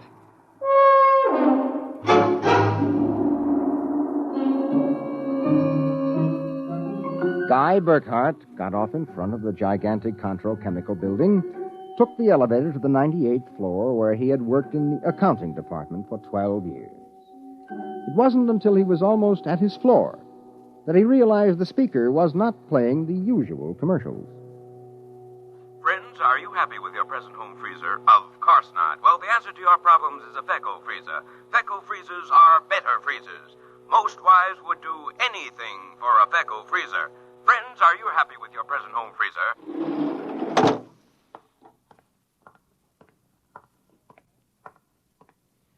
Morning, Miss Horn. Good morning, Mr. Burkhardt. Well, new hairdo, I see, huh? Why, yes. Do you like it? That makes a lot of difference in your appearance. Mr. Barth in? No, sir. He had an appointment with Mr. Dorchin of the Human Research Institute. Today? But today's the 15th of June. He has to sign the quarterly statement. He said he wouldn't be in. Huh, that's mighty peculiar. Yes, sir. Oh, by the way, Miss Horn, what the devil is a Fecco freezer? A Fecco freezer? There's some new copy on the elevator commercial. Dorchin must have landed another account. Fecco freezers. I really don't know, Mr. Burkhardt. It's a funny day. Can't quite put my finger on it, but there's something strange going on.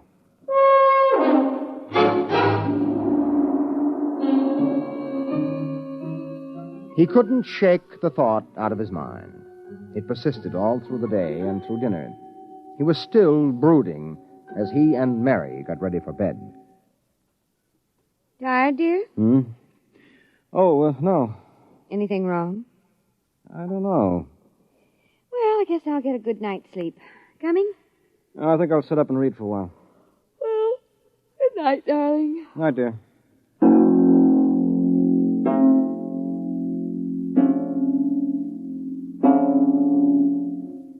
At exactly midnight, Guy Burkhart lapsed into a sudden, deep sleep. And the following morning, he woke up, screaming. Darling, what is it? What's wrong? Oh, nothing. Bad dream, I guess. Oh, you gave me such a shock. I seem to be having a lot of nightmares lately. Really? Yes, the one I had yesterday. This was the same. A big explosion and then nothing. You had a dream yesterday? Well, of course I did. You had the same sort of dream. I? Guy, you're mistaken. I don't remember dreaming. Oh, now, Mary, you told me. Guy, you're mistaken. But, Mary, you... Maybe you dreamed I had a dream. Maybe... Well, yes, I might have done that, I suppose. Everything did seem sort of strange yesterday. Oh, that's probably it. You better get dressed, dear. Today's the 15th. That's when the quarterly statement... 15th? Yes. Well, it must have been a dream, because yesterday was the 15th.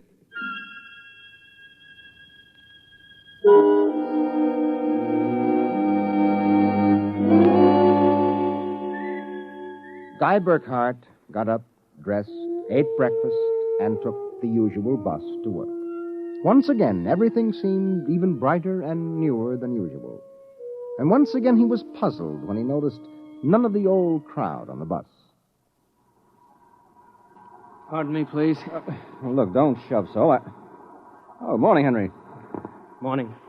For God's sake, don't talk to me. What is it? You being followed or something? Don't you know? I was sure you remembered. Remembered what? I can't talk. This is my stop. Will you excuse me, please? Well, Henry, for Pete's sake.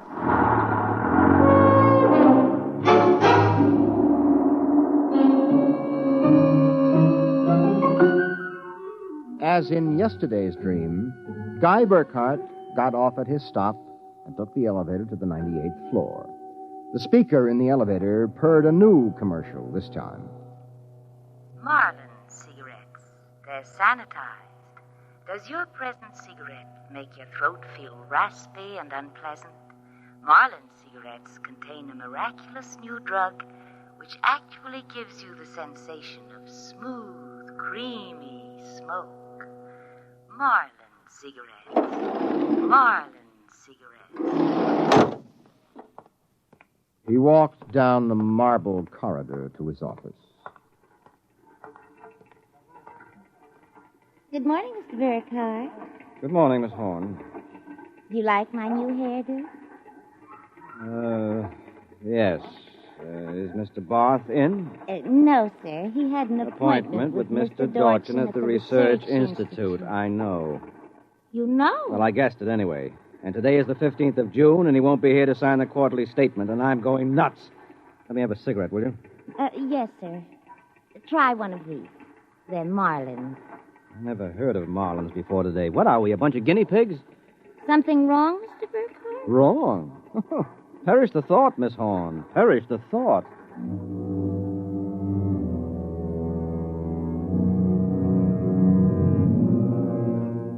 He went to his desk and stared at the mail. Before he opened it, he knew that the factory distributor's envelope contained an order for 12 new electronic computers. He knew that the Development Journal contained an article about a new method of transprinting selective brain circuits of human engineers onto the electric brain circuits of robot engineers to facilitate the operation of automatic factories. He knew that there was a complaint from Feinbeck & Sons about the Controchemical's newest household robot circuit. After a long while, he forced himself to open them. They were exactly as he suspected. Hello? This is Swanson, Henry Swanson. What is it? Do you remember? Remember what? Just remember. All right, now listen, Henry, let's stop playing games. Yesterday, either I was dreaming or you snubbed me on the bus. Today, the same thing happens. Oh, you do remember, thank heavens. I thought so when I saw you, but I couldn't be sure. Well, what is it you want? Listen, tomorrow morning, when I get off the bus, you get off with me.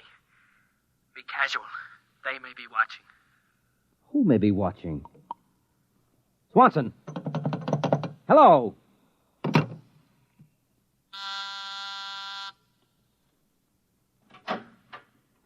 You buzzed, Mr. Burkhardt? Yes, I'm still out of cigarettes. Would you buy me a pack of Kelvins? Wouldn't you rather have Marlins? I smoke Kelvins. But, Mr. Burkhardt, Marlins have that soft, creamy smoke that's so soothing to your throat. Oh. You really believe that stuff? Well, it's true. I wouldn't say this, Mr. Burkhardt, except that, well, I've gotten to know you pretty well, and I've grown to admire you so much. I see. Would you mind, Mr. Burkhardt, if I told you that for months now I've wanted to, well, just comfort you? I know how troubled you've been. Well, you've never mentioned your feelings before, Miss Horn. April. My first name's April. Uh-huh. Well, that's a pretty name. You see, I do have your welfare at heart. That's why when I see you smoking Kelvins and I know Marlins are so much better, won't you let me buy some of them for you, huh? Well, I suppose so. Why not? Here, bring me a carton. Oh, thank you, Mr. Burkhardt. Guy? I think you ought to go. I'll be back.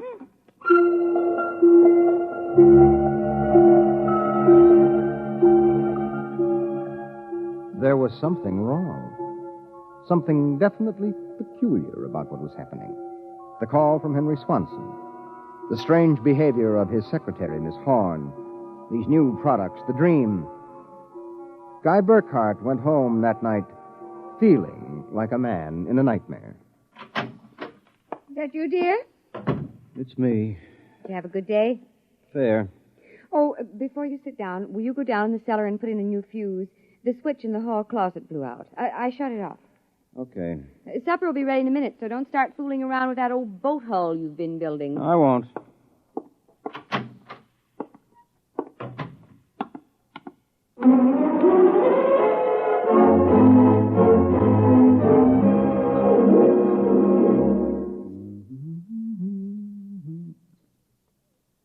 Mary! Mary! What is it? Come down here. Hurry up. What is it? I don't know. I'm not sure. I was looking for a fuse, and I thought maybe I'd dropped one under the boat hull, so I scratched around. Look. Let me put the flashlight on it. Well? Look at the floor. What about the floor? It's supposed to be cement. Well? Well, it's copper. There's a thin layer of cement, but underneath it's metal. Look here. Beneath the concrete, more metal. And here on the wall. You see? Metal. Metal under the floor, behind the walls, every place. Well, I don't really understand. Mary, I know this sounds crazy, but somebody, for reasons I can't even begin to guess, has taken this house and replaced it with a clever imitation. Guy. Mary, I'm going to look around a little more. Well, your dinner will be ready. All right, save it for me. There are a couple of things I've got to figure out.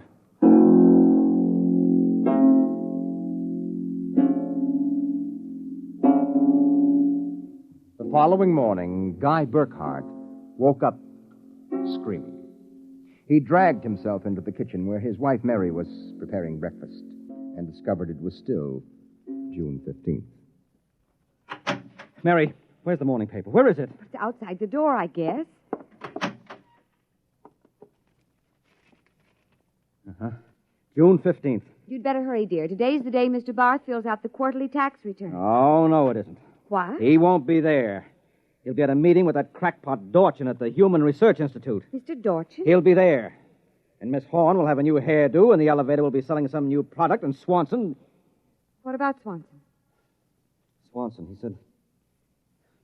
I wonder if it's going to be the same today, or whether... Guy, what in the world are you talking about? Huh? Nothing. Never mind. Where's my coat? You haven't had any breakfast I don't want to miss my bus. I'll see you tonight. Guy Burkhart got on his bus. There were the same unfamiliar faces, the same unusually new-looking buildings, the same unusually bright sunshine.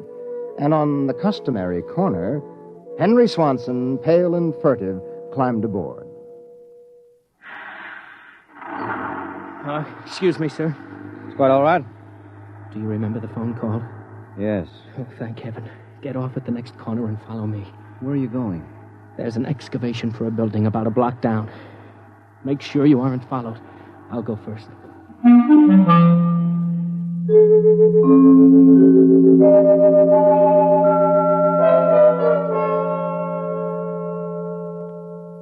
Burkhart. Here, behind the fence. All right now, Henry, what's this all about? I'm not sure. At first I thought perhaps they were Russians. Now I'm beginning to think they're Martians. No humans could have accomplished what they've accomplished. Now, wait a minute. Start from the beginning, Henry. What's going on? Look, Burkhart, peculiar things have been happening to you, right? Yes. A lot of your friends are missing. Your house seems changed. Yeah. There's something stranger than that. The date. Today is June 15th. Yet I could swear yesterday was June 15th and the day before that. You got it, friend. It's always June 15th. And you and I are the only ones who know it. But why, Henry? How? I'm not sure. I think it's some sort of mass hypnosis or something. Well, why doesn't it work for us? My wife, Mary, doesn't remember a thing. Somehow, when it happened, they missed us. We were protected from the full force of the rays or whatever they used. Burkhart, where were you on the night of the 14th, about midnight? Let me see, that was Sunday night. Yes. Yeah, I was down in the cellar under the boat I'm building. I was in my darkroom developing some pictures. This just doesn't make any sense to me. Russians, Martians. What makes you think that? I've seen them. Where? At the end of the tunnel. What tunnel? The one they built under Tylertown. A tunnel under Tylertown? Yes, that's right. It's made out of copper or some alloy. Copper? Wait a minute. I found a copper layer under my cellar floor last night. So did I. That's how I discovered it. I found a way to get in, too. It's at the bottom of this excavation. Holy mackerel. Henry, why don't we tell the police? Because we can't trust them. Even the police may be Martians in disguise. Oh, come on now. You're being melodramatic. Oh, am I? Well, you just come with me. Where? Into the tunnel. I'll show you.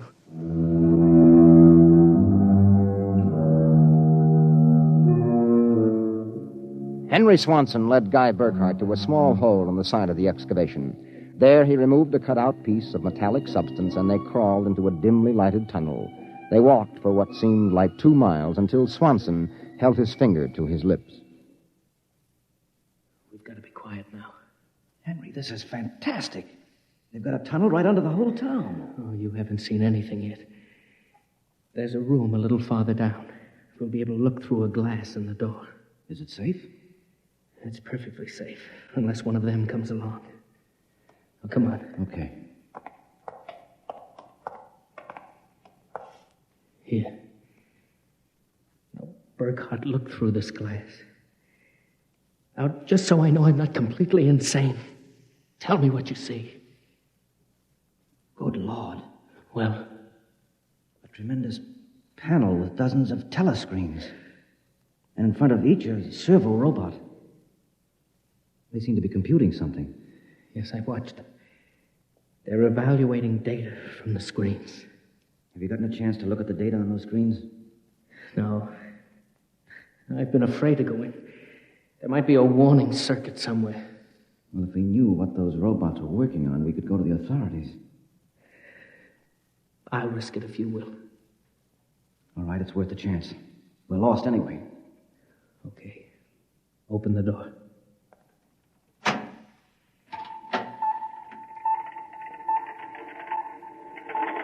So far, so good. Come on. Let's take a look at that data. But don't interfere with the robots. Don't worry. Here, let's look at this screen. Listen to this.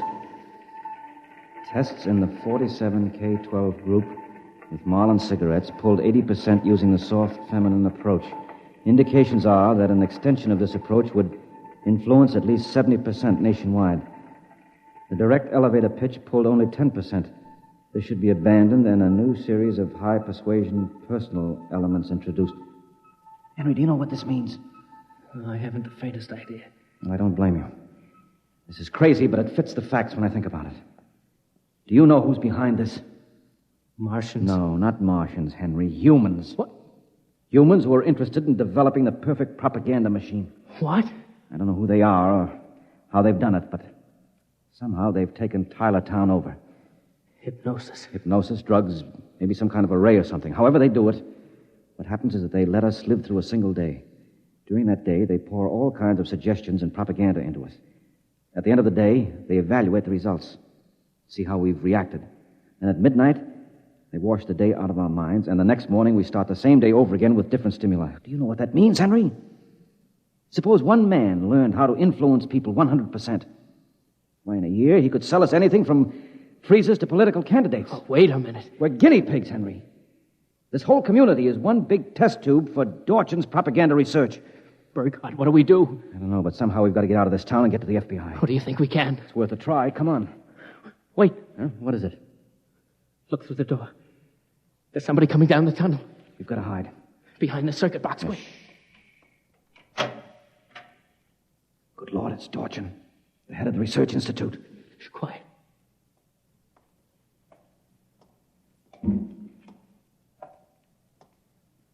All right, Burkhardt, come out. We know you're in this room. Miss Horn has informed us that you remember. I must warn you that it's useless to buck us. Come out peacefully. Let our maintenance crew adjust you properly so you don't remember from one experiment to the next. It will be quite painless. If you don't come out peacefully, we'll have to get you. Henry, take this wrench. When I give the word, jump him. But he may be armed. Well, we've got nothing to lose. Very well. I'm coming after you. Now! Burkhardt, I've killed him. Now, wait. Get his coat unbuttoned. Maybe his heart is still beating. Henry! What is it? What's wrong? Look underneath his coat. Heaven help us. It's a robot. A humanoid robot designed to look like Dorchin. Come on, let's get out of here. Wait. What's that? It's a loudspeaker. I told you it was useless, gentlemen. Who are you? Mr. Dorchin, naturally. The real Mr. Dorchin. What are you trying to do to us? Merely trying to prevent you from damaging my experiment, gentlemen. You can't get away with this, Dorchin. Sooner or later, somebody, the FBI or somebody, is going to get wind of this madness. Really, Burkhardt, you're quite naive. Now, why not be reasonable and let the maintenance crews adjust you? And if I refuse, I suppose you'll kill me. That would be quite impossible. Oh? You see, Burkhardt, you're already dead. Dead? You're shocked.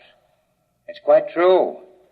You and everyone else in this town were killed by a premature atomic blast at the Chemical plant.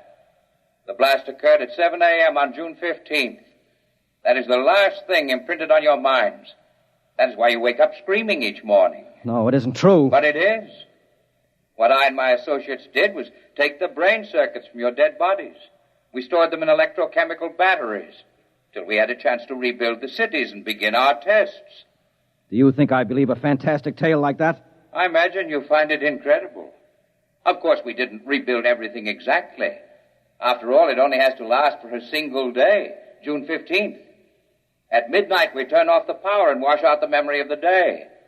You and your friend Swanson, unfortunately, have defective circuits. You remember. Burkhardt, it's no use. We're trapped. Give up. No, not me. What can we do? We can make a run for it down the tunnel. Come on. It's useless, Burkhardt. Keep going. It's useless, useless, useless.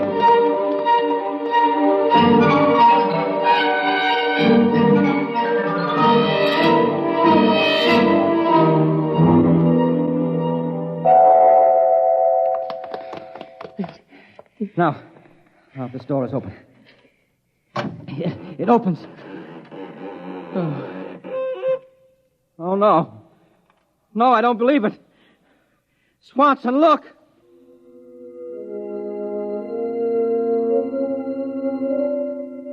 They were standing on a ledge of smooth, finished metal. At their feet, the ledge dropped away into a chasm so deep they could not see the bottom. Beyond was only a glare so bright that their eyes could not stand to look into it. And yet, just at the limit of their vision, something towered. Something so huge it was almost inconceivable. Something. Burkhardt? Yes? This is Dorchin. Now do you understand why it's useless? The great looming figure moved closer. It seemed to take shape now, and yet it was so gigantic as to be unbelievable. It came closer. The glare was partially blocked. And then, Guy Burkhardt knew that the towering shape was none other than Dorchin himself. You see how I did it, Burkhardt? I took your brain circuits and had them reduced so they could be transferred to tiny humanoid mannequins. That's what you are, Burkhardt. A tiny miniature of yourself. And this city, this whole experiment I'm conducting, is built on a tabletop.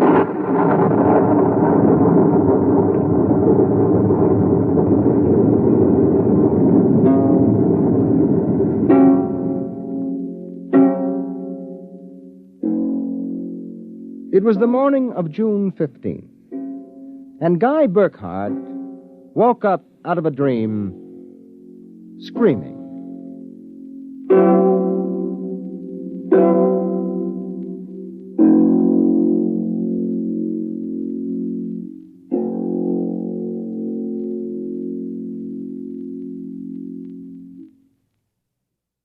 You have just heard X-1, presented by the National Broadcasting Company in cooperation with Galaxy Science Fiction Magazine, which this month features another story by tonight's author, Frederik Pohl. It's the second installment of his novel, Slave Ship. Your announcer, Fred Collins. X-1 was directed by Daniel Sutter and is an NBC Radio Network production.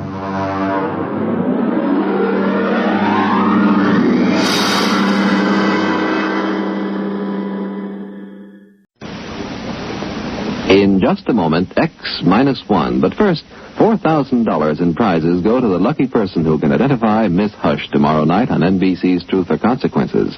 Listen, here's the riddle that supplies a clue to the famous lady's identity. A new word in the language is one claim to fame. An accent, a thread, and lace, encircle my name. Hear the easy rules of this contest tomorrow night and see if you can identify the voice of Miss Hush for big cash prizes. That's NBC's Truth or Consequences, America's favorite fun game, with MC Jack Bailey tomorrow night. And now stay tuned for X-1 on NBC.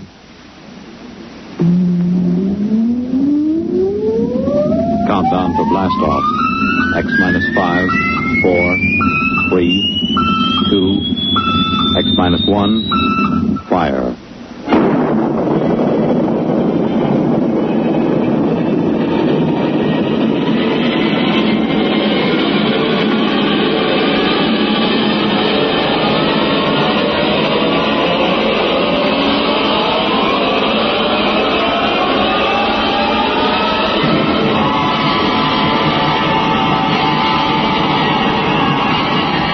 From the far horizons of the unknown come transcribed tales of new dimensions in time and space. These are stories of the future, adventures in which you'll live in a million could-be years on 1,000 maybe worlds. The National Broadcasting Company, in cooperation with Galaxy Science Fiction Magazine, presents X minus 1.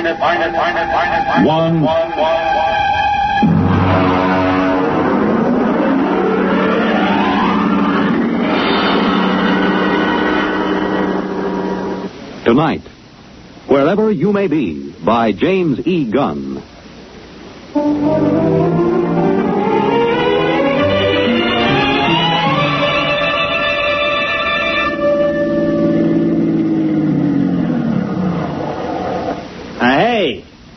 Hey, you. A little girl. You on the fence. Yeah? Hey, kid, come here. Well, I'm right comfortable where I am. Oh. Listen, kid. Is there a service station on this road? Well, Merv Wheelock got a gas pump at the general store. Oh? How far is it? About 18 miles. Oh, that's a big help. Well, I don't know what else to expect in the middle of the Ozarks. You want me to help you, mister? No, just keep out of the way, kid. Ow! Well, there's nothing funny about that. You just going to sit there and watch me sweat, kid? Oh, no. There'll be lots more to watch. Well, I don't know what's so amusing about watching a man change a flat tire. Ow! You sure you don't want me to help, mister? No, I'm perfectly capable of changing a tire by myself.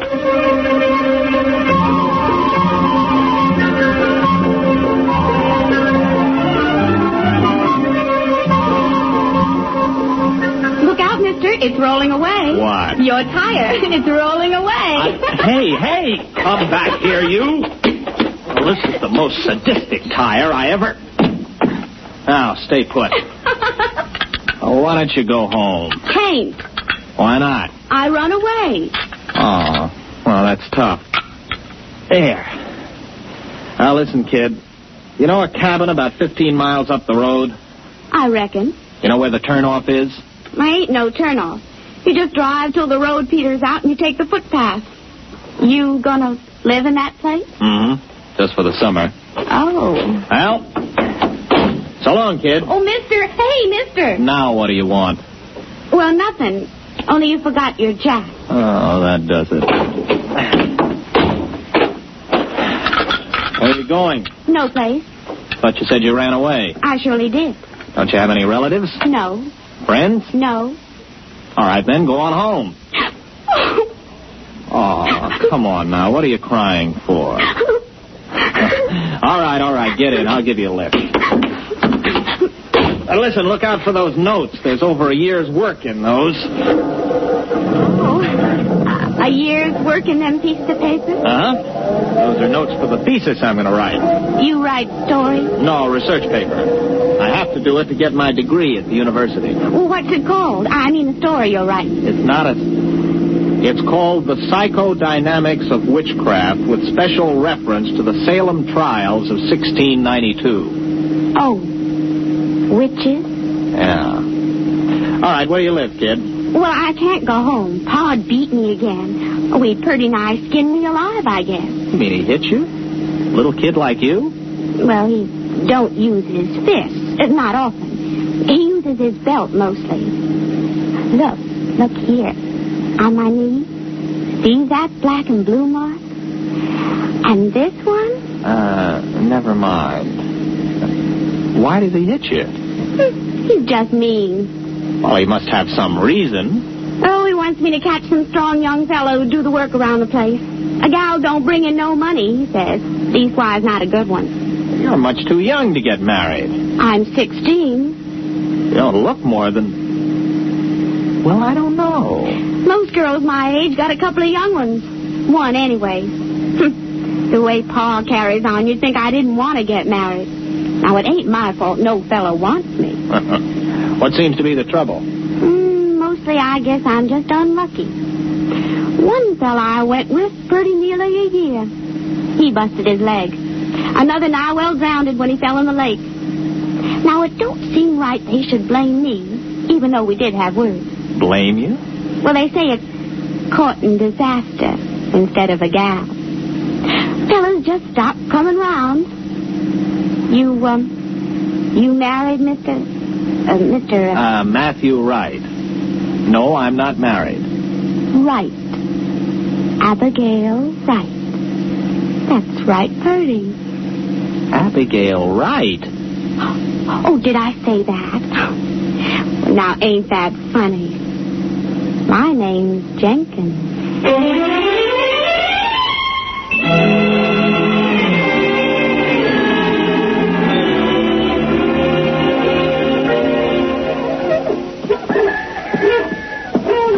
Mr. Jenkins? All right. I met your daughter on the road. I brought her back. Oh. Look, Mr. Jenkins, I got a pint bottle in my pocket. Care for a little drink?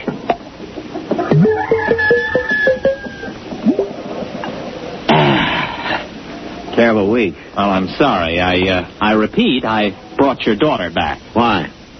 Well, she had no place to go. She ran away. Now, look, Mr. Jenkins, I realize that teenage daughters can be a nuisance, and after meeting your daughter, I can understand how you feel. Still in all, she is your daughter. Got my doubts. Now, Mr. Jenkins, your daughter may have given you good reason to lose your temper, but beating a child is never sound psychology. Beat her? You mean wallop her, whale her? Man, I never laid a hand to her. I dasn't. But she said... Come in here. Oh, now, Mr. Jenkins, I assure you... Come in the cabin. You look around this here room, mister. See them dishes all over the floor, those chairs all splintered like they was kindling, that table turned over bottom side topmost like a turtle on the road? You think I beat her? Well, the place is a shambles. I ain't saying Abby did it. But when she gets unhappy, things happen. Dishes come flying through the air. Funny things happen around Ab. Ever since she started filling out 5 or 6 years ago. Well, she's only 16. 16? Don't let on I told you, but she's past 18. There, you see? Oh, it just fell off the shelf. Well, look, you're a city fella, passable looking. Why don't you take her with you? What? Oh, now, wait a minute, Mr. Jenkins. Well, she's right pretty when she fixes up, and she can cook right smart. Go on, take her. Well, you must be mad. You can't give a girl away like that. If you'll excuse me, I think I'd better be going. Nobody asked you to bring her back. The gal eats more than I do. Oh, now, look, here. Here's $10. Buy yourself a jug. Well, I'd like to, but I can't do it. It ain't worth it. You brought her back. You can take her away. Oh, here's 15. Well, I should know better. All right, mister. I'll get her. It ain't no use, though, I can tell you, mister. All right, Abigail. Get out of the car. You're home. But, Pa... Oh, he isn't mad at you. He's welcoming you back. Now, come on, get out. Dirty, nasty old man. Serve him right if that bottle he's pulling busted right over his head. Goodbye, Abby. And remind me never to see you again.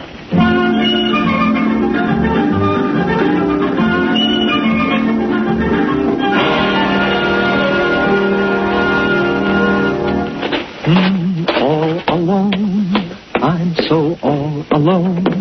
There is no... Hello. What are you doing here? Waiting for you. But listen, this is my cabin. I rented it. I know. What kept you? Well, what are you doing here? How did you get here? Oh, I reckon you're hungry. Look, why don't you sit down? Supper's about ready. Now, wait a minute. I came here by car. How did you get here? Well, I rode. Oh, it's lucky I did. This place needed a good sweeping.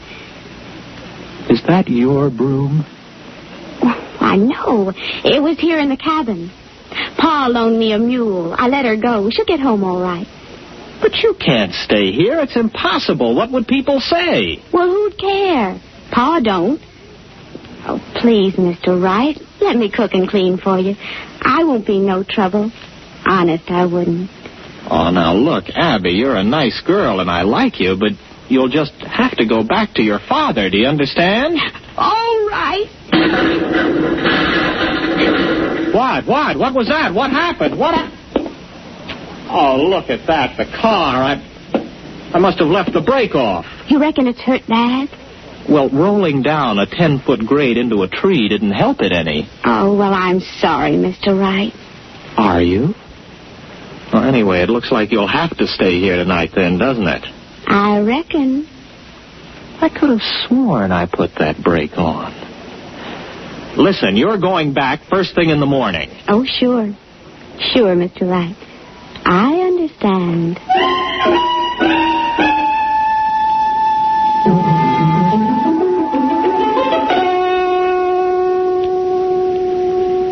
Abby, tell me something.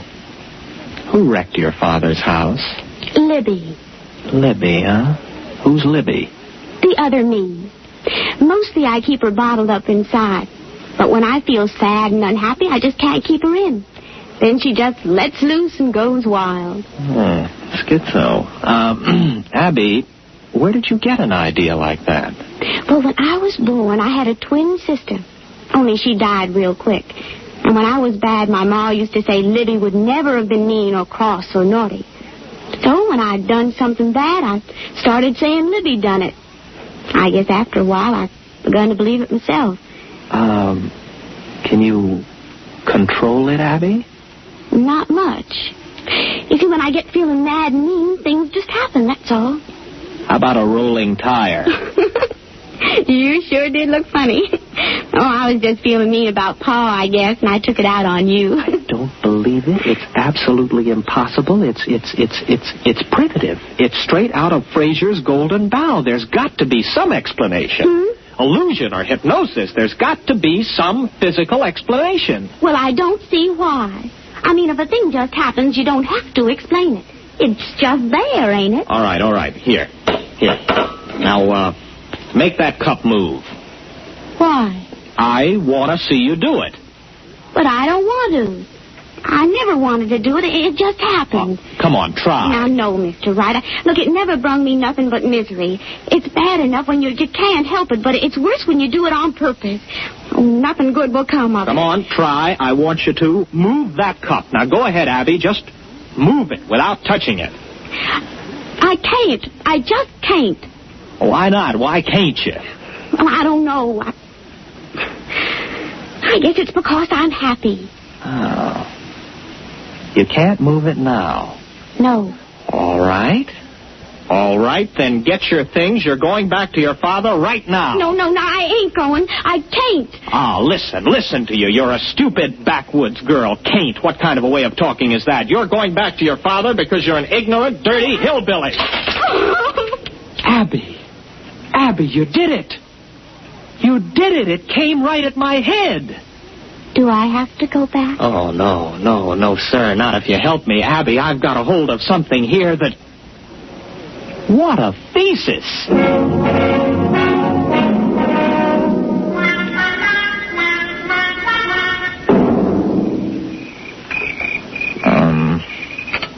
Abby? What's, courting like here in the hills? Oh, sometimes we walk and look at things together and talk a little. But if the night is warm, we just sit and hold hands and whatever. Like this? Mr. Wright, do you like me a little bit? Oh, not marrying-like, but friendly-like? I like you very much, Abby. Very much. Oh, Mr. Wright. You kiss real pretty. Abby, what happened to your fellas? I mean, the other boys. Well, folks said I'd the evil eye. I mean, Hank fell off the roof and broke his leg, and Gene, well, he fell in the lake and liked to drown. It wasn't my fault it was after we'd had words, now was it? No. Why, Mr. Wright, you're shivering. Maybe we'd better go get your jacket. Abby, tomorrow we're going to drive to Springfield to do some shopping. Really, Mr. Wright? Why, I ain't never been to Springfield. Oh, ain't that wonderful?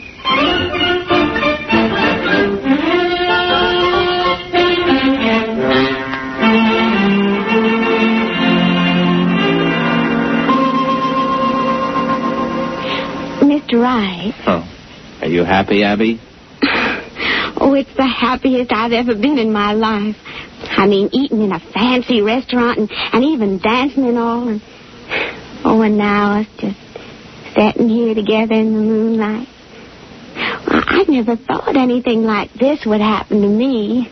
Abby, I'm afraid maybe you don't understand. Well, what do you mean, Mr. Wright? Oh, you know that dress I bought you? That's for another girl. What? Oh, it's for another girl. I'm going to marry her. She's about your size, and I thought we could pick it out that way. Oh, no, Oh, Mr. Wright. Abby, wait a minute. Where are you going? Wait, I want to talk to you. No, I'm going to bed. Matthew Wright, you are a no-good, miserable cad.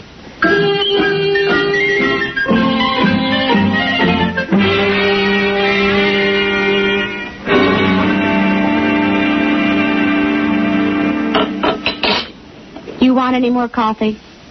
You still feel bad, Abby? You want me to move that cup for you today? I can do it real good. How do you know? Well, I just got a feeling. Look. You can do it now? Sure, I guess. There, it's getting easier. Look, Abby, I want to get some things out of the car. I just happen to have them things for tests. There may be other powers. Well, I don't care much one way or the other, Mr. Wright. If it makes you happy, it's all right with me.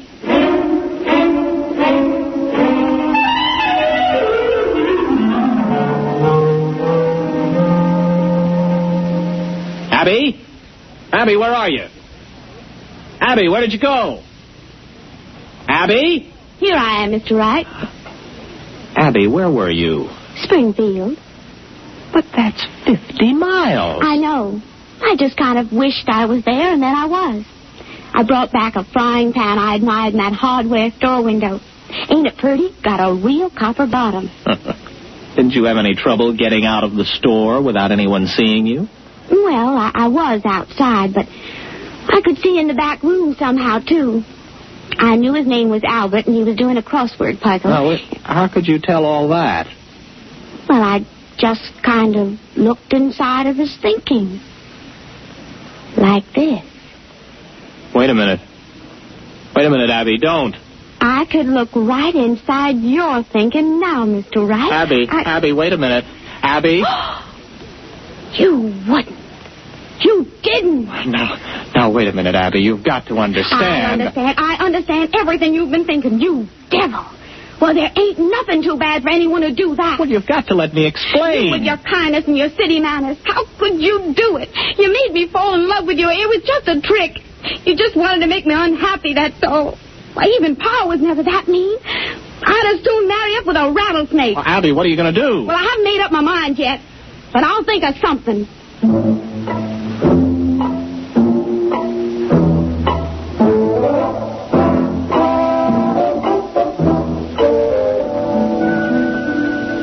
Well, I've got to think of some way out of it.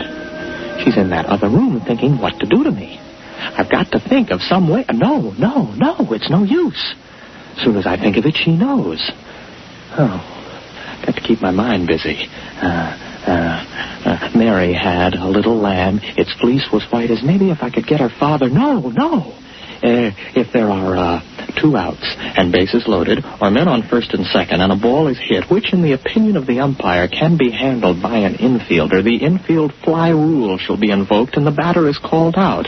The base runners may advance at their own peril. Their peril. I've got to think. No, I mustn't think. Make a cherry pie, Matty boy. Oh, no, she's absolutely certain now she can do anything she wants to. I've got to act on the spur of the moment, keep my mind crowded with something else. Oh, it's a lovely day. Breathed there a man with soul so dead. 'Twas brillig and the slithy toes did gyre and gimble in the wave. Froggy went a-courting, and he did ride, sword and pistol by his side, ring Tom Body Michicambo. Full fathom 5 my father lies, of his bones are coral made. Seabirds hourly toll his knell, hark, I hear them, ding dong dell. That's pretty. Abby! Where are we going? Oh, Abby. What are you doing here? I couldn't let you leave without me. I've got plans for you. Oh? Very interesting plans. But how could you tell I left? I was thinking all sorts of other things. Matt, you were thinking some of the cutest little rhymes. Oh, but that was on top. On top? Why, sure. Way underneath, I could hear plain what you were thinking about running away in this old car. Well, then why didn't you stop me? Conk out the motor or something. Oh, I didn't want to. I told you I could see way down underneath the top of your thinking. And you know what I found there? All the time, even when you were making me unhappy to test all them strange things I learned how to do, way down deep, you're in love with me. I am. Surely true. So, we're going to get married. Are we? There isn't much you can do about it now, is there? No. No, I suppose not, but... You know, it's a frightening thought getting married to you, Abby. A wife who can read your mind and all the rest. Oh, I wouldn't worry about it, darling. Why, I can only do those things when I'm downright miserable. Everything will be perfectly all right. Just as long as you keep me happy.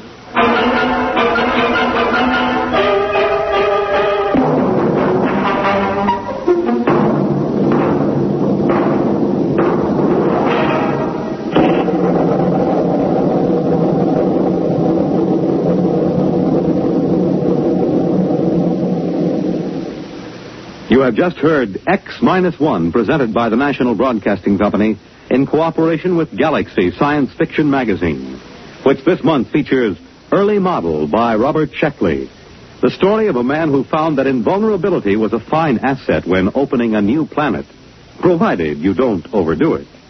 Galaxy Magazine, on your newsstand today. Tonight, by transcription, X-1 has brought you Wherever You May Be, a story from the pages of Galaxy, written by James E. Gunn and adapted for radio by Ernest Kinoy. Featured in the cast were William Redfield, Patsy O'Shea, and Jack Orrison. Your announcer, Fred Collins. X-1 was directed by Daniel Sutter and is an NBC Radio Network production.